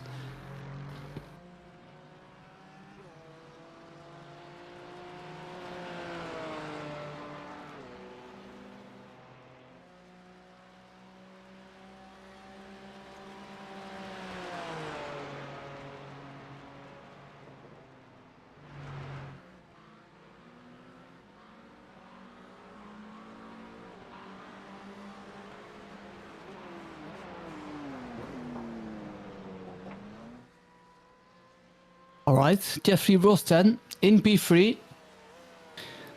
Still driving for Unlucky with the House Racing, like the entirety of this race. 1 minute and 32 seconds behind the man in the lead. And Unlucky with the House Racing, well, they've had a mixed race so far. We're in the lead by a lot. And now just almost a lap down. Well, I say almost a lap time. You keep forgetting that they need to lose a minute to be a lap down, which, I mean, is pretty incredible. A long lap it is here in Spa-Francorchamps. Definitely in the wet. Normally a lap takes 2 minutes and 16 seconds in the dry. Depends on which conditions you're driving in. And in the wet, apparently right now they're driving about 2 minutes and 37 seconds. So that is that. The man who's currently fastest on track. The man who's reeling in the lead. Not by a lot, but he is reeling in the lead bit by bit. His last lap was a 2:36.8. That's just 2:10 shy of winning a full second in lap 95. See if we can do the same. As everyone, well, the field spread is enormous, as we have no cars except for P1 and P2 on the same lap, if my eyes do not deceive me. No, they do not, as the rain is, maybe we can zoom the rain out, but it's getting lighter and lighter. And I did say, oh no, wow, well, zoomed in, it looks like it's getting a little bit lighter. Well, maybe, I mean, I can see some white patches, but around the track it's just it's really heavy rain. Yeah, I think this rain is going to stick with us for a while. Maybe I'm getting hopes now to see a little bit of dry conditions in maybe the last 30 minutes, but who knows. As I think Adam has joined us once more. Adam, hello, can you hear us? And most importantly, can you see us? I'm still hearing nothing from Adam's end as we are watching. Yes, he is there. Of course I am. As always. I don't want to Of course he says. Of course he says. He's had technical difficulties like 4 times by now, but of course he's there. I put in the WhatsApp chat. I was like, I'm hoping this isn't the time for future broadcasts because yeah, I'm getting pretty busy. You know, I just finished up a Porsche Cup Championship for another company. So hopefully, you know, when I next cover an event on Monday, it doesn't do this multiple times. Otherwise, yeah, we're gonna have stern words with my devices. They're not going to be fun either. Oh, they they probably aren't, but you know, yeah, let's see. I think you should always think positively, as Milan Tekens probably also thinking possibly positively because he's seeing that the gap is coming down and down by well every lap at him. It's been, this whole race has been, a magical mystery tour, it seems. There's been so many ups and downs in this one, but again, some might say that, they don't like the slow burners, but they do produce some really good stuff. I'm really, really enjoying, you know, excuse me, but yeah, I've been enjoying these. It's been great to kind of keep an eye on everything that's been going on all throughout the race, and whilst the attendance is not as ideal we want, I think we can all kind of agree, but we put on a fantastic performance, and this is the kind of the battle I'm really looking forward to. It's been the LMT gaining what has been I think 13 seconds on Oliver Rosquist, so Milan Tekens, along with his teammate, have just been superb. I don't think there's been really any kind of weak points either. So it's just been one of those where you've been keeping consistent and it's kind of been, rewarded. Yeah, maybe it will most definitely get rewarded, but we still have some more laps, some more hours to go. Yeah, let's see how this will end up. As Oliver Rosquist is still driving in P1, as the Swedish driver has been doing for his entire stint so far. Let's see. Let's see how that ends out. And the number 8 Aston Martin just casually driving as Milan Tekens now comes in for what will be probably his second to last pit stop. He'll make 2 more pit stops. So one after, well, one now. And then at hour 5, he'll make a pit stop, which will be his last. So this is, again, his second to last pit stop. Indeed. With the 2 pit stops still remaining, think about the opportunities that can happen. Milan Tekens now makes his way into the pit lane. This is going to be a big moment, I think, in this one.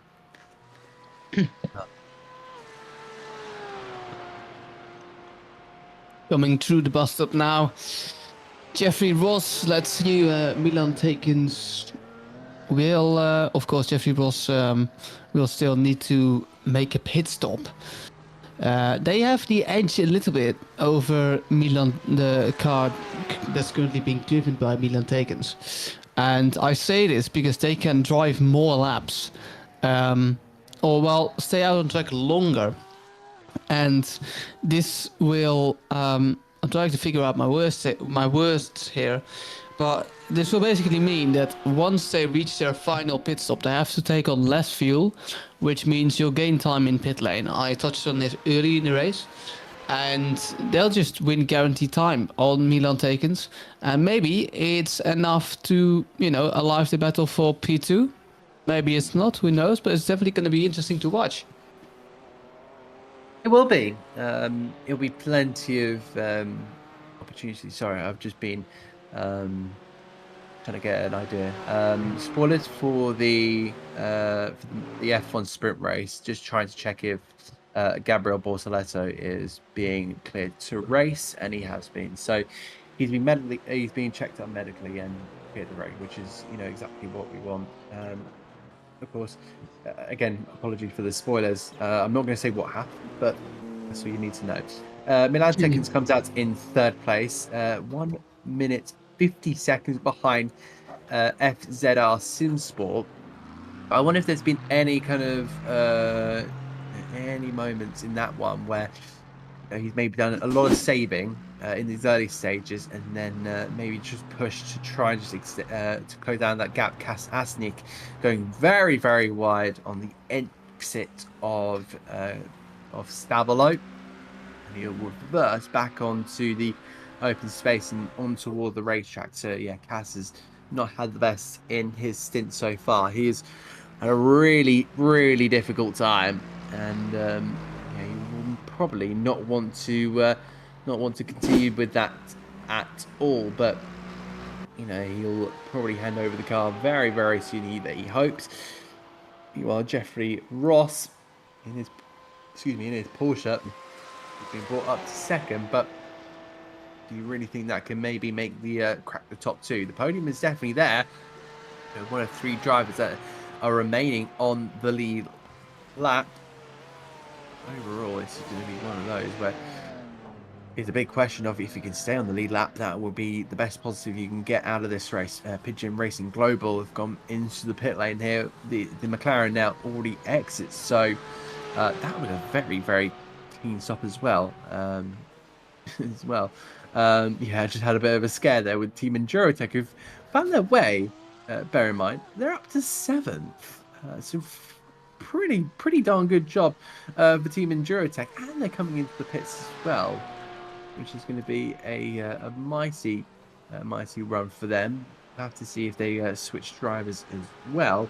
And I've got that on my timing screen on my right hand side, so I'll be able to let you know if they change over, because there's Tony Griffin in the car. I'm pretty sure I might go back to Jonas Hofstadter, but overall, you know, that Ford has been, you know, really pushing on forward from its early demise. It's interesting. I just saw Philip Koski driving, and the number 4 car, as Oliver Rosquist goes in pit lane, they will obviously come out ahead of P2 and P3. I'm not sure if they actually get ahead of Unlucky with the House of Racing. The gap's 1 minute and 35 seconds. That could well be almost exactly 1 pit stop. We're going to find out though, as you know, when you're Oliver Rosquist in the number 8, the Swedish driver, it takes an eternity, this pit lane, really. It feels like the longest couple of, because it only takes roughly 37 seconds, maybe 40 seconds. I see now 54 seconds. So it really does feel like an hour or something. That's maybe a bit much, but like definitely 5 minutes when you enter pit lane. You go 80 kHp8. So, you know, Oliver Rosquist again entering pit lane takes her up, but they're there now, and see if Jeffrey Ross can overtake the man. Indeed, we'll have to see if Jeffrey Ross can maybe pull something out of the hat, but yeah, will he be able to? I think that's the main question here. The Dutch driver really trying to just haul that car through some of the corners. It's not even push at this rate, it's kind of haul. Because you know how tricky the conditions are, the rain continuing to be very, very evident, reminding us it's still there through each and every corner of this race here at Spa-Francorchamps, which is, you know, been blended into nightfall. And SimSport have now exited the pit lane here. They go and do a 240.558. It does look like they have now come out of the pit lane ahead of both cars, it seems. Yeah, that's been a mighty effort. VDLM still doing 237s, which has been drastically positive from those guys. So we'll see if that BMW still has any opportunities. But with that short pit stop from Oliver Rosquist, maybe they were the ones saving in after all.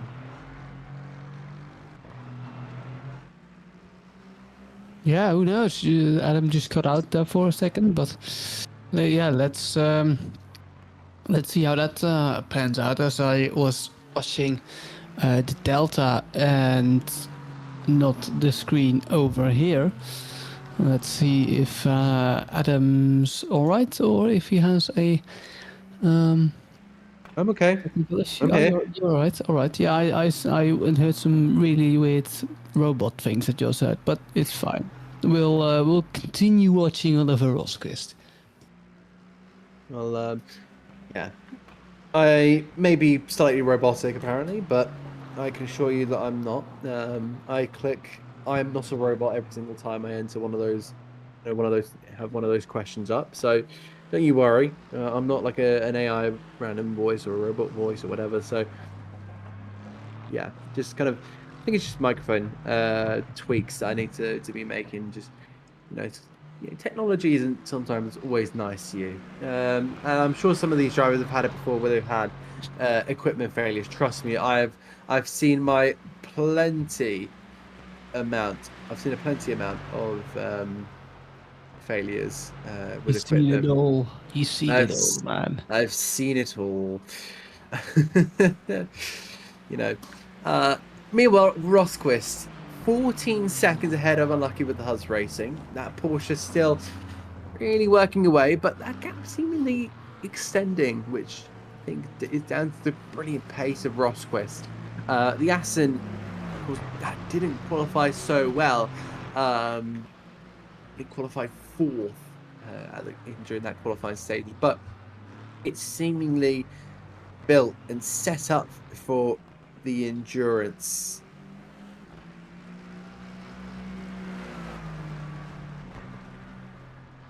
Sorry, as I was saying before, I was just reading a message about the situation with Bortoleto. But yeah, I kind of lost my my train of thought. But obviously, we know that how good that the Swedish driver has been so far, and that gap just continues to now extend. Yeah. I'm again 14 seconds is the gap, and yeah, that's quite interesting. 14 seconds, but 26 seconds to P3, as we have 3 cars on the same lap again. And I'm talking about the Pigeon Racing Global car, FZR SimSport Team 2, and Team Enduro Tech. So maybe the Ford, who had a horrible start, yeah, I mean, he could enter P6. It's a big possibility. All these cars that have entered, they've raced really, really well so far. I've been mighty impressed with the majority of these drivers who have managed to push through. Jonas Hofstadter is in the car for the Team Endurotech Ford Mustang, so he will be another driver who's going to be hoping to really make amends. Really intrigued to see how that's going to how that's all going to work out, in all honesty.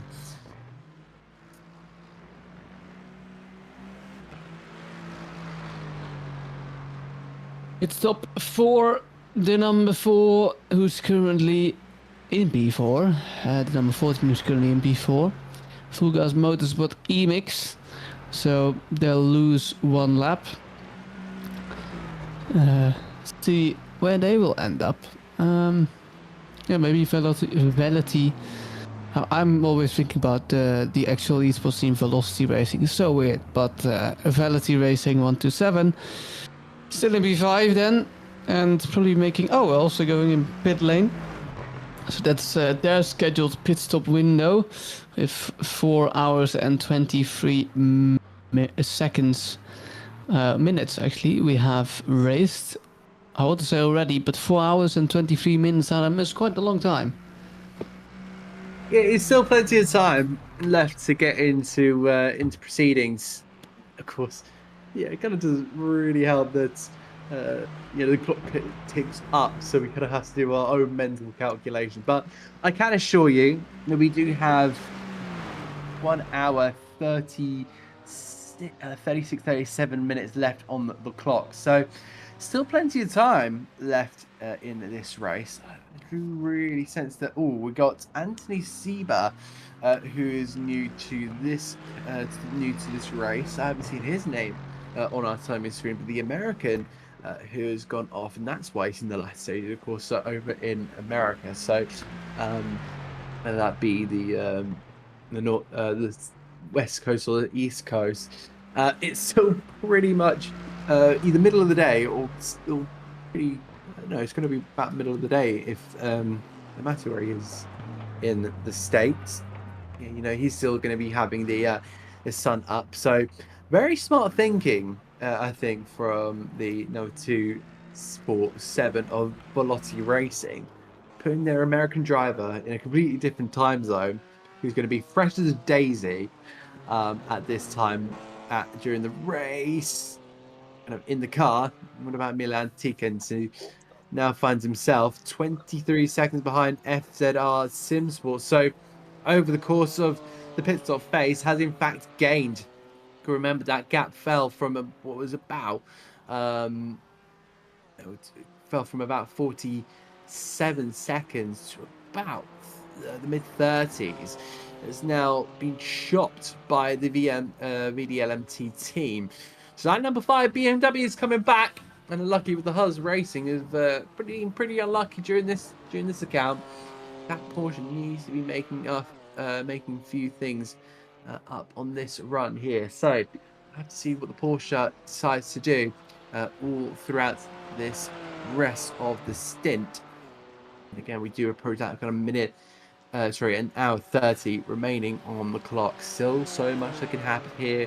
We've clocked over 100 laps thanks to Oliver Rosquist crossing the timing beam. I think he's on to lap 102, it seems. So something that's kind of clocked into my mind, and going through this part of the race. And again, we just have to keep an eye on that opening, on that BMW, on that Aston Martin, maybe a couple of battles going on all around.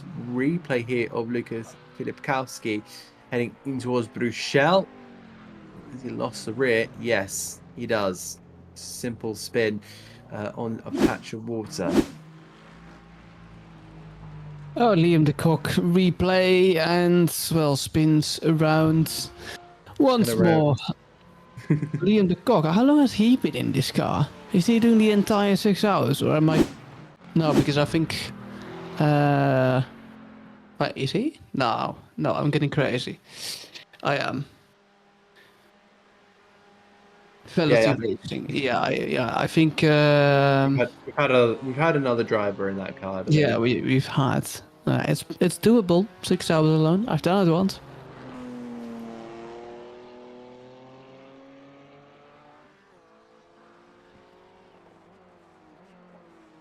So Milan Tikens, we could probably be focusing a lot here because the gap is coming down rapidly. I don't know if Rosquist is maybe left on the same tyre, or if he's saving a bit of fuel. But I think this might be kind of a plan towards the end of the stint, in all honesty, because that is quite a surprise. The gap, you're looking at 3 seconds. Milan Tikens will be gaining 3 seconds the last time around. That's massive in comparison. I mean, this race is so strange because, well, beginning of the race, VDLMT faster than FZR Simsport came along, and they suddenly, within an hour, gained roughly 80 seconds, 90 seconds even.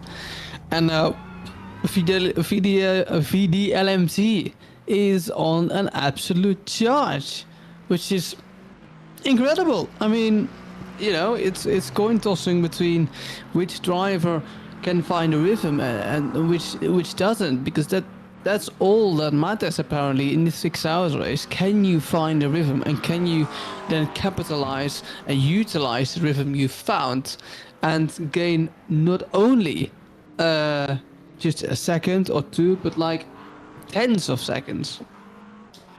Yeah, there's milliseconds that you're kind of talking about, again, going over the timing beam. It looks like Milan Tikens, again, looking fast once again.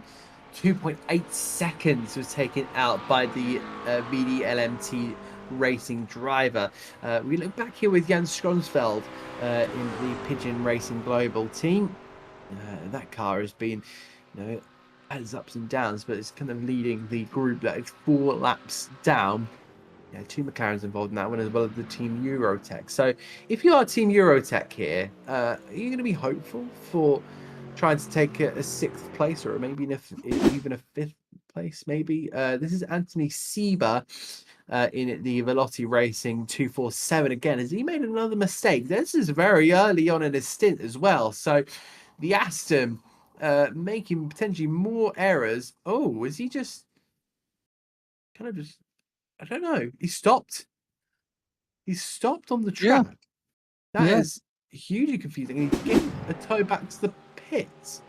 I'll have a look for you, but he's 9 laps down. Still sitting in the pits. Yeah, 14 laps down. That is probably another DNF to the standings, unfortunately. I hate to say it, but that now means there are 9 cars left in this one. It's been survival of the fittest. Everyone here is Francorchamps. Hopefully that's the last of them. Otherwise, there's going to be some pretty difficult kind of. I think because we've almost reached halfway through. Oh no! Oh goodness me! Oh wow! That was the Velotti Racing 127. Liam Lecoq once again. It was spinning right at the top of Eau and Radion. How dangerous that could have been? I thought for a genuine second, I don't know about you, Dan, I thought that car was stranded in the middle of the uphill section. Yeah, I mean, I get it, yeah, but luckily he wasn't. And so he moves on. He does have that's a Ford Mustang of Jonas Hofstadter. They are P8, so they've gained a position. They haven't. I'm absolutely delulu at this stage of the race. Jonas Hofstadter, now he can unlap himself compared to Liam Lecoq, and he does so. The Ford Mustang is a bit slower to, is on paper and on pace too slow to be driving P8, but at the beginning of the race was almost kind of lost, and now kind of making up for it. Jonas Hofstadter, 3.4 seconds is the gap to P7. Are you getting the yawnings? Maybe.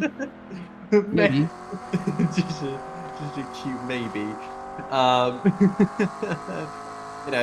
6 hours are tough. 6 hours are very, very tough. Don't worry. I had to mute my microphone at one point to try and avoid that going on the stream. But looking around kind of the circuit there, Lucas Filipowski, he's been pushing pretty hard on this one for the FZR team. He's been a little bit in the wars as well. Trust me, that McLaren has had a couple of dents input into that car, and he'll be hoping to try and walk away from this race, maybe with that P7, but looking kind of maybe a little bit further in, just see if he could potentially maybe go on the attack as well, because the team in Esport definitely have a 7th place up for grabs here. Is the 6th place available? I am not too sure, because I think we're being shown the gap to the Pigeon racing car. Trust me, that is a big gap. 1 minute 34 seconds. That's not a gap to Lolo, but definitely not. No. Definitely not. And let's see if he can make that gap shrink anytime soon. He's getting closer, and as a driver, I've talked about it before. Don't you love to be in the hunt, Adam, as a driver? Yeah, it's going to be one of those where really kind of sense that these guys are going to be massively still going into kind of a dark phase here. So what I mean by that is, they're still questioning if their strategies are going to work. I'm sure they've created, plenty of Excel spreadsheets and, alternative strategies, but oh dear, that's a moment. I'll stand around. Oh, he just clips the white curb. And there's another Aston Martin approaching the rear of the Ford Mustang, but yeah, he got within a second there of that McLaren, and unfortunately went round. I wonder which Aston Martin this is, will get a sign here with Jonas Hofstadter. So think about that. McLaren is now starting to go right round and then onto the white paint. And around it goes. So playing a little bit of devil's advocate by trying to just the outside line, trying to just find its way on that outside lane. She just couldn't do so.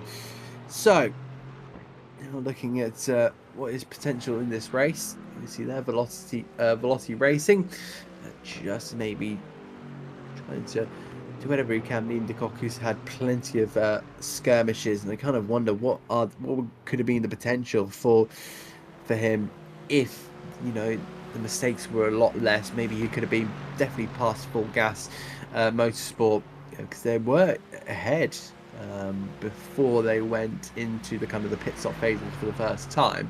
Ahead of that number 14 Aston Martin. But Christian Pino is the one in the car. Ferdinand Mulder. Another incident for the RM Motorsport team that now find themselves, I believe, is now 6 laps down. Plenty of incidents as well. So, they're gonna have to keep on tabs here. 15 seconds the gap between FZR and VDLMT. Last time around, the gap, in fact, Rosquist was faster, so he's done a bit of saving. Now he's pushing, so Rosquist is actually doing the saving in all of this.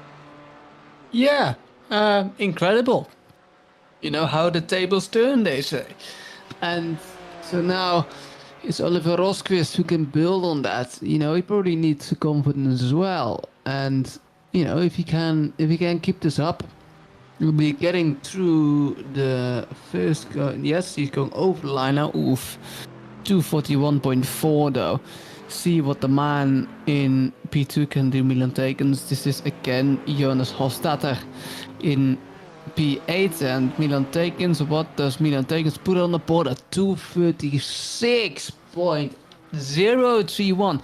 That's a staggering 5 seconds faster than the man who's currently in the lead. And if it continues like this, yeah, we will have a fight for the lead, but Milan Tekens will be probably flying past just flying past. Thank you. No worries.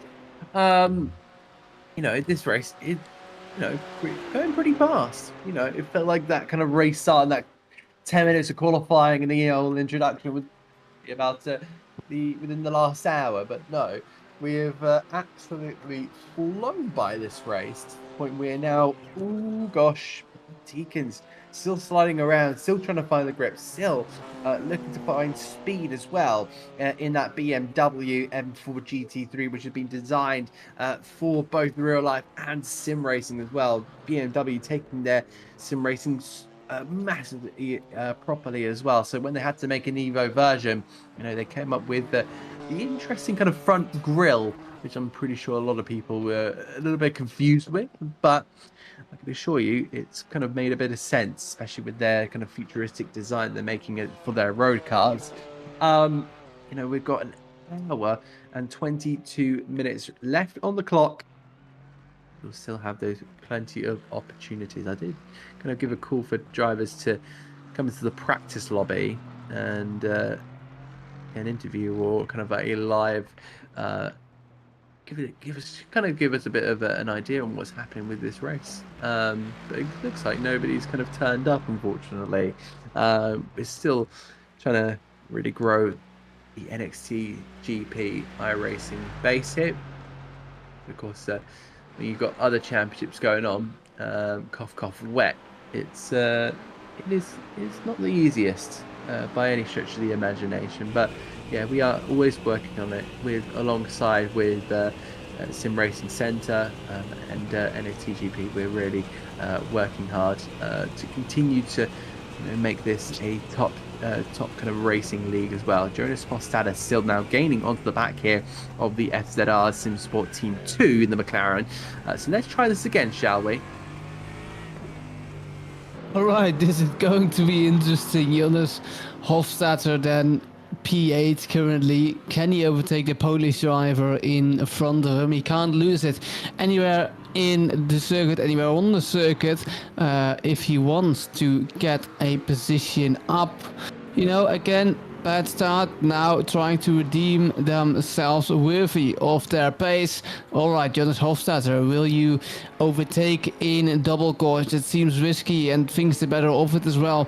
He's sort of driving to the middle of the track to let his opponent know, alright, I'm there, don't forget about me, and you better get sweaty, because I'm for sure want to overtake you, says Jonas Hofstadter virtually to the McLaren in front of him. White McLaren Polish driver, the FZR SimSport team, their second team in the number 4 McLaren.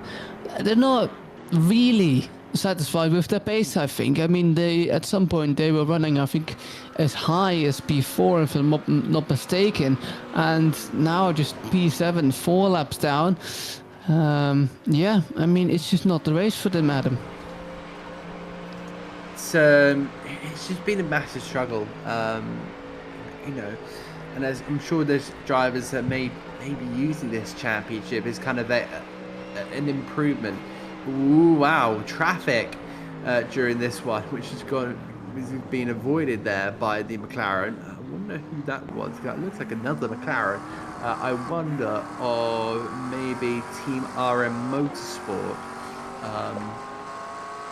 So that wouldn't have been ideal whatsoever. Into the spray, and in he goes towards turn number 1. There's going to be a bit of contact between the two. That was very Max Verstappen, Lewis Hamilton-esque of Mexico, but of course the radius of the corner is a lot tighter compared to them.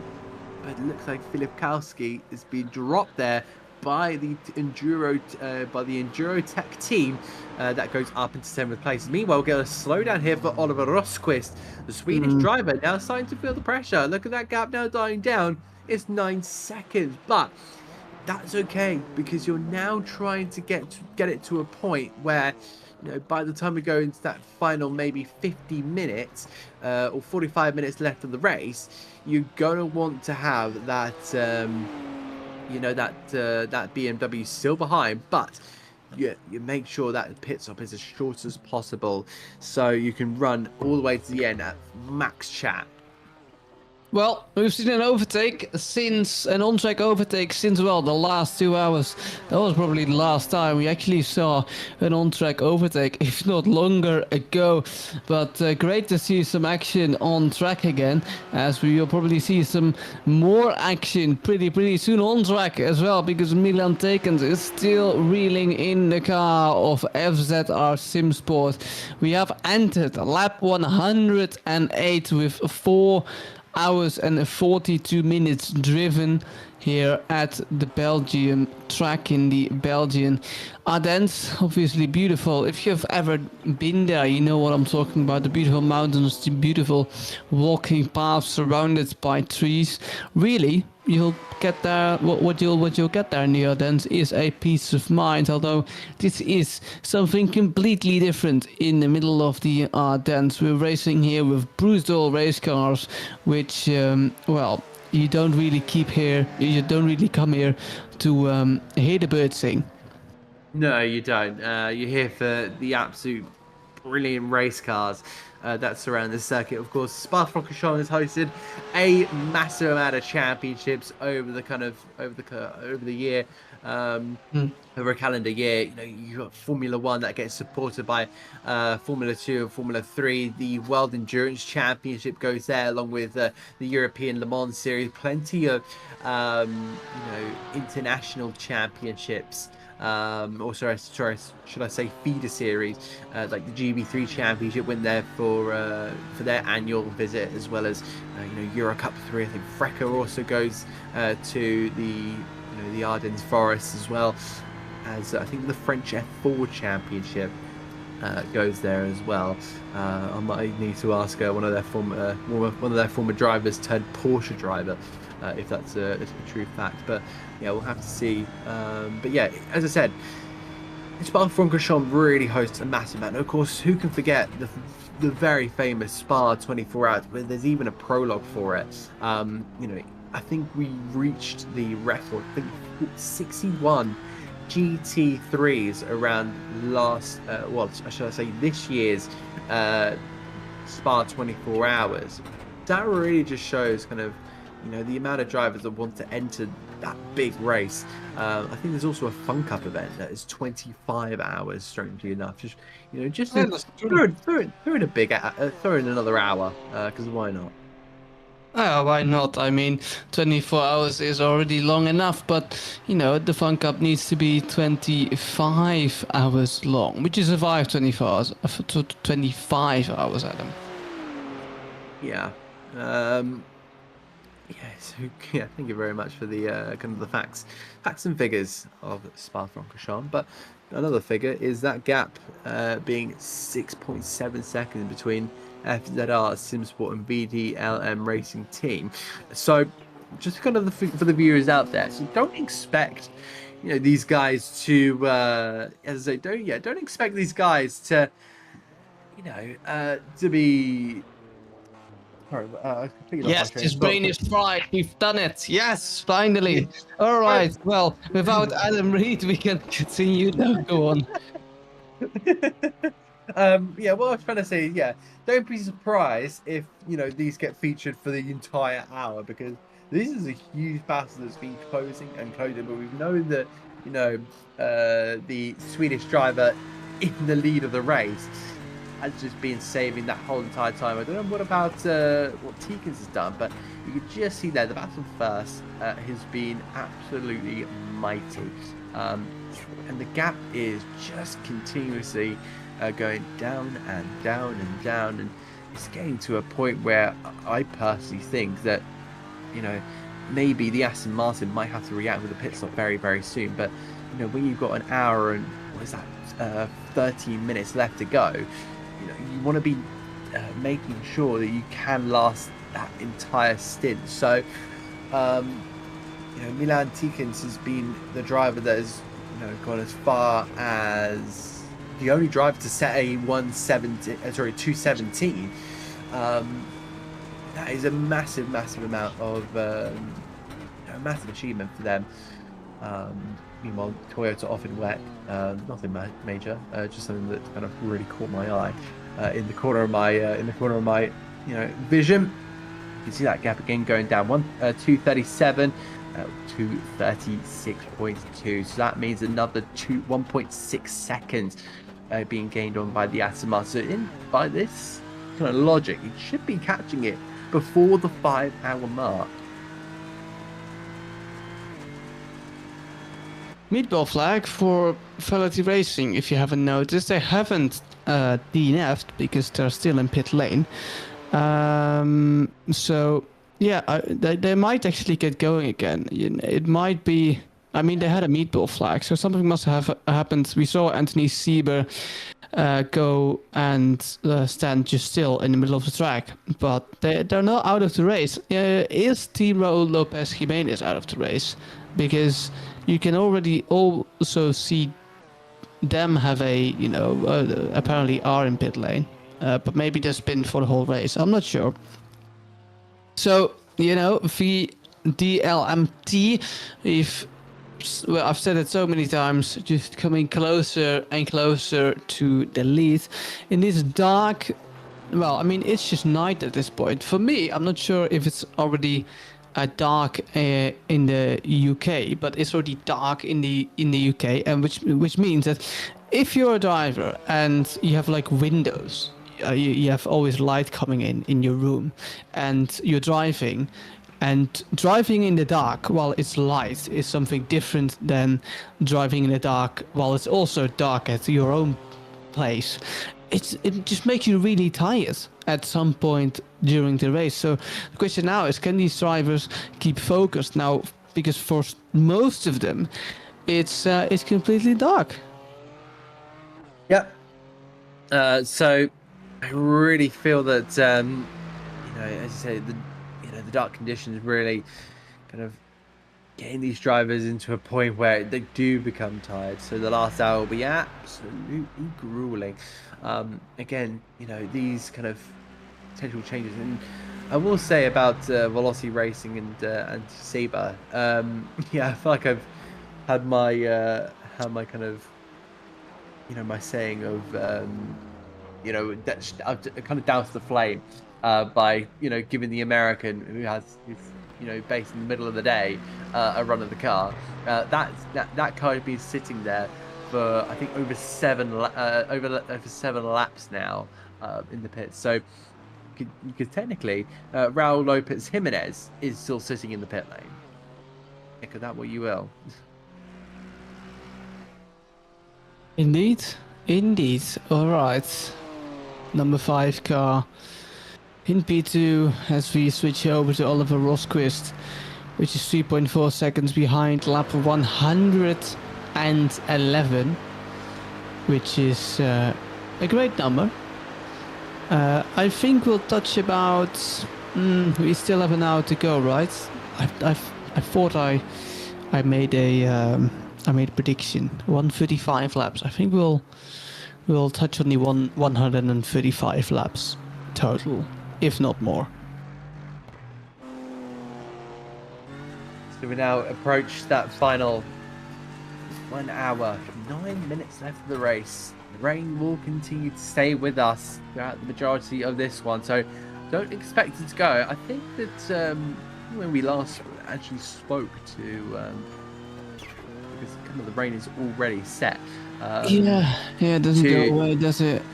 No, I think it would start to dry. I think we were told it would start to dry up, and then in the last couple of laps of this race, it will come back down. So that's obviously kind of gone out the window with the rain absolutely thundering down. I want to see what the rain percentage is as well, just to kind of see if there's maybe a chance for it to stop any time soon.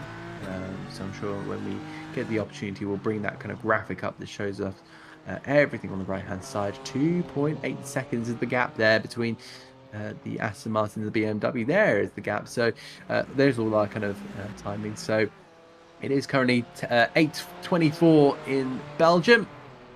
The race will end at 9:30 p.m. Yeah, wind's pretty strong as well. It's going to be massively interesting. Temperatures, well, yeah, 95% chance of rain. You know, I think it's best not to gamble on that 5% if I was a betting man. Oh, for sure, no. No, indeed, you wouldn't. But it's not that uncommon. And the fun fact is, normally when you look at your own radar, or the news even, it says there's a 30% chance of rain. Apparently, it means that in I don't know, there's like a 30% chance in the whole country to you know, for rain instead of, I don't know, your own place. But that's maybe I just made it up out of thin air. But I read that somewhere.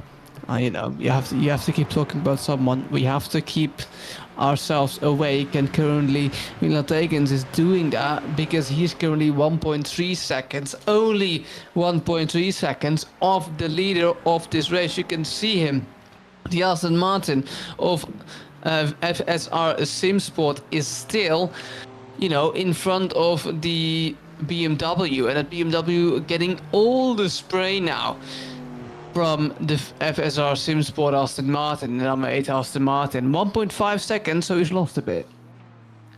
He has. So we'll have to see what kind of that what SimSport team does.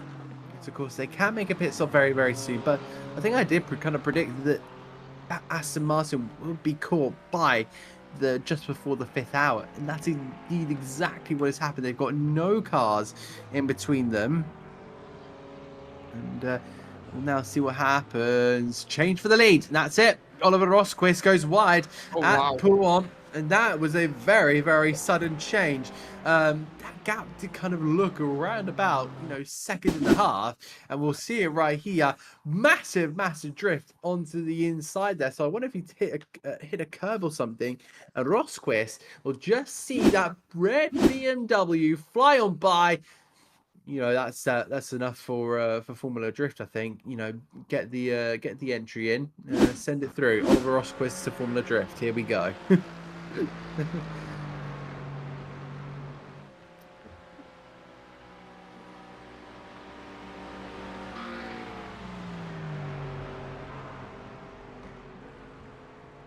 So still looking around at. Oh, I've done the yield. I mute myself, but I've mute myself. I thought you would have. I thought you Again. did that. Oh my god. Even Adam hasn't done it. Oh wow, I feel like such a loser right now. Take the L. Dan Van Zoopen and the terrible, horrible, no good, very bad microphone. Yeah, what a book cover, right? What a book cover. Oh my god. Make an amazing film, I think. So don't you worry. Yeah. I'm sure there'll be plenty of revenue coming in for that. I'd pay quite a bit. Oh really? I would. Good to know. It's good to know.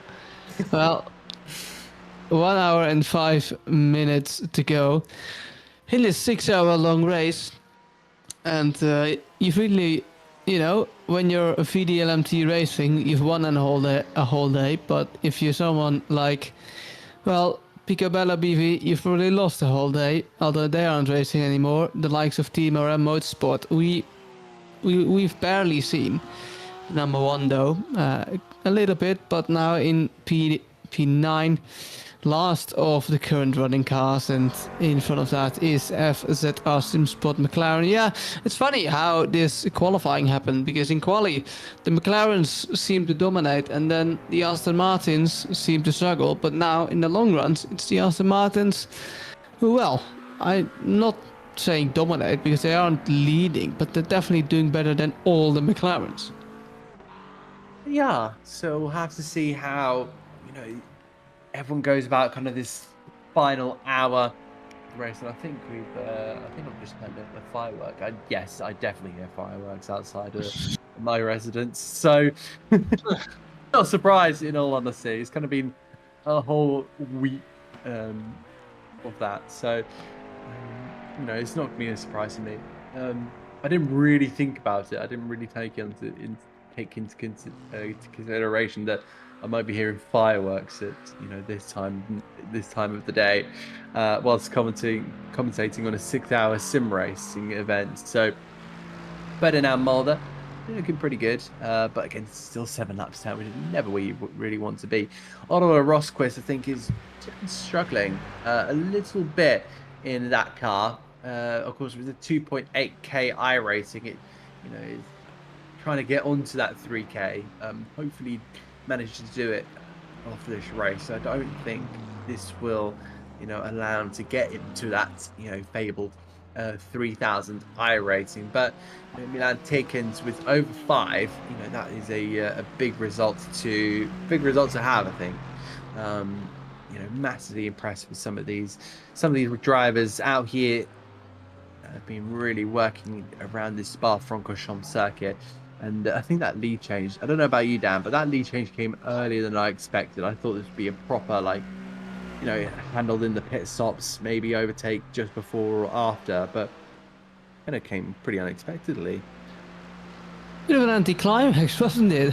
Yeah. That's what you're trying to say. It was just an anticlimax because we were hyping it up and we were hoping for a real good old nice scrap for the lead, but sadly we got a little disappointed. Yeah. I won't kind of put any blame on the cars here or any other drivers, but that's racing. We reach anti-climaxes plenty of times. Whether that be no overtake or just the easiest overtake in existence. But I think for now, VDLMT can relax just that little bit, because immediately they opened up a 5-second gap. Let's have a look to see what Christian Buchan Pino is doing. the Full Gas Motorsport MX team in the number 4 team. Spaniard really working hard here. So he could potentially maybe just hold on to that 4th place for now. I think he's in a bit of no man's land. We kind of have a bit of a relative to where he is, because Jeffrey Ross has just crossed over the line to start lap 113, and Christian Buchan-Pino 2 minutes 10 behind, in fact, I think. So yeah, he's on lap 112.3. This is Liam de Kock again. Is he going to have another spin out of Stavolo? I already hear the "oh god" there from Dan. Yep, it's exactly what I think you and me both thought, and I think I'm having a look at some of the kind of like the surroundings. Like I it's quite surprising how dark it actually is. I can't even see the tire barrier. I just see the light from the gravel trap. Yeah. I can't even see the tire barrier. It's genuinely so dark. And in comes Liam de Kock to serve a penalty. So that will put him even further into the John Dalton zone. Oh my god, he made the reference! He made the reference! I was like, oh, we're at NXTGP, I'm not gonna make the reference. Ferdinand Müller, oh god, the number 1 car going around, also in the John Dalton zone. Fuck it. Oh god, I just swear. Oh no, this is horrible. Anyways, so no, it's all going wrong. Not only for me, but also for Ferdinand Müller, who's losing it. I think that must be Blanchimont. Yeah, I mean, a tap at the rear, a tap at the front. Ferdinand Müller needs to get back in pit lane, and that's exactly what he does. So just to give some explanation, me and Adam, we've commentated a whole championship together at a Racing Club International. No shame in saying their name at NXTGP, but at Racing Club International. And there's this broadcaster / commentator. His name is John Dalton, and he also races within RCI. And he's kind of known for driving in no man's land, and apparently some while ago, someone came up with the fantastic idea to make the John Dalton the John Dalton zone. And when are you in the John Dalton zone? Well, when you're in no man's land, because John Dalton is always driving in no man's land, so you're driving in the John Dalton zone. Yeah, fantastic. So that's in between humor between me and Adam. Yeah, so I was just about to say after I made that comment, I was like, oh no, we're on the wrong channel for that. Oh no. But yeah, why not? I'll mention it on here. So really intrigued to see how that kind of how that goes about. Milan Tikins, a man on a mission, still extending that gap by 10 seconds. What is kind of the timing looking like? So last time around, Tikins did a 235.7, or kind of ran it up 235.8 because it was a 795 thousandths off 8.8. Yeah, Oliver Rosquist 39.4. So that kind of means that you're looking at that close to 3.5 seconds, over 3.5 seconds, in fact. Rosquist was down last time on Tikins. So that will be a huge opportunity. Really excited to see how that goes. 11, he's just dropping off. The man is currently driving the Aston Martin of Avatar SimSport. I'm talking about the Swedish driver Oliver Rosquist. As the Jonas Hofstadter, we see him driving now in P7. And I mean, I've talked about their race plenty of times, so I'm not going to do now. Team Endurotech, however, in P7 still.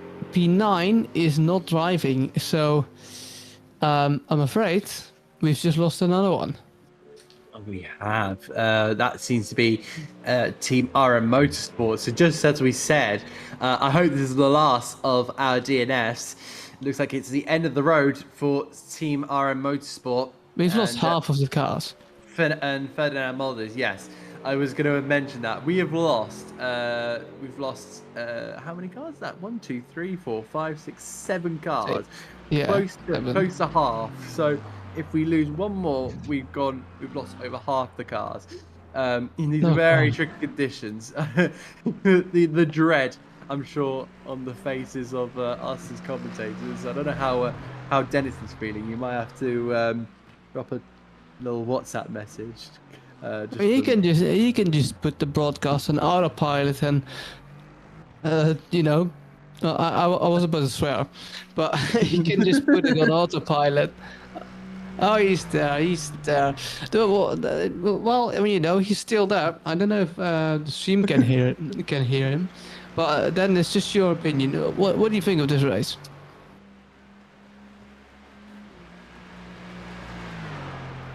Yeah, hello. Also, name is myself. Yeah, what I think about racing, I think it's you said it right, Dan. It was quite anticlimactic because I was really hoping. That's why I also was focusing the camera on Oliver, Milan, back to Oliver, back to Milan, because I really was hoping for a big fight in the last hour. But unfortunately, yeah, it was indeed anticlimactic. And so now we see Milan Takens having the pole of having P1 with a 30-second lead, so that's a shame, but still we have just under an hour to go, so anything still can happen. I mean, we still have a round of pit stops waiting for us. I couldn't have presented that any better, because indeed we do have pit stops, and the pit stops are getting closer and closer. Bear in mind, VDLMT Racing made their oh gosh, it's Christian Bucher. It's so dark, I can't even see someone crashing. It's insane. But Christian Bucampino going around, it's not that he has anything really to lose, because the nearest car behind is 2 laps down compared to Christian Bucampino, so he can basically reverse and still end up in P5, P4. Yeah, there's a huge opportunity. Suzuki's driving. That's it. I think that's kind of like the majority that I say. The sentence I say the most is, every driver's got an opportunity, and I think that's true. Sometimes I do kind of try and think of things to say, so I repeat myself a lot, but it is true. These drivers have loads of opportunities. Whether that be they've got the pace, or they may be lacking pace. There's different kind of directions they can take the strategy, but yeah, as long as you keep it on the racetrack, which we've seen for the likes of Timo and Girotech, it's very much possible. They're hunting down. Excuse me. Oh god, he's dying. As I was saying, Team Eurotech chasing down Pigram Global Racing. But we now have a look at Lubomir Netchev, who's back in the race car for the final stint here. They turn their way through the first corner of La Source, and then they'll head their way on toward the downhill and uphill section of the roller coaster sequence of this Francorchamps circuit. But yeah, I definitely think there's still some battles out there that can be decided, like pitching racing. As long as they don't make a mistake, I think that they will definitely be there's a huge opportunity. And I think we saw that Jonas Hofstadter, yes, he made a mistake, but he's still a really quick driver, so for sure he'll get a great chance to try and maybe work something out. There's Jan Schonsfeld in P6 there, making a bit of an error. As long as he doesn't do that too many times, should be on course for another position. Meanwhile, Team RM Motorsport have headed back out onto the circuit in P9. The track conditions are improving because VDLMT Racing are just under 235.6. That's probably the best kind of lap time they've done in the last maybe hour or two. Drive 138 laps here at the Circuit of Spa-Francorchamps in this 6-hour race. I've just done the math, and the calculator shows, because I'm not doing the math myself, because the calculator needs to do that for me, because once again I'm telling you, I am not good at maths. But 138 laps we will drive, and in those 23 laps will drive extra in 1 hour. Extra will just drive 23 laps in 1 hour. Yeah, we'll have to see if this race for the lead can still change, because FZR Sim Sport 18 seconds behind, but one mistake, and bear in mind, ladies and gentlemen, it's still raining. Like, it's easy to forget because we've just been driving around in circles, and a lot of, especially the top, they seem to just be driving stable, but it seems to, it seems so easy, but it isn't, because it's still racing. You can make a mistake, a blanchiment, a rouge, you can get an off track here, you can get a penalty for X amount of incidents, so this race is still far from over. Yep, still loads of opportunities. I know I keep saying that, but you've got to just keep pressing on, because if you don't press on, you're going to, lose positions. And of course, if this is, in the championships scenario, lose points as well. I think endurance racing does offer out a lot of points, a lot of points. So we're hopeful to try and gain as many as we possibly can. I think this is only season 1 of the kind of endurance championship. So unless I've missed a lot, because this has been pretty recent news to me. I can't lie. I think I only joined. I think I only joined just after the summer. So. NXTGP is fairly new in itself. We only really have started. I mean, this is our 3rd season of Porsche Super Cup. Before that, it was the Porsche GT3 Cup. We might have had some seasons before that, but I can look it up in the NXTGP iRacing live feed, because we didn't have too many streams, so we started streaming 9 months ago, and then we had the NXTGP GT3 season, which was the season I actually competed in. Took victory at Laguna Seca. You can watch that broadcast. Dennis Rieringa, he commentated on that. After that season of GT3 driving, we switched over to the NXT Mobile 1 Porsche Super Cup. I did the commentating for that as well. So we're now in our 3rd season. NXTGP doesn't exist the whole year yet. Well, NXTGP does. NXTGP Racing doesn't. Got ya. So, of course, I will do the best I can, really, for this. Because I think this is my NXTGP debut. In fact, I was scheduled for Road Atlanta. Yeah, Road Atlanta at the beginning of the season. That didn't happen. I was asked about Bathurst, and it didn't. I couldn't. And now here I am, at Spa. Yeah, right. All right, ladies. I'm sorry to interrupt, ladies and gentlemen. If you haven't done so already, please, and you like our content, please make sure and hit that subscribe button. We're almost at 200 subscribers, so would be quite the milestone if we get 200 subscribers. Within 10 months of streaming. It'd be beautiful if you give us a sub.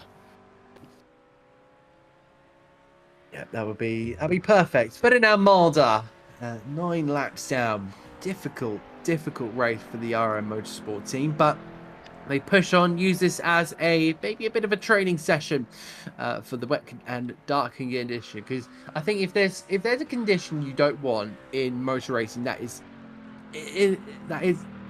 acceptable to standards, it is rain and it's heavy rain and darkness. Especially with a circuit that doesn't have any lights around the circuit anywhere. This is going to be one of the challenging ones. The only worst kind of location you can do this is probably the Nordschleife. I don't know if you've got kind of any arguments to that there, Dan. I haven't, no. Well, this race is, believe it or not, almost coming to an end. We are almost within the last 45 minutes here at NXTGP for this round 3 in our Endurance Esports Cup here in the year 2025. It's Francorchamps. Yes, it's a really long name, but it will do. As Jeffrey Ross now in P3 trying to get rid of a lapped car. That's Christian Bucampino in the Aston Martin. So he's currently driving in, I think that's the FZR SimSport team, if I'm not mistaken. So there will be P8 if I get my delta. It isn't, it's actually P4. Wow, I mean, you know, P3 lapping P4. That's a crazy statistic even for in a field like this, but also just in a 6-hour race. So yeah, I mean, P3 just got lapped by P4 got lapped by P3 on the road. Christian Bucampino as Liam the Cock is out. Oh, what's happened to P5? What's happened to Liam de Kok? Jan Schoneveld will win that position in a couple of laps times, but do we have an incident, or is this simply a disconnect for the 127 Aston Martin? I can't still see a replay, so I'm sure there's a disconnect for Liam de Kok. And oh, what drama for the Veloty Racing 127 car. Massive dramas, I think. We're lucky the RMO Sport car continued, because that would have been over half the field, which not ideal. Yeah. Ah, oh my god, Dean wow. McCook has been disqualified. How do you get disqualified? Very simple. If you get too many incident points, if you spin too many times, if you get too many incident points, you'll first get a drive through, and after you'll get disqualified. We have a disqualification, Adam. Oh my god. Do. That's huge, actually. I That's wasn't huge. expecting that. Yeah, that's huge. You say. I was not expecting that. Wow, that's gonna be insane. I've never seen that whatsoever. Yeah, because usually I'm covering races that are about 45 minutes. So hopefully, this is all gonna pan out well. Milan Tekens into the pit. So I wonder if we'll hand that over to. We get the name back up. But I don't want to butcher it whatsoever and just say completely name out of thin air. Yeah, I wonder if Tim van der Laan will head back in for the VDLM team. So Oliver Rosquist will stay out. He will continue to try and make his way and do an extra lap. I think he's trying to get to that kind of mark where it's only a splash and dash for the FZR Sim. Because of course, I think it will be. Yeah, so he's not going to be using a lot of fuel compared to They're not changing tires. They won't change tires. This could be huge, thinking about it, calculating it in my head. But you have to think, Milan Tekens also not putting in an entire stint worth of fuel. And has he changed tires? Because his pit stop wasn't too slow. I mean, it's 41 seconds. We'll see if he did change tires. I don't think so. No.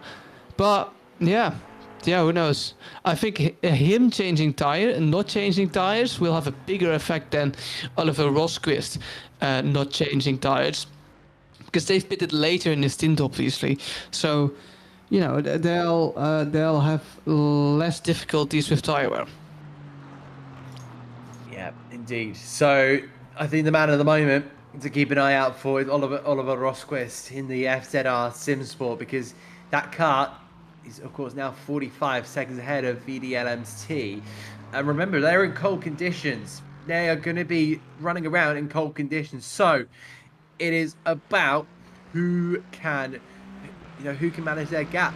Will VDLMT with Chris van der Laan close that gap down, or will FZR SimSport be able to just create a bit of an opening here? That gap does open up to 46 seconds, but if they can just about, keep their tires in check, keep the car in check, they will be able to go out and win this race. So it's not over going into this final hour. He will stay out once again, keep these tyres in check here, keep the tyres, the temperature in the tyres as well. So I don't know about you here, Dan, but this is going to be massive at the end of all of this. So their team Durotech have got themselves back up into 6th. That is a big moment for that team. I mean, you know, Velotti, they DNF'd, of course, so wouldn't it be for Velotti then the Ford Mustang in P6 would still be P7, but it's not unheard of that P6, you know, could overtake P5. Yeah, Platinum Racing Global Green could still be overtaken here. Yeah, trust me. There's going to be so many openings for a lot of these drivers, and I think, of course, it's great to see that somebody has been able to manage their entire scene. Jan Schonsval staying out as well. We're just kind of having a look. Remember, there are about 9 cars, 8 cars left in this race, minus the Velotti Racing 1-2-7 team. So overall, they are going to be pretty exciting. I really do think that these guys have been able to manage their way all the way through. Some better than others. All they've got to do at this moment in time is just take that car home to the end, albeit there's still quite the way. Still quite the way, there is indeed, Adam. Alright, what will happen then in this pit stop phase? I'm anxiously waiting for FZR SimSport to, well, make their last pit stop of the race, and if they stay out from a couple of laps, this could be really interesting. Yeah, it's really waiting for their pit stop now, as we'll watch Oliver Rosquist now coming through. Let's see, what is this, the last couple of corners for their 122nd lap, and start their 123rd lap, now coming out of Stavelot into Blanchimont in a pit. And yeah, let's see what happens to the Aston Martin.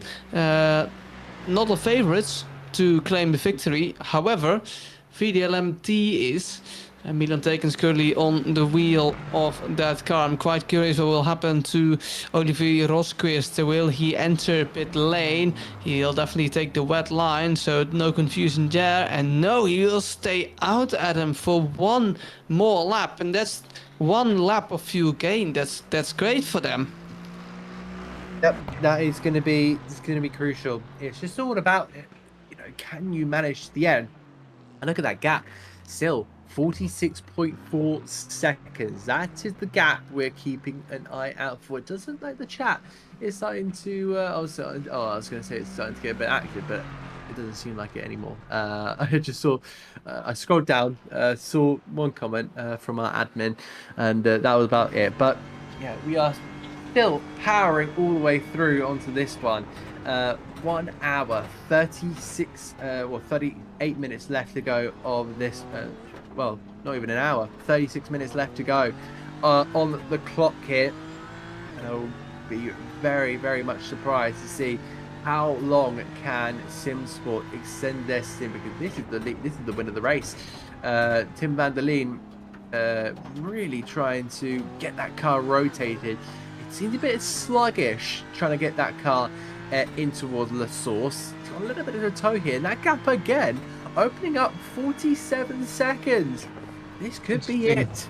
Interesting. You have to take it. Oh, Milan Tekens running almost off the track there, and you will lose a lot of time. That didn't look all too well for Milan Tekens, but maybe my eyes deceive me there, getting a slipstream from the car in front. But you have to remember that FZR SimSport do have a lighter tank than the BMW of Milan Tekens, and they'll definitely have the benefit of that lighter tank, as the team in P5 now get in pit lane. And I'm talking about Jan Schoneveld, currently in P5, Jonas Hofstadter just behind. See if that will have any real consequence for them. Jonas Hofstadter, the gap is 1 minute and 9 seconds.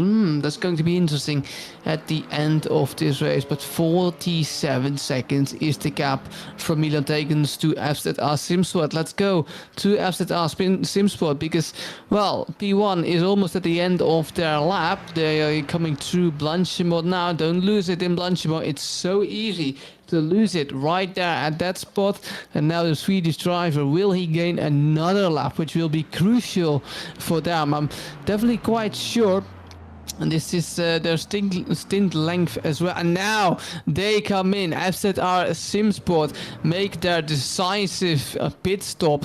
And you can see that Tekens, they've gained almost 1 lap every single stint, and we'll do the same here. Oliver Rosquist in P1. It's going to be tight. It's going to be tight, Adam. Yeah, I also want to note to you there, I was going to say Milan Tekens, but it's VDLMT Racing have gone to a set of dry compound tyre. This is going to be massive as well. Because they believe the track is, yes, because they there was a yellow kind of little bit on the tyres. If we want to bring that up again. Oh wow, it's true. You're right. But will the track dry up quickly enough? That's the question. And now is the time that VDLMT Racing is starting to gain massively. It says they're already out of pit lane. Are they? I'd love to see where FZR Simsport currently is. This is Milan Tekens coming up to Eau Rouge. Oh no, they can't be. Milan Tekens is going through Eau Rouge right about now. There he is, and the car hasn't even moved yet. What a shame. But maybe with these wet tires, who knows? Who knows? I'm quite curious what will happen here. It's a long bit as well. It is pretty long as well. The German just heading out onto the track there. Louis Kronstedt will head onto the racetrack, and he will now have to fight for all he can. Look, I don't know if that's a relative issue, but yeah, it's saying wet tires. But I've spotted dries. I don't know about you, but I did spot dries. If we bring the same kind of graphic we did up at the moment, we had a couple of moments ago. You know, I don't spot anything in the dark, Adam. Rain's still evident. We just saw that on the camera. Veloci Racing now going to be dropping down to 9th in the next lap or two. So that will kind of signify that we have now 8 cars left on the racetrack. But we look here with Team Eurotech, yeah, proper fighting here in towards the left-hander, really trying to carry the speed there, but staying off that inside line because obviously they will go round. And we see Jonas Hofstadter in towards the bus stop chicane. Is there any chance that he could potentially go past the Pitchin Racing global team, the McLaren number 10? I'm not too sure. I think there will be an opportunity. It's just about trying to seize it, in all honesty. But yeah, Hofstadter down in towards that right-hander. That Ford Mustang has been an absolute mighty beast all throughout this one. We do now approach 32 minutes left of this race, and my word, what a race it's been.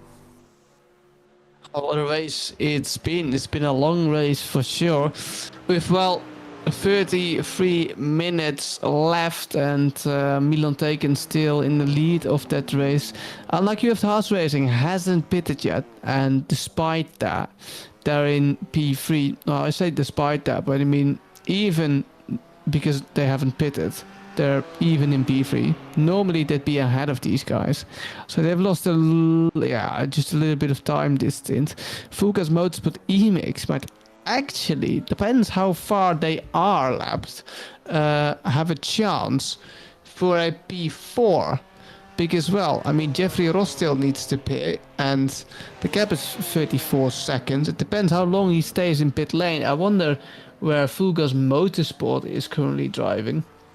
If they're driving, let's say, it's probably a bit too ambitious if Christian Borampino and Fugas Motorsport E-Mix, if they would be able to get P3. But it's not unlikely. A mistake can still happen. We have almost exactly 30 minutes left. We do, and that kind of gives us the sign of what is to come. And I was going to mention this: is SimSport closing in on VDLMT? Not really. No, because that was at 21 seconds when I last had a look. So it looks like now the gap has, unfortunately, for our battle, extended. For VDLMT, they'll be absolutely loving the fact they've managed to get up to speed here. They've got pace, but it's just all about now, can Louis Kronsek, bearing in mind, I believe this is maybe one of the first times he's got in the car, will he be able to just show the pace and come away with this with his arm swinging? But again, it looks like he's going out with a whimper, it seems like, which is, you know, not the way we want to go about, you know, proceedings, because we do want to see a big battle. Unlucky with the Huz Racing also 10 seconds back as well, so they're kind of falling into the clutch of that Porsche. But I wonder if it's just because they've, you know, gone through and taken so much fuel. Yeah, of course they, you know, that means that they've now fallen all the way back here, and they might not be able to find a way back, which is kind of the worrying point of this race for SimSport. It is truly a tussle between the top two, unless Unlucky with the Huz can try and move on forward.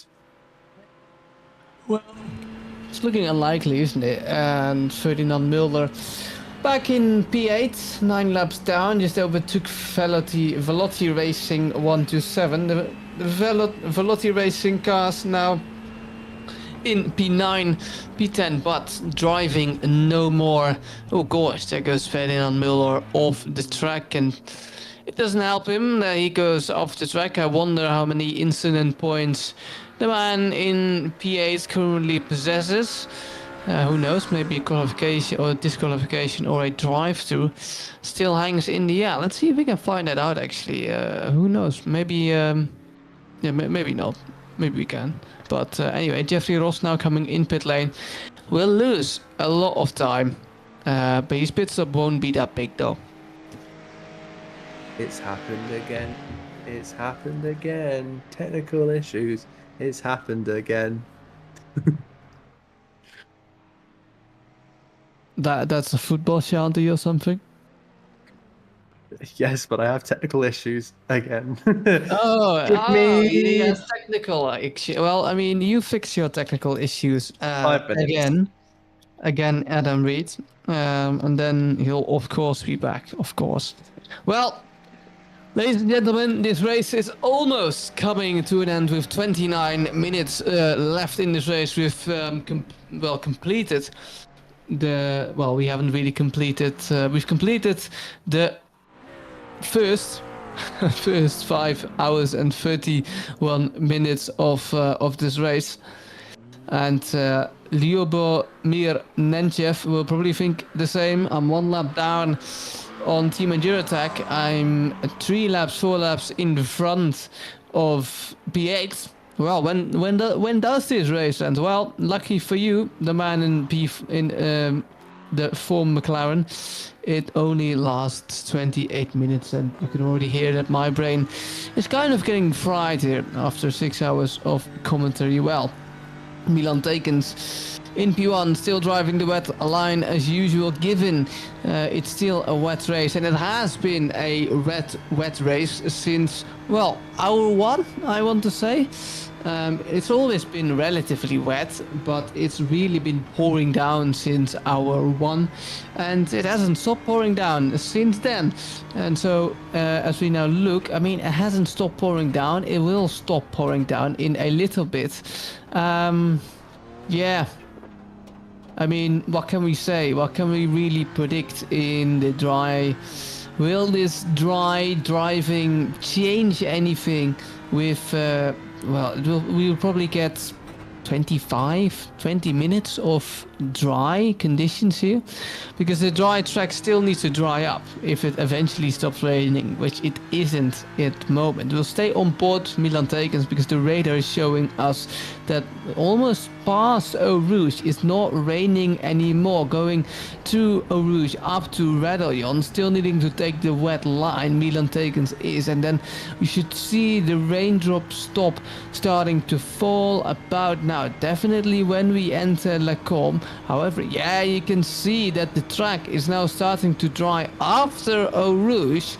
After the best part, after the first part of the Camel Straight. And now the track, Adam, if you're back with us, is starting to dry, which is going to be really interesting for the end of this race, because you can see FZR SimSport gaining time rapidly compared to VDLMT. Yeah, that's the way it's going to go here. Tim is driving now, by the way. Can you repeat that?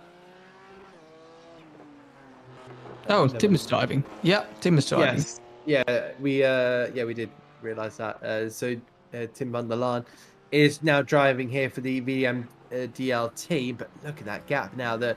I think at one point we're over 30, almost close to 30 seconds, but now it's starting to dive a little bit down here, and Lewis Kronsek will be trying to push on further here for the FZR SimSport team. That Aston Martin has been absolutely golden throughout the 5 hours and 34 minutes we've had, but into the final 25 minutes we go. You know what can be achieved here. Christian Pujan Pinto, the full gas motorsport team. I think he's going to get lapped here by Jonas Hofstadter, but yeah, his main aim is going to be trying to get past the Pitching Racing Global team in the McLaren, which has been a theme kind of over the last couple of laps. Yeah, that Ford Mustang has been really pressing on. It has been. So we'll have to see what's happened here. What about Jan Schwanveld? Yeah, he's not too far up the road. In fact, it seems. So I wonder if I hope they both made stops here. And I think that maybe Schwanveld may just have to feel that a little bit of pressure. You know, this is not done and dusted whatsoever. 2 minute 40s, 0.1 for VDLMT, and then we'll have to wait another 20 seconds before revealing the lap time of SimSport. Well, a bit of a moment there. They're not gaining. The gap's 25.4 seconds, and I did say they're rapidly closing, but sadly, Louis Krocek, the German driver, who's now back in the car of FZR SimSport instead of the Swedish driver, isn't really finding his feet. Last lap time for the man in P1, 240.1. Last lap time for the man in P2, 239.6, but that won't be enough. And well, regrettably, he's losing time as it stands right now. 25.8 seconds. It was 25.4 since I started talking.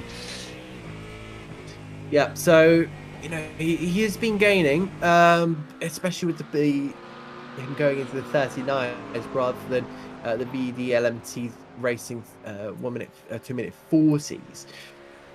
So in that case, SimSport just have to completely put in more competitive lap times, but the gap's fading here. 26 seconds it's gone up to here. This is Jonas Hofstadter about to try and get past the one of the laps of McLaren's. Is he going to try and send the FZR car wide? It seems like they try and straggle their way through the chicane they go, and I think the Ford Mustang will be able to find a way on through.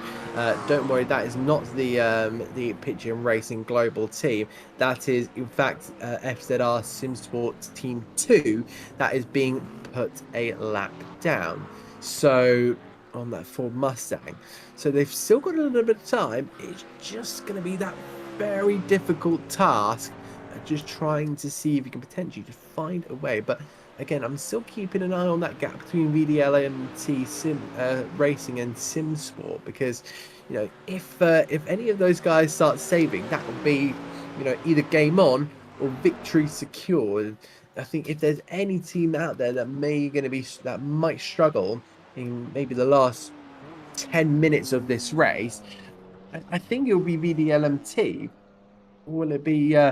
Yeah, because they pitted very early. Well, I say very early, earlier.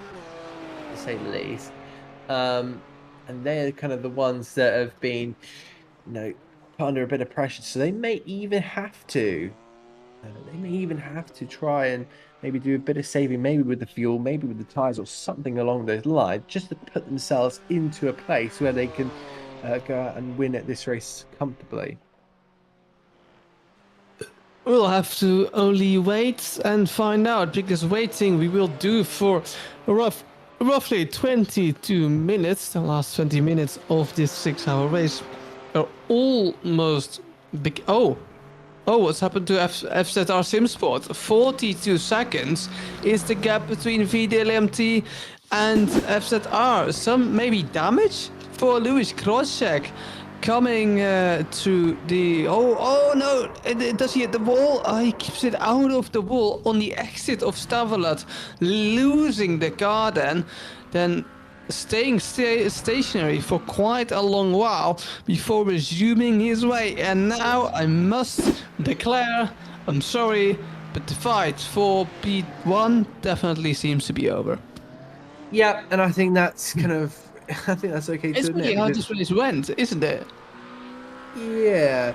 But VDLMT have been absolutely superb. I don't think anyone can really deny that fact. They've been absolutely on it like a bonnet, and I've been mightily impressed. I've been really, it's been amazing to see what they've been able to do. And of course, FZR SimSport have been giving them a right good go. A proper right good go. There was a time where I'm pretty sure we thought that Aston Martin would go on to win this race. We really opened kind of the floodgates, but anyone can win this race. I think that's exactly what has happened, really. Anyone could have gone and won this race, and it's in a way, gone with the VDLMT Racing team for sure. But unlucky with the Haas. Has been pretty unlucky today. I don't know about you, Dan, but it's been a rough ride for them. It's been truly a rough ride, and I think third they'll be able to muster it, but I think they'll be partly disappointed. It's been a rough ride for everyone, don't forget, because it's really all about surviving this race. I mean, Team Lopez Jimenez, the second, if I'm not mistaken, a full gas motorsport car, really, I mean, they lost, they didn't survive one lap.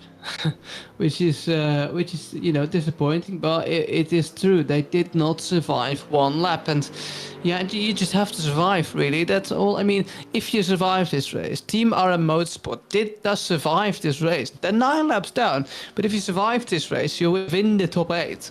So it's really all about surviving instead of constantly being the fastest. However, you can win when you're constantly the fastest, and VDLMT Racing has proved that.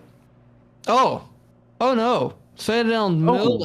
I'm just talking about Team RM Motorsport doing such a good job, because they were surviving, and now the commentator's curse has struck in like a bloody blow for Team RM Motorsport. I frankly also don't know what happened to them. What has happened here? This must be some sort of an issue, some sort of a disconnect. And this, a disconnect, this is a sign from the gods. I've cursed them. I've cursed them. I'll shut up for the rest of the race. Don't worry, I'll let you back in. Maybe you're a driver you can't really curse.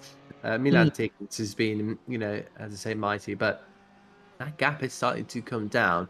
But it's only by, a tenth last time around. In fact, there were 3 tenths faster. Lewis Crosscheck, 3 tenths faster than the VDLM team and the LAN team. So I think the driver behind the wheel of that number 5 car has been absolutely brilliant. But again, I think that mistake from FZR SimSport may be costly, because look at the gap coming down now.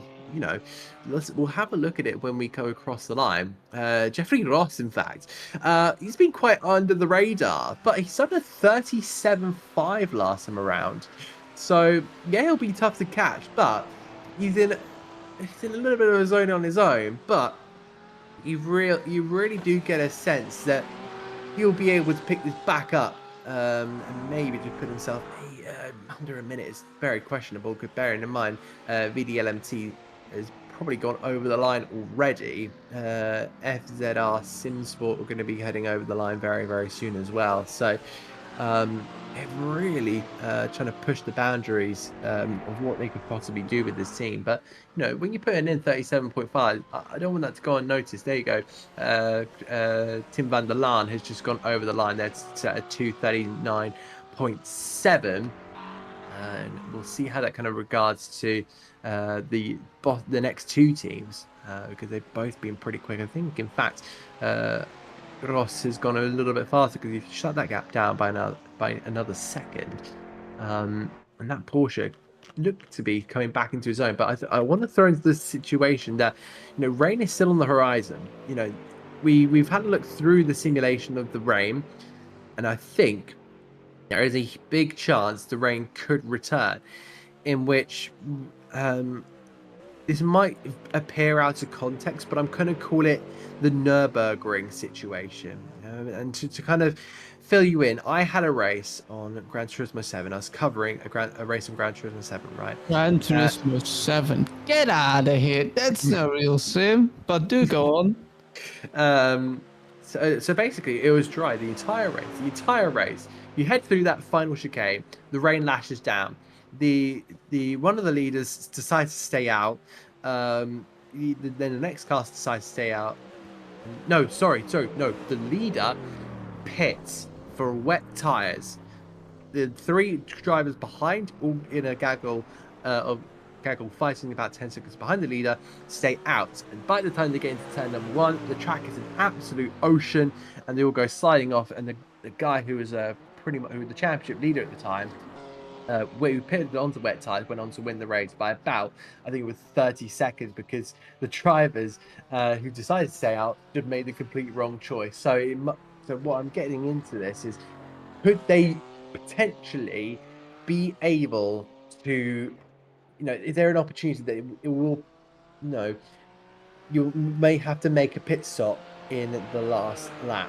Because if that's the case, that is going to be a little bit worrying, trying to make a split-second decision to make a pit stop onto a set of wet tyres. And trust me, that's not going to be what you want, especially with a 40-second gap.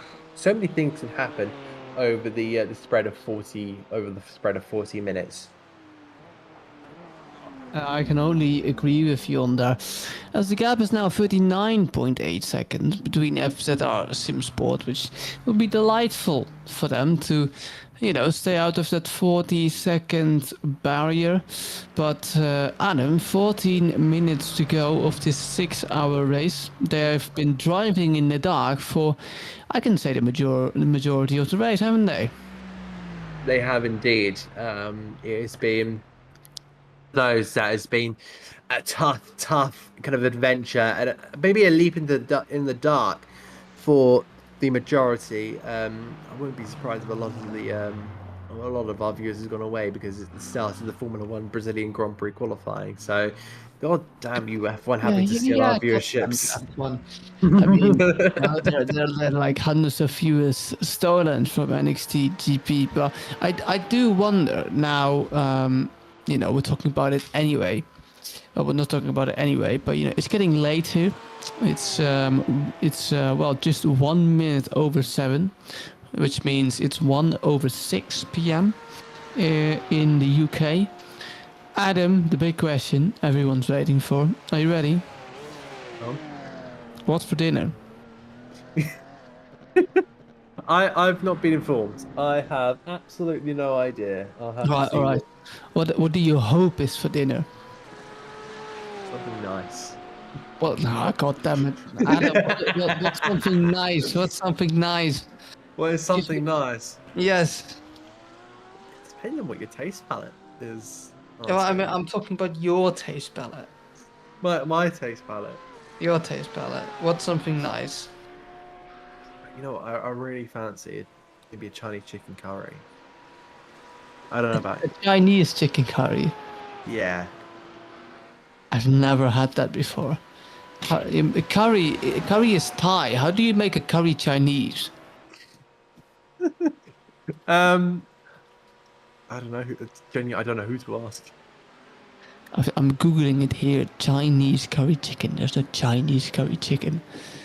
Oh my god, you Brits are like, it's the same, it's the same vibe as, if it had ham in it, it would be closer to a British carbonara. It gives me that vibe, and it's horrible. You Brits have the worst cuisine in the world. However, I am longing very much for an English breakfast, sometime. Have you ever had like proper English breakfast, Adam? Yes, I have, of course. All right. Very good. Well, if you're ever in Belgium, don't try and forget the chocolates, not the waffles too, and just get some fries. Fries we call them here, not chips. All right, Yep. let's get back to the race, Adam. We've last 10 minutes, and we basically have reached the equivalent of what not to eat as a replacement of cake here at this spa. Roughly 11 minutes left, 10 minutes and 30 seconds, and unlucky with the horse racing. With the number 6 Porsche, the only Porsche in the field here today is still racing in P3. It is. Looking back to VDLMT and Tim van der Laan, still leading the way, but I think that gap has now come under 40 seconds. There's definitely been a big jump there. Seemingly, what was that? 1.5 seconds. Ronskis is quicker than van der Laan, but I think that, at this moment in time, the VDLMT team still working hard to try and get themselves in a good position. But you can see that Jeffrey Ross also setting a 37.381. I'm sure that Ronskis would love to be able to be posting those times, because that's over a second faster than what he's doing. Comparing it to, Milan Tikins, I think that's 2.6, which in fact I think wouldn't quite get him onto the back of that BMW, but it, in those early stages, it's kind of if throughout that this final stint lap times, if just Ronskis took Jeffrey Ross's, I think that he could have definitely done it, but unfortunately the strategy just didn't quite work. Unless VDLMT Racing do have to do a little bit of saving. I wonder if they were in the pit stop for a shorter amount of time. But, it's still there's the possibility, but I don't believe they'll be having to save. I think that, they're just trying to home it in. FZR, it's a complete situation where they're trying to push to the end. Don't toss Shadow, in fact.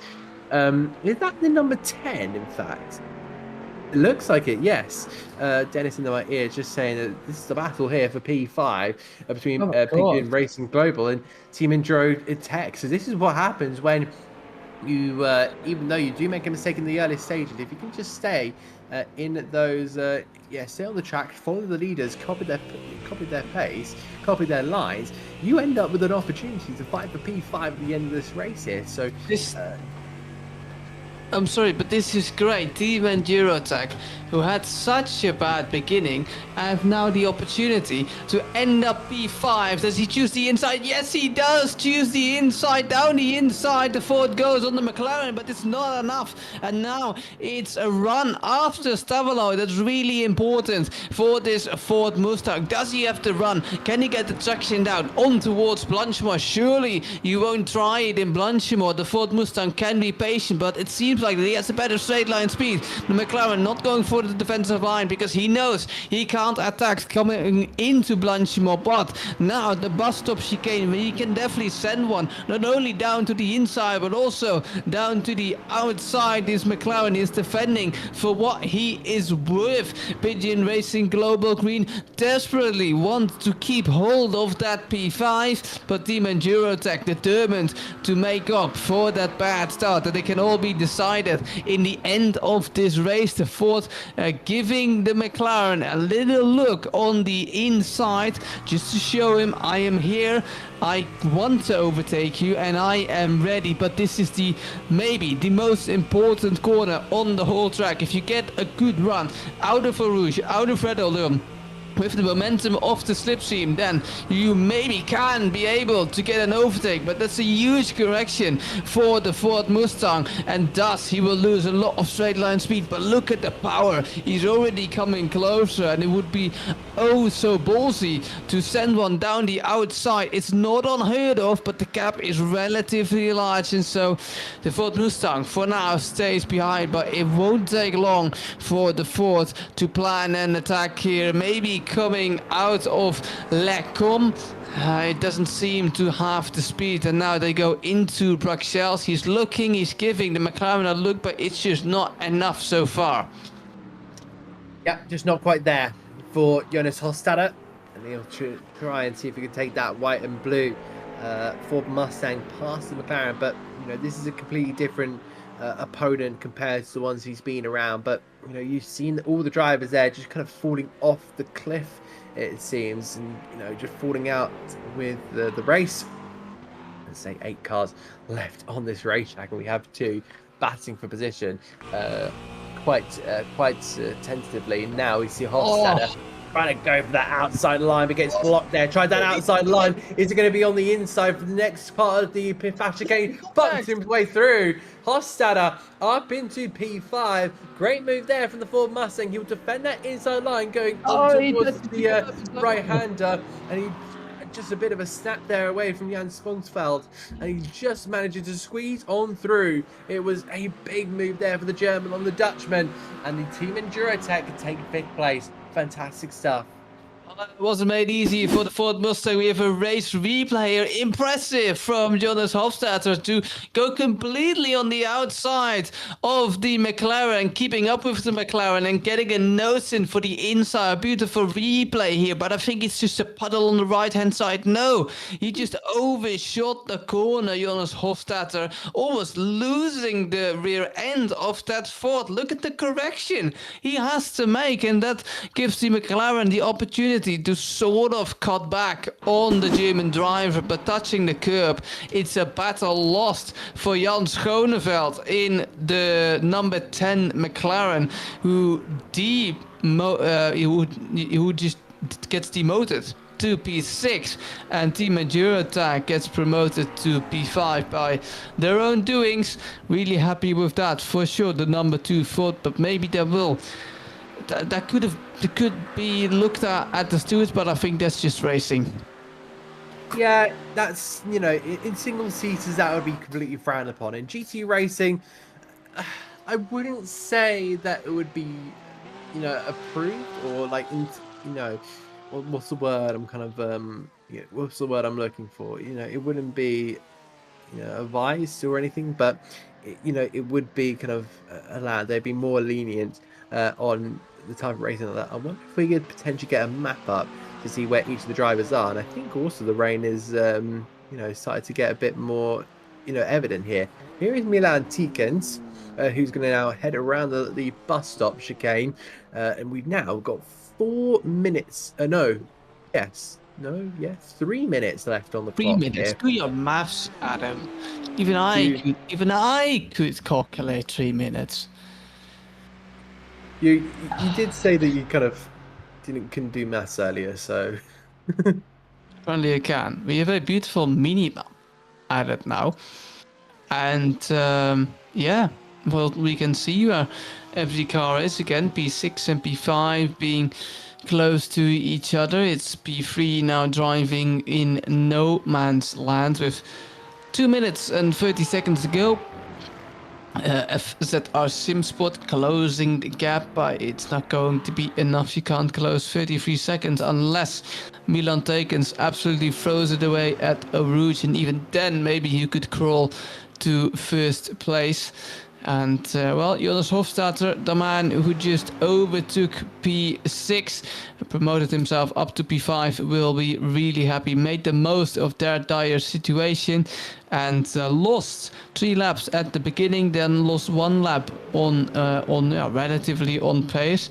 But you know, they've kept their head relatively cool after that disappointing start, and well, P5, I think they can be happy with that, Adam. They definitely can. So we'll have to see, in a way, what is going to be the progress as well. So I think everyone's kind of settled in their positions. VDLMT, 33-second gap. That's not going to be, unless it's a big mistake for Tim van der Laan. I don't suspect that to be. I don't expect that to be, closable. I don't think they're going to relinquish anything more than 30 seconds in the next few moments, because you've got final minutes to complete the lap as well. So they'll manage to make it one more lap, unless he decides to just completely slot, which he could do, and I think that's kind of the. Could he? Imagine he does, just for the sake of it. Imagine he does. All right. I think he definitely can. It would mean that he would win the race by roughly 4 or 5 seconds, maybe, but I don't think he does. It's now 30 seconds left to Spa for Milan Tekens, and he could slow down if he wants by now. He has roughly 20 seconds to spare, but foot is flat to the floor here. And then starting his very last lap. Told you, 138 laps we will drive throughout the circuit of Spa-Francorchamps. My maths were correct. Yeah, there you go. Well done. Calculator was included. yeah, just ignore the calculator. I think we all use a calculator in modern day. But, what was calculated? This absolute fantastic strategy from Milan Tekens and Tim van der Laan for the VDLMT racing team. It has been absolutely mighty. Louis Procres goes over the line to go and put a lap time 1.3 seconds faster than at the BMW, but I don't think it will matter this time around. They can close up as much as they possibly want, but it will not really make any differences. And in fact, so lucky with the Huz Racing with Jeffrey Ross, the Dutchman, of course, now puts in a 36.8 last time around. That's going to be a big time. 36.7 for the Porsche, but of course that's going to mean nothing either, because you can try and maybe put try and make it under a second here. Under a minute, I should say, to the leader. But for now, Tim van der Laan is going to now try and to see if he can make it to the end. Try and keep that BMW on the road. No risks should be made here. And we've also got further down, Full Gas Motorsport will be looking to head home in fourth after putting themselves in a good position. There we go, and finally 4 laps down group of Team Endurotech, who came from a very difficult start of this race, to then just find themselves now within a position where they can fight for the top 5. I don't think they would have thought that could happen at the start. They went ahead of Pitgrim Racing Global, the green team, for the McLaren, but for Tim van der Laan, he'll now head towards Blanchimont and some of the most famous corners around this Belgian circuit, and it will be an absolute heave that he has pulled in this final stint. There was some risk to play, but I think for the Milan Tekens and the VDLMT team, it is going to be a big win here. And around the countryside of Belgium, it is going to be a win for the BMW M4 GT3. They win round 3 here at Spa-Francorchamps, and Full Gas Motorsport will finish home in 4th there. The checkered flag will fly for them, and a fantastic result. Luis Cronquez will finish home in 2nd. He would just have to close out the line, and look at that. Also, Jeffrey Ross putting himself less than a minute behind the LMT Racing.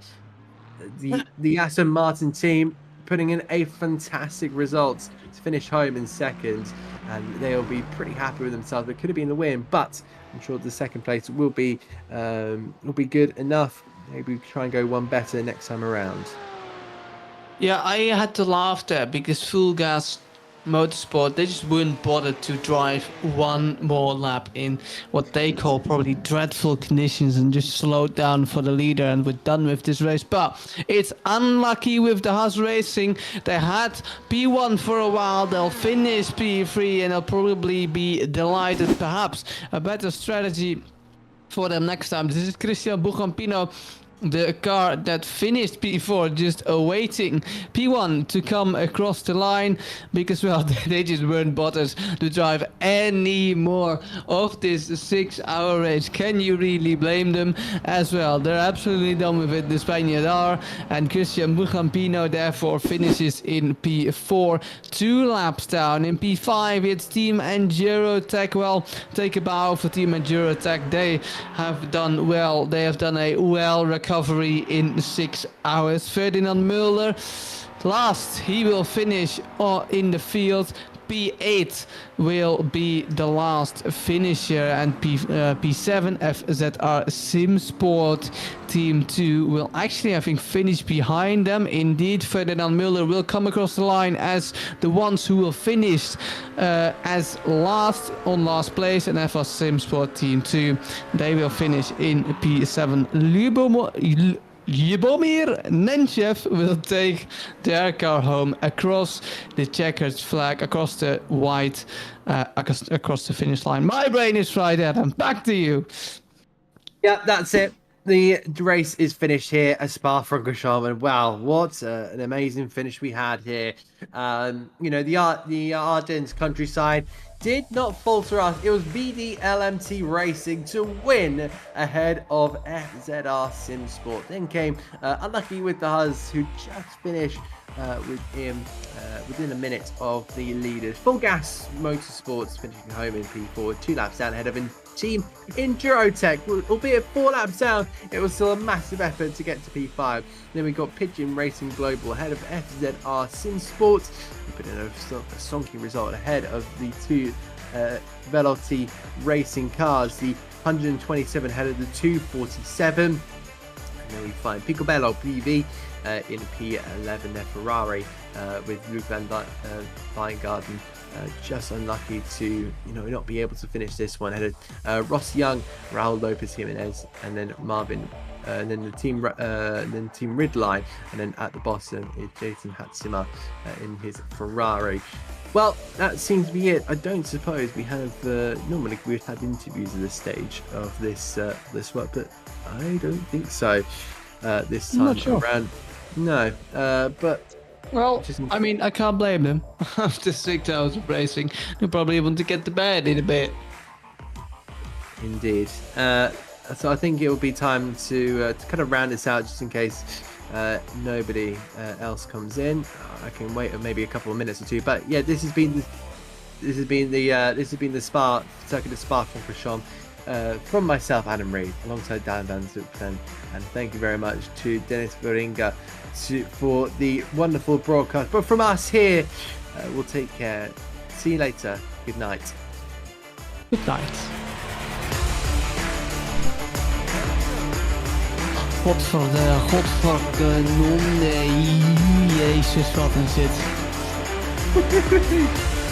Oh, yeah, you didn't understand that, but it's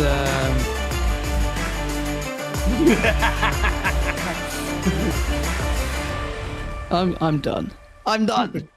I'm done. Don't worry, you can. Dan storms out. Yeah. Yeah. See ya, Bob. Gone. I didn't get paid for this. Fuck you. Getting paid for this? What? So you guys are getting paid for this? No, we oh yeah. Hey, no. Imagine me, man. I have to hear to you guys for 6 hours long.